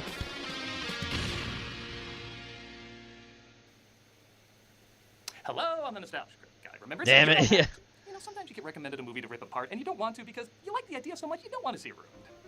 I don't want to review Last Airbender. I like the series You're a fag. too much. I don't want to review The Cat in the Hat. I like Dr. Seuss too much. And yeah, a movie about a kid being given an alien spacesuit sounded pretty neat. And today, I guess I'm gonna find out why it's not. Star Kid. 1997 Star Kid is another film I've gotten recommended for a while because That's apparently Spider-Man in it's the so window? bad. It was. Oh, God. Praise from Roger Ebert and basically no one else. I don't want to watch it because I think there's a lot of fun potential for this idea. I didn't want that for It's anywhere near bombed me, pretty hard exactly. on its arrival, But here he and is, people want to coming to make you in fun of it for years. Arizona. I'm assuming it does soon. deliver on its creative premise. So what is it about this movie that made Timmy from Jurassic Park look more butch? Well, we're gonna check it out. This is gonna teach me to never hope. Let's take a look at Star Kid. You should already never hope, Starts off Doug. with a Finding Nemo villain's vagina opening up, as we're told about a peaceful alien race being attacked. The Trelkans fought bravely, but they were no match for their ruthless enemies. You know, it's already not a great sign when the first voice you hear sounds like literally anyone's impression of an alien. Hey, Joe, can you do an alien voice? I am the evil butt pluggy, okay, you're hired. I didn't even know I was auditioning. Hey, wait, I was just joking about that butt pluggy line. Is that really what these things are based on? Don't any of these things meet up with Zack Snyder's dick rockets anytime soon? Oh, Trelkan scientists constructed a secret weapon, which they hoped would turn the tide of battle. Also doesn't help that these aliens look like Masters of the Universe puppets doing an 80s ad for Reese's Pieces. Yeah. To defeat these creatures, we need a deadlier alien bomb. Let's try Space Invaders. No, jeez. Power Rangers movie effects to send their weapon far away. No, really, the CG in this is so cartoony I keep expecting to see. What was that? Well, ask a silly question. And of course, it heads towards Earth, where we're introduced to a kid named Spencer, played by Joseph Mazzello. You'll go anywhere on the blacktop. Porky getting bullied. We don't allow rubber grint hair pieces around here. Secret place. Spencer doesn't fit in, but that doesn't stop Secret him from imagining place. an awkward edit where he gets close with a girl named Michelle. Wow. That's super awkward. Knock off Tom McFarlane comic. You do know what girls like. Oh, you think I'm joking? Just listen to this natural dialogue. Midnight Warrior. He's awesome. Oh, Midnight Warrior. So Spawn? Especially the last issue. Radical crummy on cover. Perhaps after gnarly school, we can get pizza of the bodacious type. Oh, He jeez. ends up talking to her, but his teacher, Miss Holloway, tries to make him feel better by scaring the shit out of him. Oh, look. Oh, it is Porky. He's gonna get terrified by the tarantula. And with a spider. If you run away from the things you're scared of, the fear doesn't go away. In fact, it just gets worse. Yeah, it's literally Porky. He's afraid of the spider, but he's holding it. Trust me. Gotcha. I should have explained the lesson before giving you that. He tries putting that in practice by standing up to the bully and then running away as girly as possible. Oh, did you just see that? He just threw Froyo at him. Come on, there's got to be a I had to go back to that. That was Froyo. He just tossed in his face. Nope, I made it. Before giving you that. He tries putting Yeah, it's Froyo. practice by standing up to He's literally throwing. It's a Froyo shop. That's dated. the bully and then running away as girly as possible. That's a Froyo shop or something like that. Around here somewhere. Oh god. He escapes the bully, but his home life isn't much better, as his father isn't around much because he's trying to do well at his new job, and his sister Stacy's pissed that she's always stuck babysitting him. Kevin's picking me up in 45 minutes. Kevin? Who's Kevin? Knock, knock. He's only the guy that I've been going out with for like the last 2 weeks. The kid's 14. He could be doing the babysitting jobs. Oh Spencer boy. hangs out in, let's be honest, any modern YouTuber's room, where he sees something crash at the junkyard. There's Spider-Man. Knock. I'm not allowed to have guys over unless my dad is physically in the house. Boy, this writer really thought he knew all the 90s lingo, didn't he? Knock, knock. Why, the chicken crossed the road? Because not! Spencer sneaks out to the junkyard where, of course, he discovers the alien pod. It's fine. Oh, shit, this was secretly a sequel for Steel. Given the time period, I already know what they're gonna call it. The steel wool. Hello? The Sid quickly downloads his language from, I don't know, and says he's an alien device that offers transport. Spencer takes him up on that offer because 911 is never a thing in kids' movies. And Ah, it's fleshy on the inside. Creepy. Cybersuit entry complete. It's Iron Man if the suit was Clint Eastwood. Oh Sid god. tries to get him accustomed to how it works. Activating motion drive. Oh no. That's terrifying. Will you quickly suck out the cool from this idea? Yeah. An alien strategy was to act out the end of a Benny Hill episode. I guess you succeeded. Hey, it does what I do. Spencer finds Duh, out the dummy. I should kill O'Neill. Why do you want to be everything bad from this time period? Yeah. What a coincidence, the owner of the junkyard just happens to be the father of the bully. Oh, what a shock. Hey, I wonder how well this castration button works. What do you want? Your brain. I will excuse everything before this if this suddenly becomes a horror film. Nope. Yeah, I guess throwing him in the dumpster is fine too. Seriously though, somebody started on a combination between Brightburn and Urkelbot. Let's see. Oh Who else god. should I abuse? That's the first realistic kid dialogue I've heard in the film. Amplify fun. Fun is doing something that makes you feel good. What do you call a cow with no feet? Ground beef, get it? That's you Porky. don't have any friends. Yeah. Meanwhile, back at home, Stacy's boyfriend arrives, played by Danny Masterson. The fuck? Can't. Come on, just for a What second. are you doing Do here, not Danny? follow him. Yeah, As he what shows are you off his new bike. Jesus. And hopefully nothing else. Just go around the block. Oh, I don't know where God. you're going. I want to break it in with you. Come on, I got a room Oh, God. for us at Cosby's place. Oh, no. Spencer's much better, basically stalking Michelle. What is our mission here? Just want to see what she's doing, okay? Slash what she may or may not be wearing while doing it. Oh, God. They find her getting on a ride, but the suit confuses a costume mascot as a threat. Target acquired. Uh-oh. Whoa! Still a better premise than a Jurassic Park sequel. Jesus. And they just start shooting random shit. Target acquired. Oh, God. Amplify command. Target acquired. People are just I'm dying. pretty sure that trash can was racist. Even accidentally Yes. shoots at his lady friend. Oops. Well, dead. Oh, never mind. Thank You God got I her. saved you from myself. Escape analysis complete. Whee! Skates out of there as Spencer realizes he needs some ground rules. From now on, you can't shoot anything unless I say Simon Says first. Simon Says prefix law. Okay, to anyone who did not grow up in the 90s, Simon Says and Knock Knock were not the height of verbal wordplay. No. Another alien craft crashes nearby as the creature inside sends out a probe to search for our heroes who are returning home. I bet you never heard this in a kid's film before. The main character's mother is dead. My mom died 2 years ago. This movie is not good yet. She got sick. Oh, boy. It happens to people. I think the hospital declared it unimaginative plot device. Of course. I really miss her. Also 90s trope. See her again. While Malzella's acting isn't exactly great, I do give credit. He has to do half the movie in one close-up, mostly looking at a hard-boiled Shirley MacLaine, so for what he had to work with, it isn't that bad. Also, I know they're gonna mess up getting used to the tentacles of the soup, but how does just grabbing a slice of pizza turn into this? What the what the fuck? What the fuck? For Sunflower, he has to deliver a baby. After stealing from a fast food restaurant. I owe you. Hey! Again, he's 14. He would have some money. They decided Yeah. the suit should have a name. What do people call you? Phase 1, assault cyber suit. How about Zy? How about no? That's awful. It's so dumb, even the credits refuse to call him that. Oh, Insert God. nourishment into food processing receptacle. After he tries to figure out how he's supposed to eat in the suit. Half the visuals in this are in Akira porno. He finds out he can't be released from the suit until it's tested in combat. Seems pretty stupid. What if the person inside has to pee? Speaking of which, he has to pee. I can't pee in my pants. You know what that would do to me emotionally? Unsealing urination aperture. Oh, now you're talking. Oh, no. I'm in trouble. So basically, a race of dicknecks invented this? No wonder their species is being exterminated. Yeah. Notice where your Johnson is, you're practically blowing yourself 24/7. You sure gave me a... Much nothing. And go to visit his teacher, Miss Holloway. He has most house intruders live in deadly fear of Wimbledon. As they quickly explain what's going on. Yeah, you know, I can't do this if you don't keep still. I'm trying. I always dreamt about this. It's almost exactly how I imagined it. Oh, no. This is Sedona. This is where I just stayed. It's beautiful, lush, and not Chicago right now. God, this is what I had to come home to. Fun. Cold days, a lot of work, and no time to cook. They got factors there to help out. Look, he was in Sedona, Arizona, Nathan. Isn't that Factor makes great? healthy eating easy with fully prepared meals designed by dietitians and crafted by chefs. Aren't you happy? Well, That's where he just said he was in Arizona and showed it. Incredible, delicious. Oh, he's showing all this stuff in your state, Nathan. He's showing it. Aren't you happy? I ate part of it. And not, no more of this! At the very least, I got some good food on these cold days. I recently tried the Monterey spinach chicken, and oh my god, is it good. It's so quick and easy to make and just friggin' delicious. I mean, this stuff just tastes so great. And that's because it's quality, functional ingredients, including lean proteins, colorful veggies, whole food ingredients, and healthy fats. No refined sugars, no artificial sweeteners, no refined seed oils. It's just meals that fit your goals and schedule. Healthier eating, calorie management, more protein, and also great variety. More protein. 100 rotating weekly meals to keep things That's fresh what's and for delicious dinner. through winter. Even this winter, you're a butt! Options include high protein, calorie smart Mediterranean diet, GLP-1 support, and ready to eat salads. Plus, the new Muscle Pro collection supports strength and recovery. Fits for a year. Eat like a pro this month. Actor. New subscribers only. I did have to skip it myself. For 1 year while subscription is active. You know what? I'm moving. I'm moving to Arizona. I mean, what do they have there that's so bad? They'll be the exact opposite. Right. Oh, the highest temperature ever. Yep. I hate this plant. Every place has something awful to it. Bye-bye. See? After going to the restroom, resulting in the only line to get a laugh so far. That was special. That had to be improvised. There's no way the person who wrote Radical crummy on cover. would write that. The other alien finds in it. Okay, that is a pretty fun design. He kind of looks like evil crab rangoon. I bizarrely like it. He runs away, leaving Miss Holloway behind. Yeah, so far he saved a person. Wow. He put in danger and abandoned a person that helped him out. I'm not really cheering this character on. And Spencer brings up that technically counts as engaging in combat, so the suit should let him go. What's gonna happen if the Brood Warrior finds you? My technology will assist the Brood Warriors in their conflict against the Trailpins. Bummer. Another legit thing I can see a kid saying. It happens once or twice. Dog gets his protein Brings from up that if he drifters. utilizes weaponry, Earth will be next on their hit list, yet Spencer still ends up running away. I mean, okay, he tells his dad and Holloway what's going on, but he just leaves the suit there, guaranteeing it's gonna get caught by the baddies and turned into a weapon against them. Yeah, Hell, good his job. dad understandably has a hard time believing him. Don't you think bringing this sentient alien technology would help convince people? Yeah. Hey, talk about a weird night. The sister tries giving some advice, even if she doesn't do it in the most realistic way. Back when Mom was alive, I was having some problems in school. No, girl stuff. She said that less like a family member died 2 years ago, and more like she moved to a new apartment down the street. Like, what the fuck? She said, think about what somebody you really admire would do. Spencer looks down at his favorite comic book character, which I guess thank God wasn't Homelander. And he runs Yeah. with Molly, who was together. He was the one in the suit. Let go! See, made out of helium? Why is he flying back so easily? Yeah. The pro from earlier finds them, and Spencer says if the bully wants to know what's going on, he needs to help. So they steal the car from the bully's dad and even outwit the cops chasing him. Wow. Yep, this is why I shouldn't have a six-pack of moonshine before patrol. Jesus, like what the fuck? They already got the suit and they track him down back to the junkyard. So what other common phrases of that time you gonna drop? Got a motor. Got a motor? All right, Steve Buscemi being getting an early start. We know it's you. Yeah. Spencer gets back in the suit and tries fighting the alien off. Simon says fire. All right, maybe I complimented this thing a little too early because the more I look at it, the more it does start to look like a next mutation puppet. Yeah. Woo!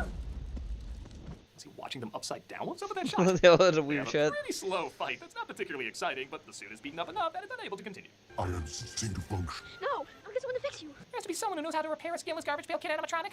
Face to face. You know, I'm not really afraid of these things taking over Earth. They're so clumsy, so slow-moving, can't even catch two kids, and only conquered a species who share an Adam's apple with their pecker. I don't think they do much even with the suit. Yeah. They end up crushing him into a cube, but it doesn't look like the suit is waking up. Sorry. Don't leave me. I have so many more bullies to beat up and girls to stalk and other non-heroic things to do. Yeah. Up. The good aliens arrive, though, and end up repairing it. This is Tenris Cathar, my creator. He was working on an experiment fusing himself with Mario and that pancake thing from Star Wars. Oh, God. So what's the first bit of vital information this dying race must be given? Ah, God, they love jokes. Again, really not surprised they're on Your the brink of people. extinction. Your people strong. Aliens that laugh at dad Home with his jokes. kind, but they end up giving Spencer a medal before they go. He doesn't know I got this out of the cereal box. It'll mean a lot to him. The aliens take off, and his family and teachers see them before they go. I can explain. Let's go home. You have a buffet of punishments waiting for you at the house. Yeah. 3 p.m. sharp. I'll be here. Okay. He makes a stronger connection with his dad, though honestly, I don't see why. They never showed them growing closer or anything. No. And he decides to finally talk to Michelle. Like Men at Work. Yeah, I do. I'm a DC girl, though. I'm a Marvel fan. This isn't gonna work. Bye. Bye. And that was Star Kid. It's pretty lame. Yeah. The No idea kidding. is neat, and I guess the acting from the suit and Kid is alright. They have a little chemistry together, but that's honestly about it. This is a pretty weak and unimpressive story that has a lot No more kidding. potential than what they're tapping into. A lot of writing feels off, the effects range from passable to pretty embarrassing, and it's not particularly funny or exciting. And it's a shame this concept could have been fleshed out more, because as space adventures go, there's no other way to describe this but as a massive crater. Massive curtain. I'm the nostalgia critic guy, remember? So you don't have to. I didn't want to remember this, but thanks, I guess. Knock knock. Don't care about your charity. Moving on. Here we go. Time for boost. My funny Frank Sinatra. Valentine. Sweet Because he's going to be promise, drinking a Jack Daniels Frank Sinatra Select versus Jack Daniels Old Number 7. You make me smile with my heart. Your looks. Apparently Jack are Daniels like won laughable, Bourbon of the Year for like their 14 age like one or something like that. So either 14 or 18 year aged You're my favorite whiskey. work of art. What's up, gals and pals? It's your buddy Coach Vino. And ladies and gentlemen, today is Valentine's Day. But it's Please not when you just filmed it. Valentine's Day. It's also your pal Coach Vino's birthday. Oh, it's That's your right, birthday. folks. Good for you, I Vino. have made another trip around the sun. Nice. And I couldn't be more grateful to be here with you guys celebrating my birthday. Hell yeah. Now, that song that I was singing was My Funny Valentine. By Frank Sinatra. Frank Yep. Sinatra interpretation. Of course, you got all the stuff on the wall, the Rat Pack, Bronx Tale, all that stuff. You love Sinatra, I can tell. Yeah. And, you know, that song was written by Rodgers and Hart, and it's one of the great Frank Sinatra songs, and the perfect song for today. And not only because it is a Valentine's Day song, but also because, again, it's Frank Sinatra. And to help me celebrate my birthday, I'm going to be opening up a gift that I received from one of my favorite couple. You guys know who you are. Coach Vino loved you guys, all right? And this is the Jack Daniels Frank Sinatra Select. Ooh, right, fancy. guys? So you know I love Frank Sinatra, so this is really such a really cool gift. I'm really excited to open it up and you know, share it with you guys. And I'm also going to do a comparison, To regular? Jack off. Yeah. And tell you guys a little bit of what the differences are. And, you Between know, it and because Old look, Number 7, you guys don't know the regular that Jack Frank Daniels. Sinatra's It'll taste a lot favorite better. was Jack Daniels. Oh, okay. 7. He absolutely loved this stuff, you know. And then when he passed away, eventually they created a Jack Daniels Frank Sinatra Select. And it wasn't really a cash grab. I mean, from, you know, it was done out of respect and as a true tribute to Mr. Sinatra. And it's a fantastic package. and we're gonna go ahead and try it out, right, folks? Now, what I'm also gonna do too is I'm gonna make a cocktail called the Rat Pack Manhattan using these bad boys here, because what better cocktail to make with a Frank Sinatra spirit than a Rat Pack? Of course, yeah. It doesn't get much better than that, right, folks? Now, a little history about Jack Daniels. Now, while Jack Daniels technically checks off all the boxes of being a bourbon, Jack Daniels themselves consider themselves a Tennessee whiskey.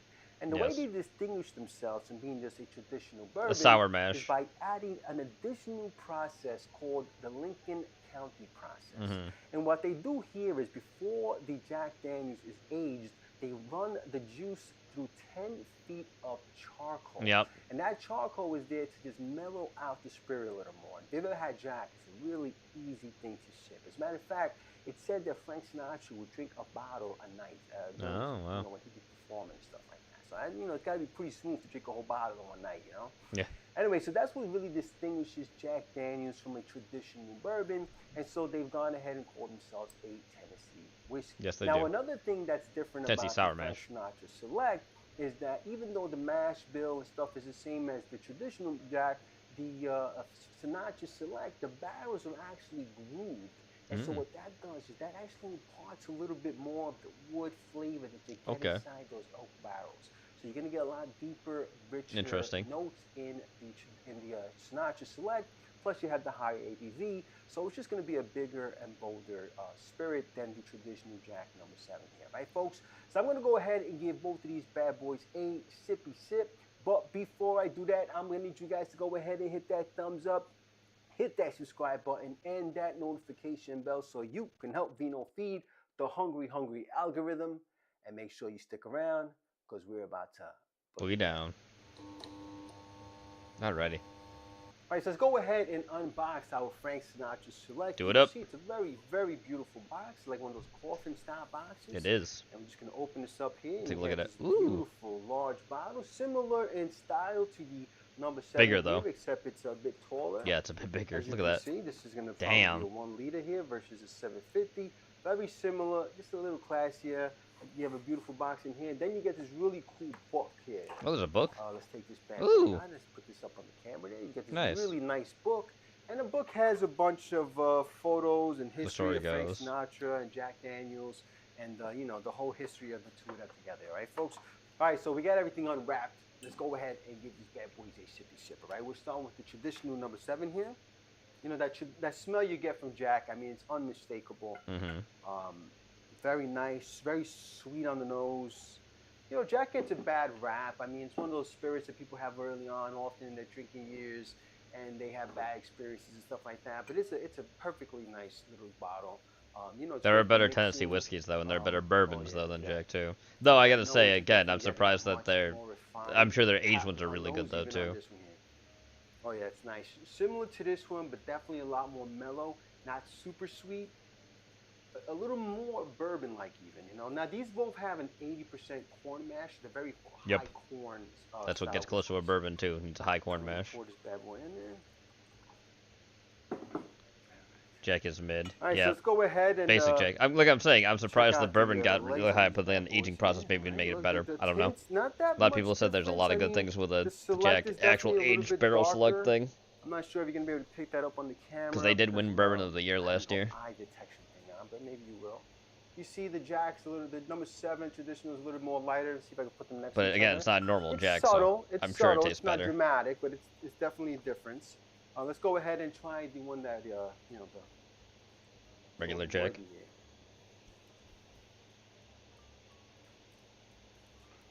Yeah, I mean that's it's Jack. You know, it's like it's banana bread, it's molasses.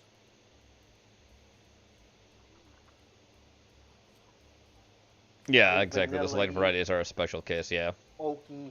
No, I agree. You know, it's mellow. I mean that's. I'm gonna imagine the Sinatra Select's probably decent too. Right. All right, so let's go ahead now and try Mr. Sinatra's Jack. I'm sure that tastes a lot better. Even if you like Jack, I think you just like that more, just cause. Oh, that's really nice. Probably some more complexity. Yep. You definitely got a little more oak in that one. It's got some darker notes going on. Oh yeah, I like this one. those extra grooves inside the barrel are definitely helping to pick up a little more of the oak, and also is mellowing it out somehow. It really is. I mean, this is a higher proof than the traditional Jack. You're not really getting it on the taste. Yeah, I mean, toffee, you know, not as much as the banana that you normally get from traditional Jack, or like the banana bread. You get a little more toffee, even some dark chocolate. You know, look, it's a superior. Well, of course it's gonna be. Of this. Yeah, of course really it's gonna be. It's better in every metric, but I still enjoy good old Jack here. Again, this is one of the first spirits I ever drank, and I didn't have bad memories with it. And so, you know, I do have some nostalgia. Nostalgia. Yeah, I was gonna say you have nostalgia to it. Listen, And that's okay. If you like it, you like it. Half bad, right? Anyway, folks, so listen, these are our two. Gonna make the cocktail, or is gonna make the cocktail next time? Let's see. Picking up the Sinatra Select, I say go for it. And he's gonna make the cocktail next time. Or find friends like I have. All right. Anyway, There's still time left. Now I need a cocktail. Okay. Right, Okay, never mind. He's making the cocktail this video. A Rat Pack Manhattan with my Sinatra Select. All right, make the Rat Pack. Honest, I'll probably be sipping this one on its own most of the time, but it's my birthday and I want a cocktail. Make a cocktail for yourself, Vino. You've earned it. It's your birthday. Frank Sinatra's crew. You know what I'm saying? The Rat Pack. So stick around. Do it up. Okay, cognac oil liquor. Dry vermouth. Okay. Sweet vermouth. Okay. Bourbon. Probably around the bourbon up to 2 ounces, to be honest. Stir. Yep. Nice color. A Nick and Nora glass.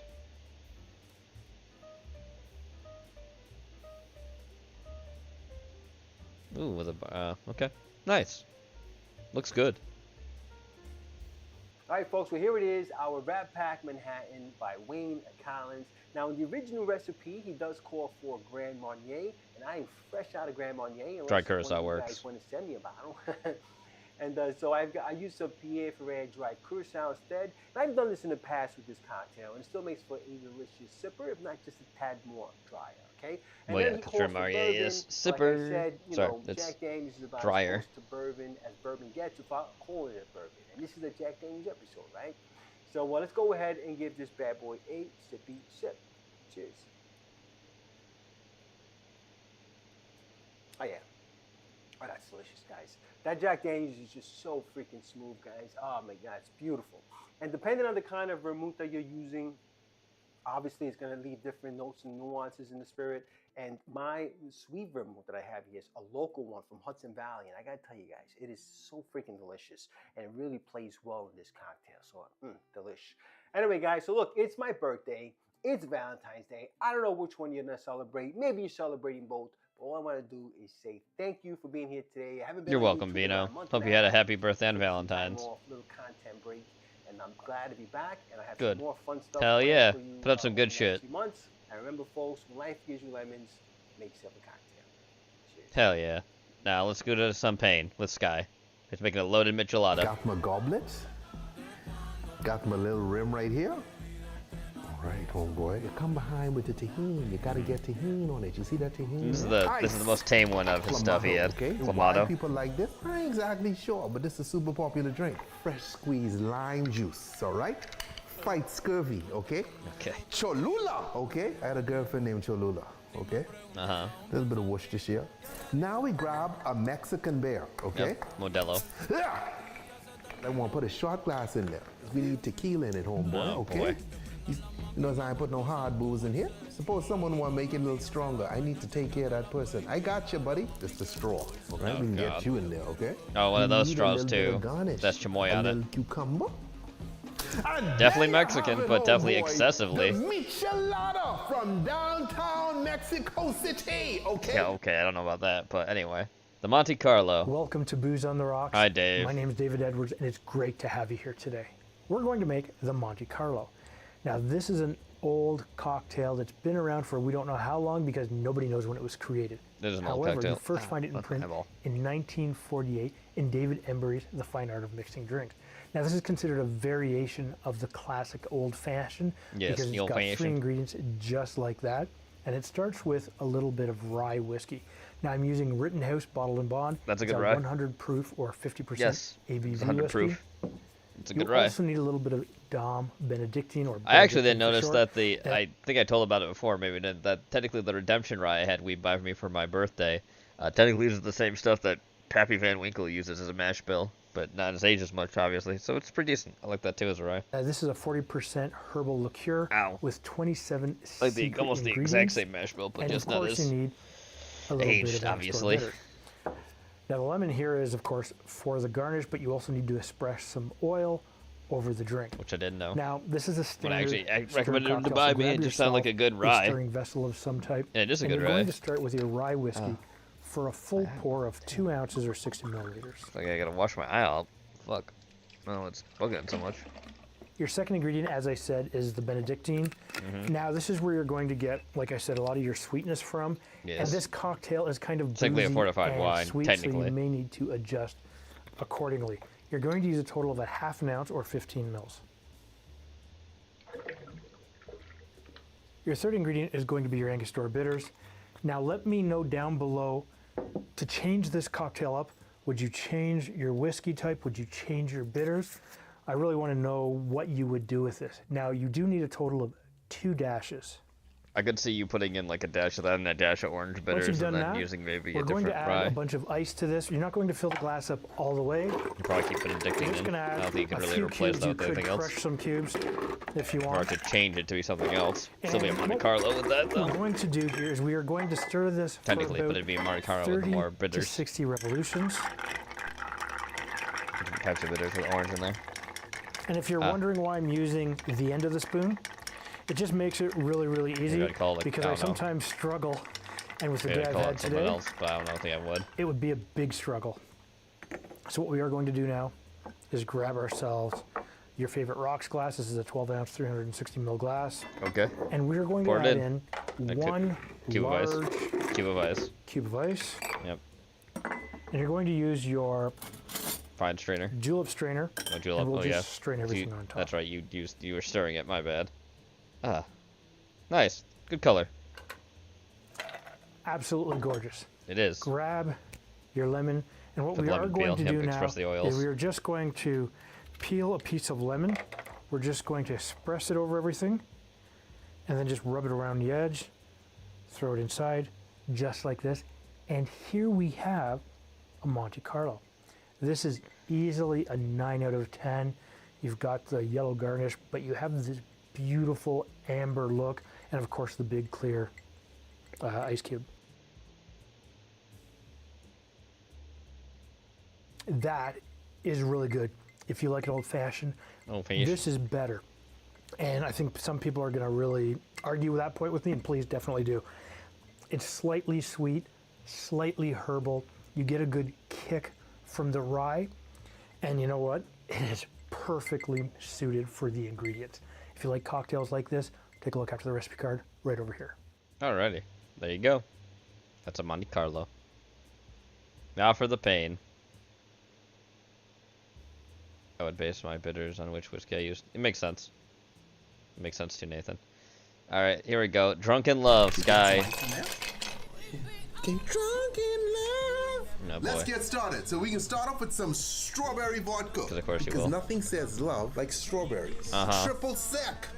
And this Tipsy drink was bartender. created by my boy Jorge El Bartendo on Instagram. This is boy. strawberry daiquiri mix, and this is grenadine. Love is sweet. Oh, God. Oh, well, good job, Sky. And messy. Okay, that's the grenadine. Grenadine is the easy one. Yep. Okay, beautiful. Strawberry liquor. Mini bottle of champagne. Okay, here goes. Oh, God. Because you gotta play. Oh, Stop. yep. And there Good you job. have it. Love is messy. Beautiful. God. Anyway, now for Rob some bar. Valentine's This 21 Day minutes I'm cocktails speeding him usually up. fall into 2 categories. Nothing personal, Rob. Way Just too gotta speed sweet you up. or trying way too hard. So I built a list of cocktails that actually 21 minutes. Alright. After this, we got 2 more videos, then we're done. Let's go. I'm ready. work. What's up, home bartenders? Today we're making the top 10 Valentine's Day cocktails that you should make this Valentine's Day. This list is all about variety, different spirits, different glassware, different vibes. From light and crushable to late night sippers to sweet dessert cocktails, we've got it all. You ready? He's got it all. We're gonna start with the strawberry whiskey sour. So we're gonna do 1.5 ounces of whiskey. I'm using a Canadian rye, but use whichever Well, you are whiskey Canadian, want. so it makes sense. After that, we're gonna do 1/2 ounce of my homemade strawberry liqueur. Okay. and half an ounce of homemade strawberry syrup. You can use either or, liqueur or syrup. I use both because I have both. 1 ounce of lemon juice. Gonna add an egg. And an we're egg going to do white, an egg white for this one, so get that egg white in there. You can use aquafaba, foaming bitters, whatever you got. All right, give it a really good shaky shake to emulsify that egg. You don't have to do a dry shake, reverse dry shake. Those work, but I think it's an extra step that is not necessary if you give it a good shake. Yeah, 'cause you're technically Strawberry cooking the whiskey egg. sour. I have not made this in years. Oh, it's good. Nice, it looks good. Get something on your It's beard like a classic, foamy, delicious whiskey sour, nice and tart, and it's not overly sweet, but you do get that. Out of all his Star Wars shirts that he's worn, because I don't care for a lot of them, that one's the best one because it's The Empire Strikes Back. Amazing strawberry flavor. The only Star Wars film you really need, honestly. I have both. The only Star Wars film you ever syrup, need. Though, don't do a full ounce, maybe 3/4. But yeah, this is awesome. Great start to Valentine's Day. Moving on. The Sweetheart. Served in a nice heart-shaped container. This one starts with an ounce of vodka. Oh, never mind. In your mixing glass. So that was monkey an ounce shoulder. Of rose liqueur. Now, there's a bunch of these on the market. I made my own last year, so if you can check out that recipe, it's pretty easy to make. He makes a lot of it's still liqueurs good of his after own. 1 year. Ounce and a Cranberry half juice. of cranberry juice. There we go. This is unsweetened cranberry juice. Okay. Half an ounce of lime juice. Most of our sugar is going to come from the rose liqueur, but if you don't find it sweet enough, you can add a little bit of simple syrup. With shaky shake, I'm serving it in this heart-shaped container that I found. If you want, you can just serve it in a rocks glass. Nice. No garnish because it's a heart. Oh, the rose liqueur is kind of takes some getting used to because it's very, very, very floral. Yeah. But this is nice. This is kind of like a Cosmo with a floral twist to it. It's not overly sweet. That's actually quite tart with that much unsweetened cranberry juice. Like I said, it's actually really refreshing. And if you can find, you don't have to serve it in one of these, but if you can find these little heart-shaped things, it's a great way to serve it.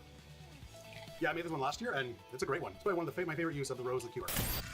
The Rosé 75. Rosé 75. A nice, colorful take on the French 75. Ounce of gin. Now, we're going to do half an ounce of, I said strawberry syrup. I actually used raspberry syrup here. Honestly, any red syrup. I think I do prefer their strawberry syrup, but they're both good, and try them, both. All right, ice. Give it a shake. You could build this directly in the champagne flute, but if you shake it first, it's going to be nice and cold and chilled, and then you just add your Prosecco. Look, I found a Prosecco called Juliet. Perfect for Valentine's Day. All right, top it off and garnish with a strawberry slice. I know, it's raspberry liqueur, strawberry slice. Rosé 75 with raspberry syrup, even though we garnish with strawberry. I don't think it really matters. Cheers. Oh, that's really good. This Prosecco a little less sweet, so it doesn't get too sweet with the addition of the syrup. The gin, botanicals really come through. I really like this Georgian Bay gin, and it works really well. Gin. Would it be better with strawberry? Who knows? Try them both, but I'm really enjoying this. Good. The P.S. I Love You. Yeah, I gotta get... Oh, he's using the Havana Club because he's in Canada and they get technically Cuban rum. I wonder how, again, I don't know if Cuba's doing too well. I think they're actually getting close to collapse, possibly. We'll see. Got a few cream dessert liqueurs in this list because, you know, they are popular for Valentine's Day. 3/4 ounce of white rum. I got a Havana Di Serono. 3/4 ounce favorite. of He loves Amaretto. Di Serono. 3/4 ounce of Irish cream, Bailey's. I'm using a homemade version. You can check out my recipe for that, but if you don't, Bailey's is the OG, so go ahead. Half an ounce of coffee liqueur. That's another homemade one, bottle right there. He loves making these syrups. syrups. That was tequila based. And 1 ounce of cream. That's heavy cream, 35%. In the glass. Wow. All right, give it some ice. Give it a good shaky shake. Crazy face. Here we go. Yeah. I'm going to serve this one in a fancy coupe. That's a very fancy coupe. Chocolate shavings. Ooh, that's definitely a very dessert-forward stick. Dessert-forward fucking drink. I said sticks and I smoked today. I'm silly. It's very sweet. It's very creamy. Barely detecting rum. I'm getting a lot of that Di Serono kind of orgeat flavor. And then all the complexities of the Irish cream, all the flavors in there. And then it finishes on a coffee note. So it's an interesting evolution. It's just very sweet. This will probably be a crowd pleaser for people who like sweet cocktails, sweet creamy dessert cocktails. Not really for me though. The Kiss cocktail, our first kind of stiff sipper for Valentine's Day. 2 ounces of gin, rocking that Georgian Bay local gin, very nice. 3/4 ounce of Dubonnet Rouge, that is an aromatized wine.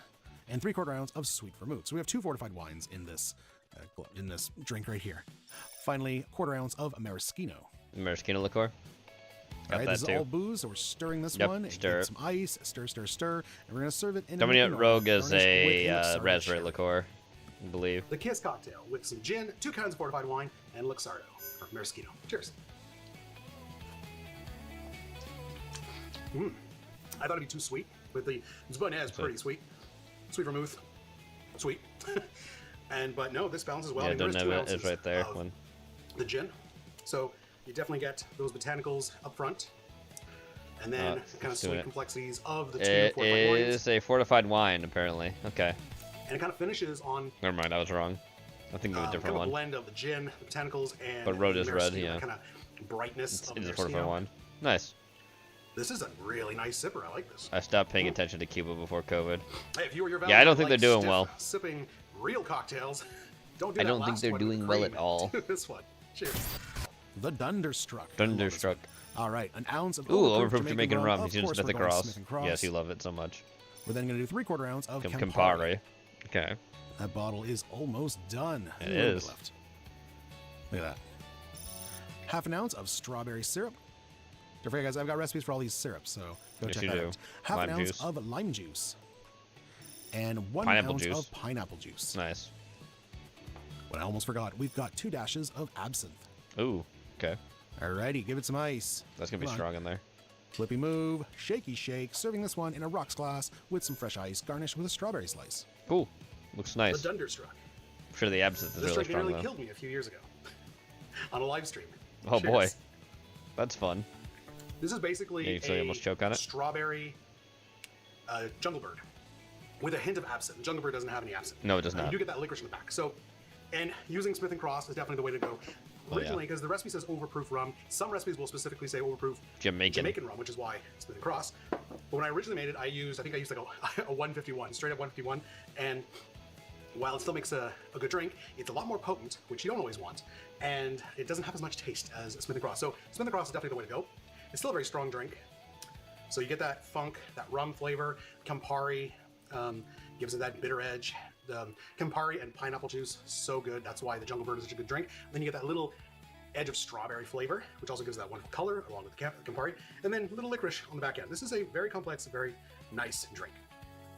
Hey guys, we are making the top 10 Valentine's Day cocktails that you should make for your Valentine this year. Like Yes. the Dunderstruck here that we just made. We've got about 4 or 5 more to go, so make sure you 4 or smash 5 that more to subscribe go. button, You're hit that doing bell 10. So you're notified when we release new content.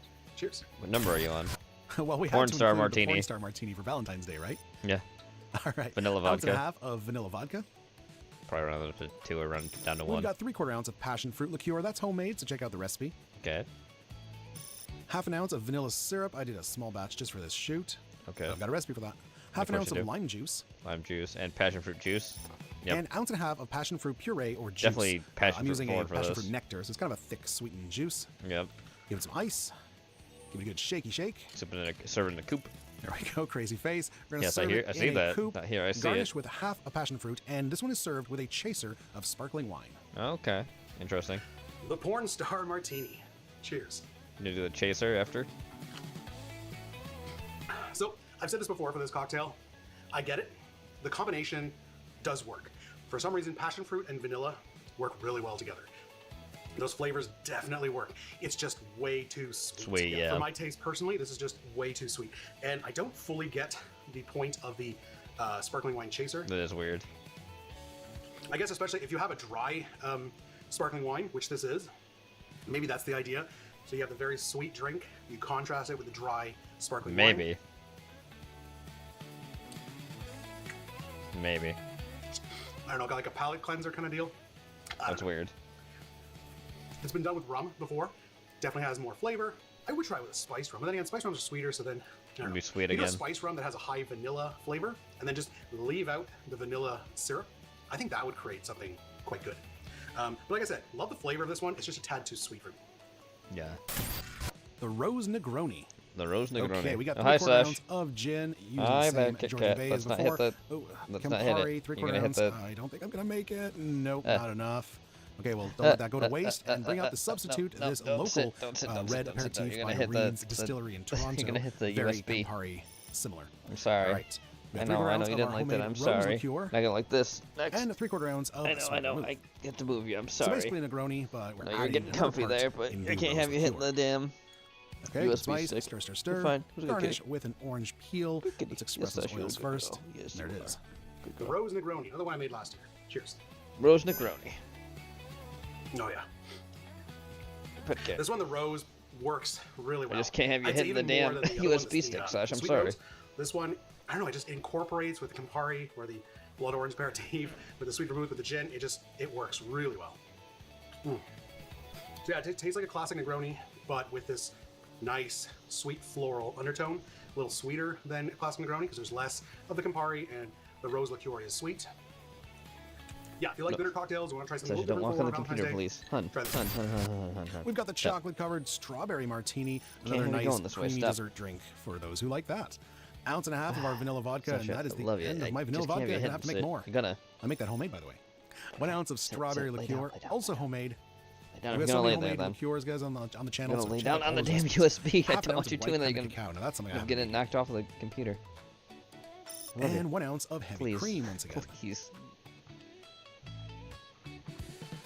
All right, give that You some have this ice, whole side that flippy you're not move, sitting on to come shaky see me. shake. Serving this guy in a martini glass, garnished with a strawberry. chocolate covered strawberry martini, another creamy one. Cheers. Cheers. No, bro. See, I like that. That's better than the last one. Okay. The P.S. I Love You was too much. Too much going on, too sweet. This one, creamy, sweet. Strawberry hits you, then a bit of chocolate, so it lives by the name. Chocolate covered strawberry, a little bit of vanilla, vodka's nice. I could use a little more strawberry and a little less chocolate, maybe ounce and a half of strawberry, so match the vanilla vodka with the strawberry liqueur, and go 1/4 ounce of cacao, because I think the chocolate is a little strong, but that is really nice, actually. I'm not a big fan of cream cocktails, and this is quite nice. I mean, the lights are kind of skewing it, but it's got a hint of red, but it's primarily white. I would maybe, for this one, add like a drop of red food coloring or red glitter, just to brighten up that red, make it really pink. But this is a solid drink. The Velvet Touch, another nice sipper. Start with 1.5 ounces of rye whiskey. I'm using a local rye from Dillon's Distillery. Okay. 1/2 ounce of Amaro Nonino. Yes, it's not just for paper planes. And 1/3 of an ounce, you could probably just go 1/4, of Pedro Jimenez Sherry. Oh, interesting. Give it some ice. Stir, stir, stir. Serving this guy in a Nick and Nora. Garnish with an orange peel that we're going to express the oils and then decorate it. The Velvet Touch. Rye, Don't lean that way. Amaro Nonino, You're gonna and hit Pedro the damn Jimenez USB. Sherry. Cheers. You also gotta get between me and computers. Such, I love you, but you're so goofy. Oh, I do like that. That's interesting. It's interesting because you get the rye, and then you get the Amaro, kind of the botanicals from the Amaro, a bit of sweetness, but it almost feels like an old-fashioned up front. And it's not too sweet up front, and then right at the back, right after you swallow, and like on the finish, Stop leaning. that like intense raisin sweetness hits you from the Pedro Jimenez. But it's only at the end. It's not, for the rest of the drink. So it's not too sweet. It's really Well, just that's that end. It's interesting. Yeah, so you drink it, and it's like it's not too sweet. It tastes like an old fashioned, sweetened with Amaro but then that as soon as you swallow, that finish hits you with that intense raisin sweetness. It doesn't linger too much, but this is a really nice drink. I've never tried this one before, so I'm very impressed by this one. I didn't think I'd like it. Bonus time, the Coletti Royale. Starting with 1.5 ounces of Reposado tequila. 1/2 ounce of Cointreau. Oh boy. 1/2 ounce of elderflower liqueur, Saint Germain. It's another one I haven't done homemade yet, but it'll happen. 1/2 ounce of lime juice. He's using, he's 1/2 using ounce of Espolon. blood It's orange good tequila. juice. It's in season right now. Renejo If is you don't really have good it, when we regular got orange it juice for will me. work. I 2 loved dashes it. of orange bitters. Give it some ice. Yeah, save the bottle too. Flippy move. Our last I'll shaky still shake get of an the extra day. Nejo at some point, so Serving I'm this sure guy that's in really a wine good. glass with ice, and we're going to top with our sparkling wine from before. Top it. Garnish with a blood orange slice. Nice. Our bonus drink for today, the Coletti Royale. Cheers. Hell yeah, it looks good. I like that. That's very refreshing, very nice. Does it require everything in there? I don't think so. Oh, I'm sorry, Sash. Here's the thing, is the sparkling wine does kind of take over. I'm picking up the tequila, the Reposado tequila for sure. I'm picking up a bit of the blood orange. That actually is coming through. Surprisingly, the elderflower. Wow, kind of buried. It's there. Cointreau. I mean, I'm getting citrus, but then again, there's blood orange juice, there's orange bitters. So, yeah, I feel like it's really good. It's unnecessarily complicated. I think some reposado, some blood orange juice, some lime juice, and then maybe the Saint Germain for some sweetness. I don't think you need Cointreau, but other than that, it is very nice. Nice. So we made the top 10 Valentine's Day cocktails you should try this year for Valentine's. Let's to make see for where we get your some. Valentine's Day supper for yourself. If you're spending Valentine's Day alone, Galentine's Day is a thing apparently. So whatever the occasion that you're making, these are the top 10, 11 actually. We always make a bonus. So You do. let's rate them. I'm going to give you my top 3 like I always do. All right. Okay, top 3. In third place, I'm going to give it to the Coletti's Royale. Nice. The bonus one got I think the it's a bonus. little overcomplicated. It doesn't need that many ingredients, but it is a really nice spritz. Liked I it. really like Prosecco with tequila. I think it works really well together, so Nice. definitely give that one a try. And the blood orange juice, really nice. Oh, hell yeah. In second place, I'm going to give it to the Dunderstruck. Thunderstruck. Yeah, I just really love the combo of rum, pineapple, and Campari, that Jungle Bird combination. Mhm. Works really well, especially with Smith & Cross. Love and the the absinthe. addition of strawberry and absinthe just makes it a beautiful, beautiful drink. And Oh, in she's first sleeping place, now. this surprised me because I Like did not goofball. think anything special of this one. I'm going to give my first place to the Velvet Touch. Oh. Yeah, it's 3 ingredients: rye, nonino, and It's true, Pedro yeah. Jimenez cherry, but it just works so well together. Nice. That's my pick. I like stiff cocktails, and that one really did surprise me. Hell So yeah. If you like stiff cocktails, definitely give that one a try. Good shit. But whatever you like, if you like the porn star martini, if you like the dessert cocktails, this one especially was Okay. really good. Didn't care too much. For Let's that move one. on to But whatever Sky's it video, is, then we I got wanna give one these a from try Bruce, this and we're for done. Valentine's Day, guys. We've got so many top 10 lists. We recently did top 10 whiskey Very cocktails, nice. so Alright, here we go. See, Fucking just jungle throw these juice, of course. popsicles on top. Green apple, red apple, strawberries, limes, oranges, okay? Rum. Coconut rum, more coconut rum. Svedka, this is blue raspberry. Come behind that with some peach snap. Getting the vodka in. Green apple vodka. Lemonade. Lemon lime soda.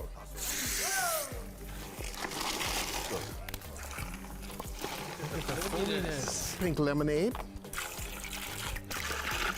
Strawberry lemonade. This is Southern peach lemonade. A Hawaiian punch. You got some more popsicles. You Yeah, can just found rest me. these right on top. This the punch on, boy. Just I know watch it out is, for the Nathan, I know. sticks.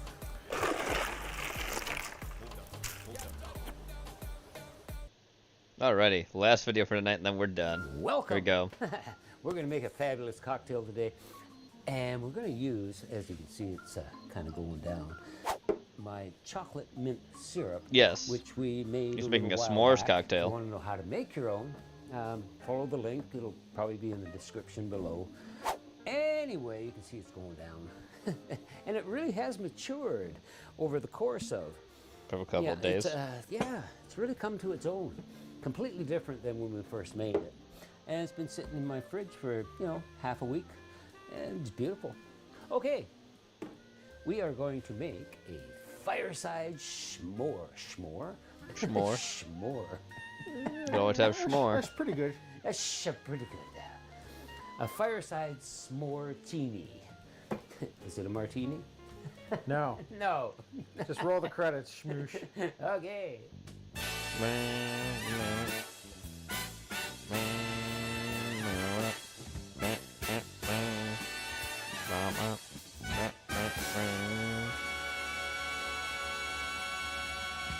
Okay, the first thing we're going to do is we're going to grab a little cocktail glass here. I need more plates. Plate spinners. We don't have enough plate spinners in the world anymore. Remember those guys? It's a lost art. Yeah, I should maybe change professions. Yeah, totally. I We'll could. make it a we'll do the channel. Bar Talking Cocktails is now just plate Plate spinner guy. That's all you do is spin Plate plates. spinner guy. I could actually just, glue them Speaking of together. games, or doing things, Didn't be sure to someone vote in the do movie that? caption contest if you haven't done I so. know Thank that. you. Okay. Appreciate that. Be sure to vote. I got some chocolate syrup here. Be sure to vote and play. And, Don't forget to play the movie captions contest, movie Hangman 2, and ABC. I know you've been Put a playing little in bit there on as this well, plate chat. Good here. job. Good And I'm job. going to brush. I mean, you can't have a s'more without I'll do more chocolate, shilling once right? we're actually getting done for the night. But Not This there is a just yet. I just cocktail, felt like I had to say which those is ones to play the games. Because the completely games are different important. You should play them. You can get money. than the And also get actual your shit in the bank, too, if you have belts and stuff. s'more. Because Where you did that will name get it come if you from, get that anyway? every day. And do things in the bank, too. You That's get what money I'd that like way to as know. well. Get more It Harlots was for a you. Smurf who made the s'more. Okay. Next thing I've got some graham cracker crumbs. And what we're going to do here is just... I'm only doing half a glass. Boom, boom, boom. Why? Because I feel like it. Sorry. That's right, Bob. You're hosting. You did the one for today. It's going to be All changed right. out tomorrow, obviously, too. That looks pretty delicious. So what we're going to do here is just pop it in the freezer, just to chill her down. Yeah. Or chill her up. I don't know. All right, let's get rid of this here. And let's build a cocktail. Yeah. Rolled it.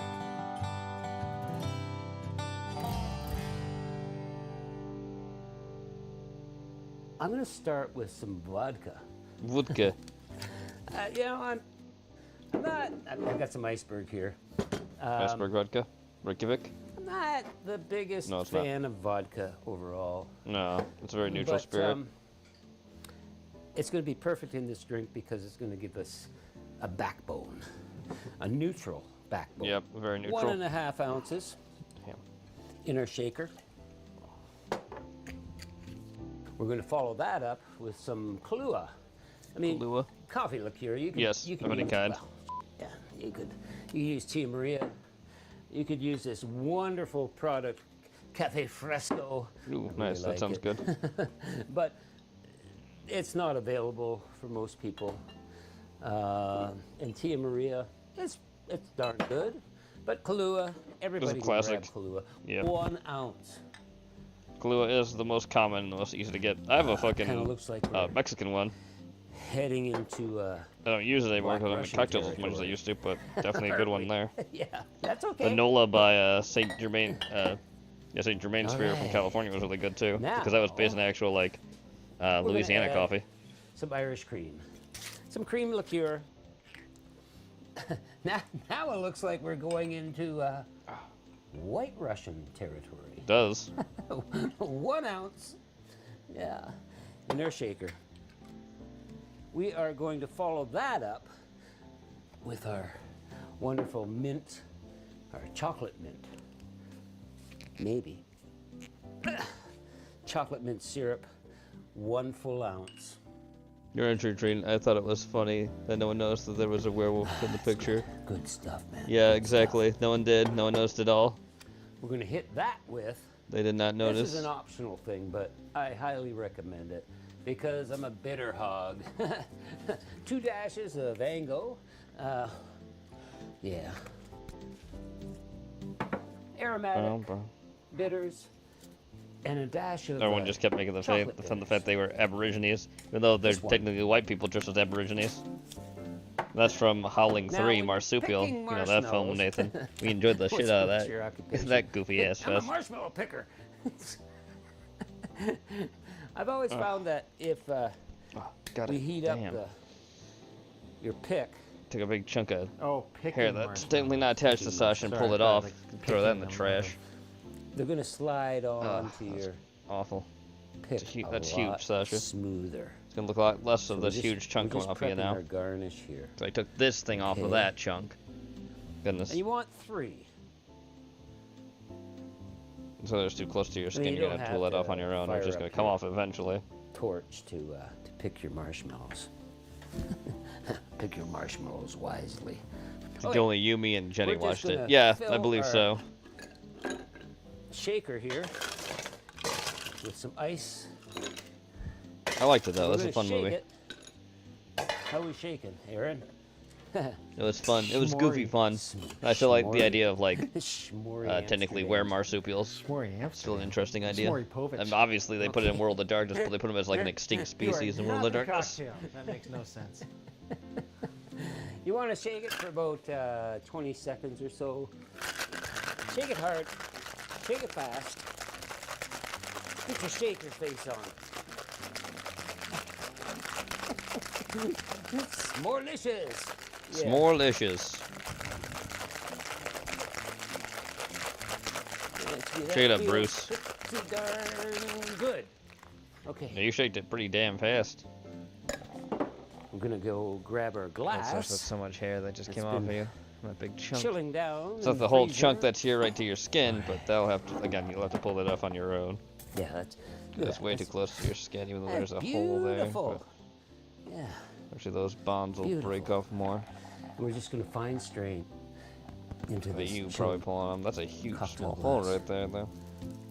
But this other just has to come off on its own, which it will eventually. Bonds will break from fur. Just looking at your exposed skin, it's all calicoed because you're a calico cat. Now, sorry, we're going to need a little bit more chocolate, aren't we? Wind a little bit. There's a small little wine. She's sleeping. Don't want to disturb her too much. Here, and we're just gonna maybe try for some bigger chunks. Actually, that's pretty good, just like that. Good shaving technique, Bruce. By the way, really good. That's enough.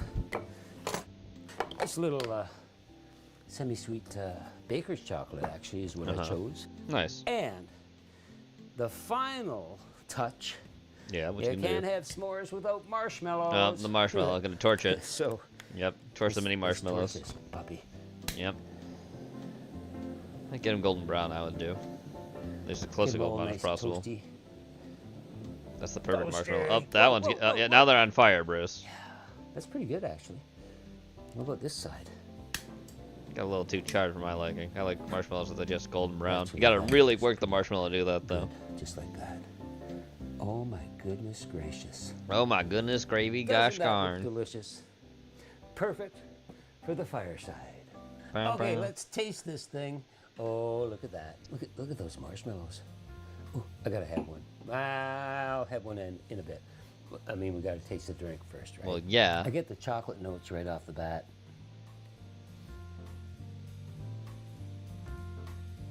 Oh, whoa, whoa, whoa, whoa. I think for this Wednesday, Nathan, we'll watch Howling 5. That's gonna be pretty bad, I'm sure. I don't I know think that's Howling Reborn or whatever. It is. Again, it's not a sequel to the last one we watched, which was Howling 4. It's sweet. But I think it's gonna be bad too. We've got coffee, and we've got chocolate. Because I think it's still on Tubi. In the same breath, right?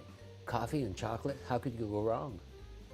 How could you go wrong? Fireside-inspired indulgence that blends cool, velvety richness with the nostalgic warmth of toasted marshmallow. Oh boy. This isn't merely a cocktail. It's a memory. Each It's an sip experience. opens with a smooth, dessert-like creaminess before unfolding into deeper notes reminiscent of campfire-kissed chocolate and a whisper of aromatic spice. Refreshing mint brightens and lifts the finish, while He's the really trying to sell it. rim adds a playful crunch that completes the s'mores experience. Served chilled and crowned with a perfectly toasted marshmallow for that final touch of cozy luxury. It's not cloying by any means, even though, you know, Kahlua is quite sweet. Our chocolate mint syrup isn't overly sweet. Irish cream is sweet. I think the vodka actually pulls that sweetness out, and of course the bitters. Yeah, they're there, but they're not in your face by any means. I think they're just a harmonious blend. It's all working together. It looks decent. I like the what cocktail. What am I talking about? I cut these marshmallows. Don't stab yourself. Yeah. He's got to stand up stabbing himself with a little pick. Oh yeah. Best part. Oh yeah. Best part ever. He really likes them. Anyway, you got to make one of these.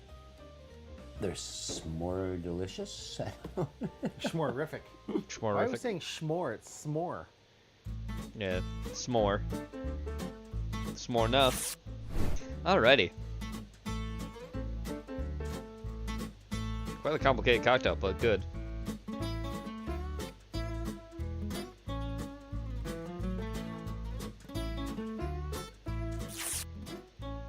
It's super complicated, but I mean, he did add a lot more to it, probably to make it a little bit more an interesting cocktail.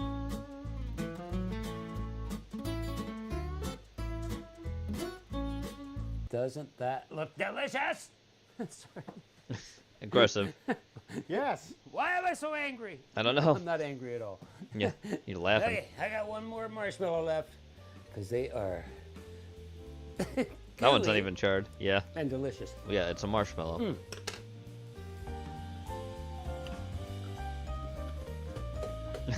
Clock's a ticking here, Bruce. Clock's a ticking. The people want to go to bed. People want to go to Wow. bed. You can't go to bed. Wow, that's funny. That's funny. It's almost like he knows. Or they know. I've watched the videos in the end. Until That's you funny. hit that subscribe button and check these other videos out, because Good shit. this is delicious. S'morelicious. All I can say is s'more, please.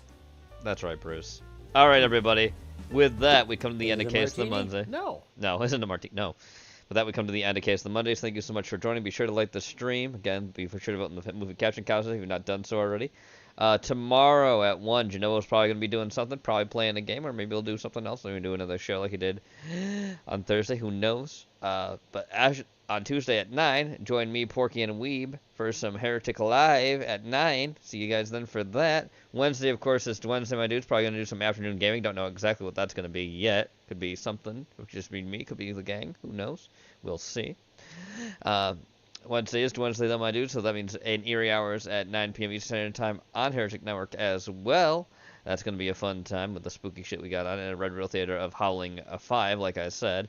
Thursday's going to be the Ramen special for Skinner Radio. Ramen has a playlist for me to play, and I'm going to play it for them fully. And Friday, of course, you know the show that's going to be on your favorite at 8 on Heretic Channel.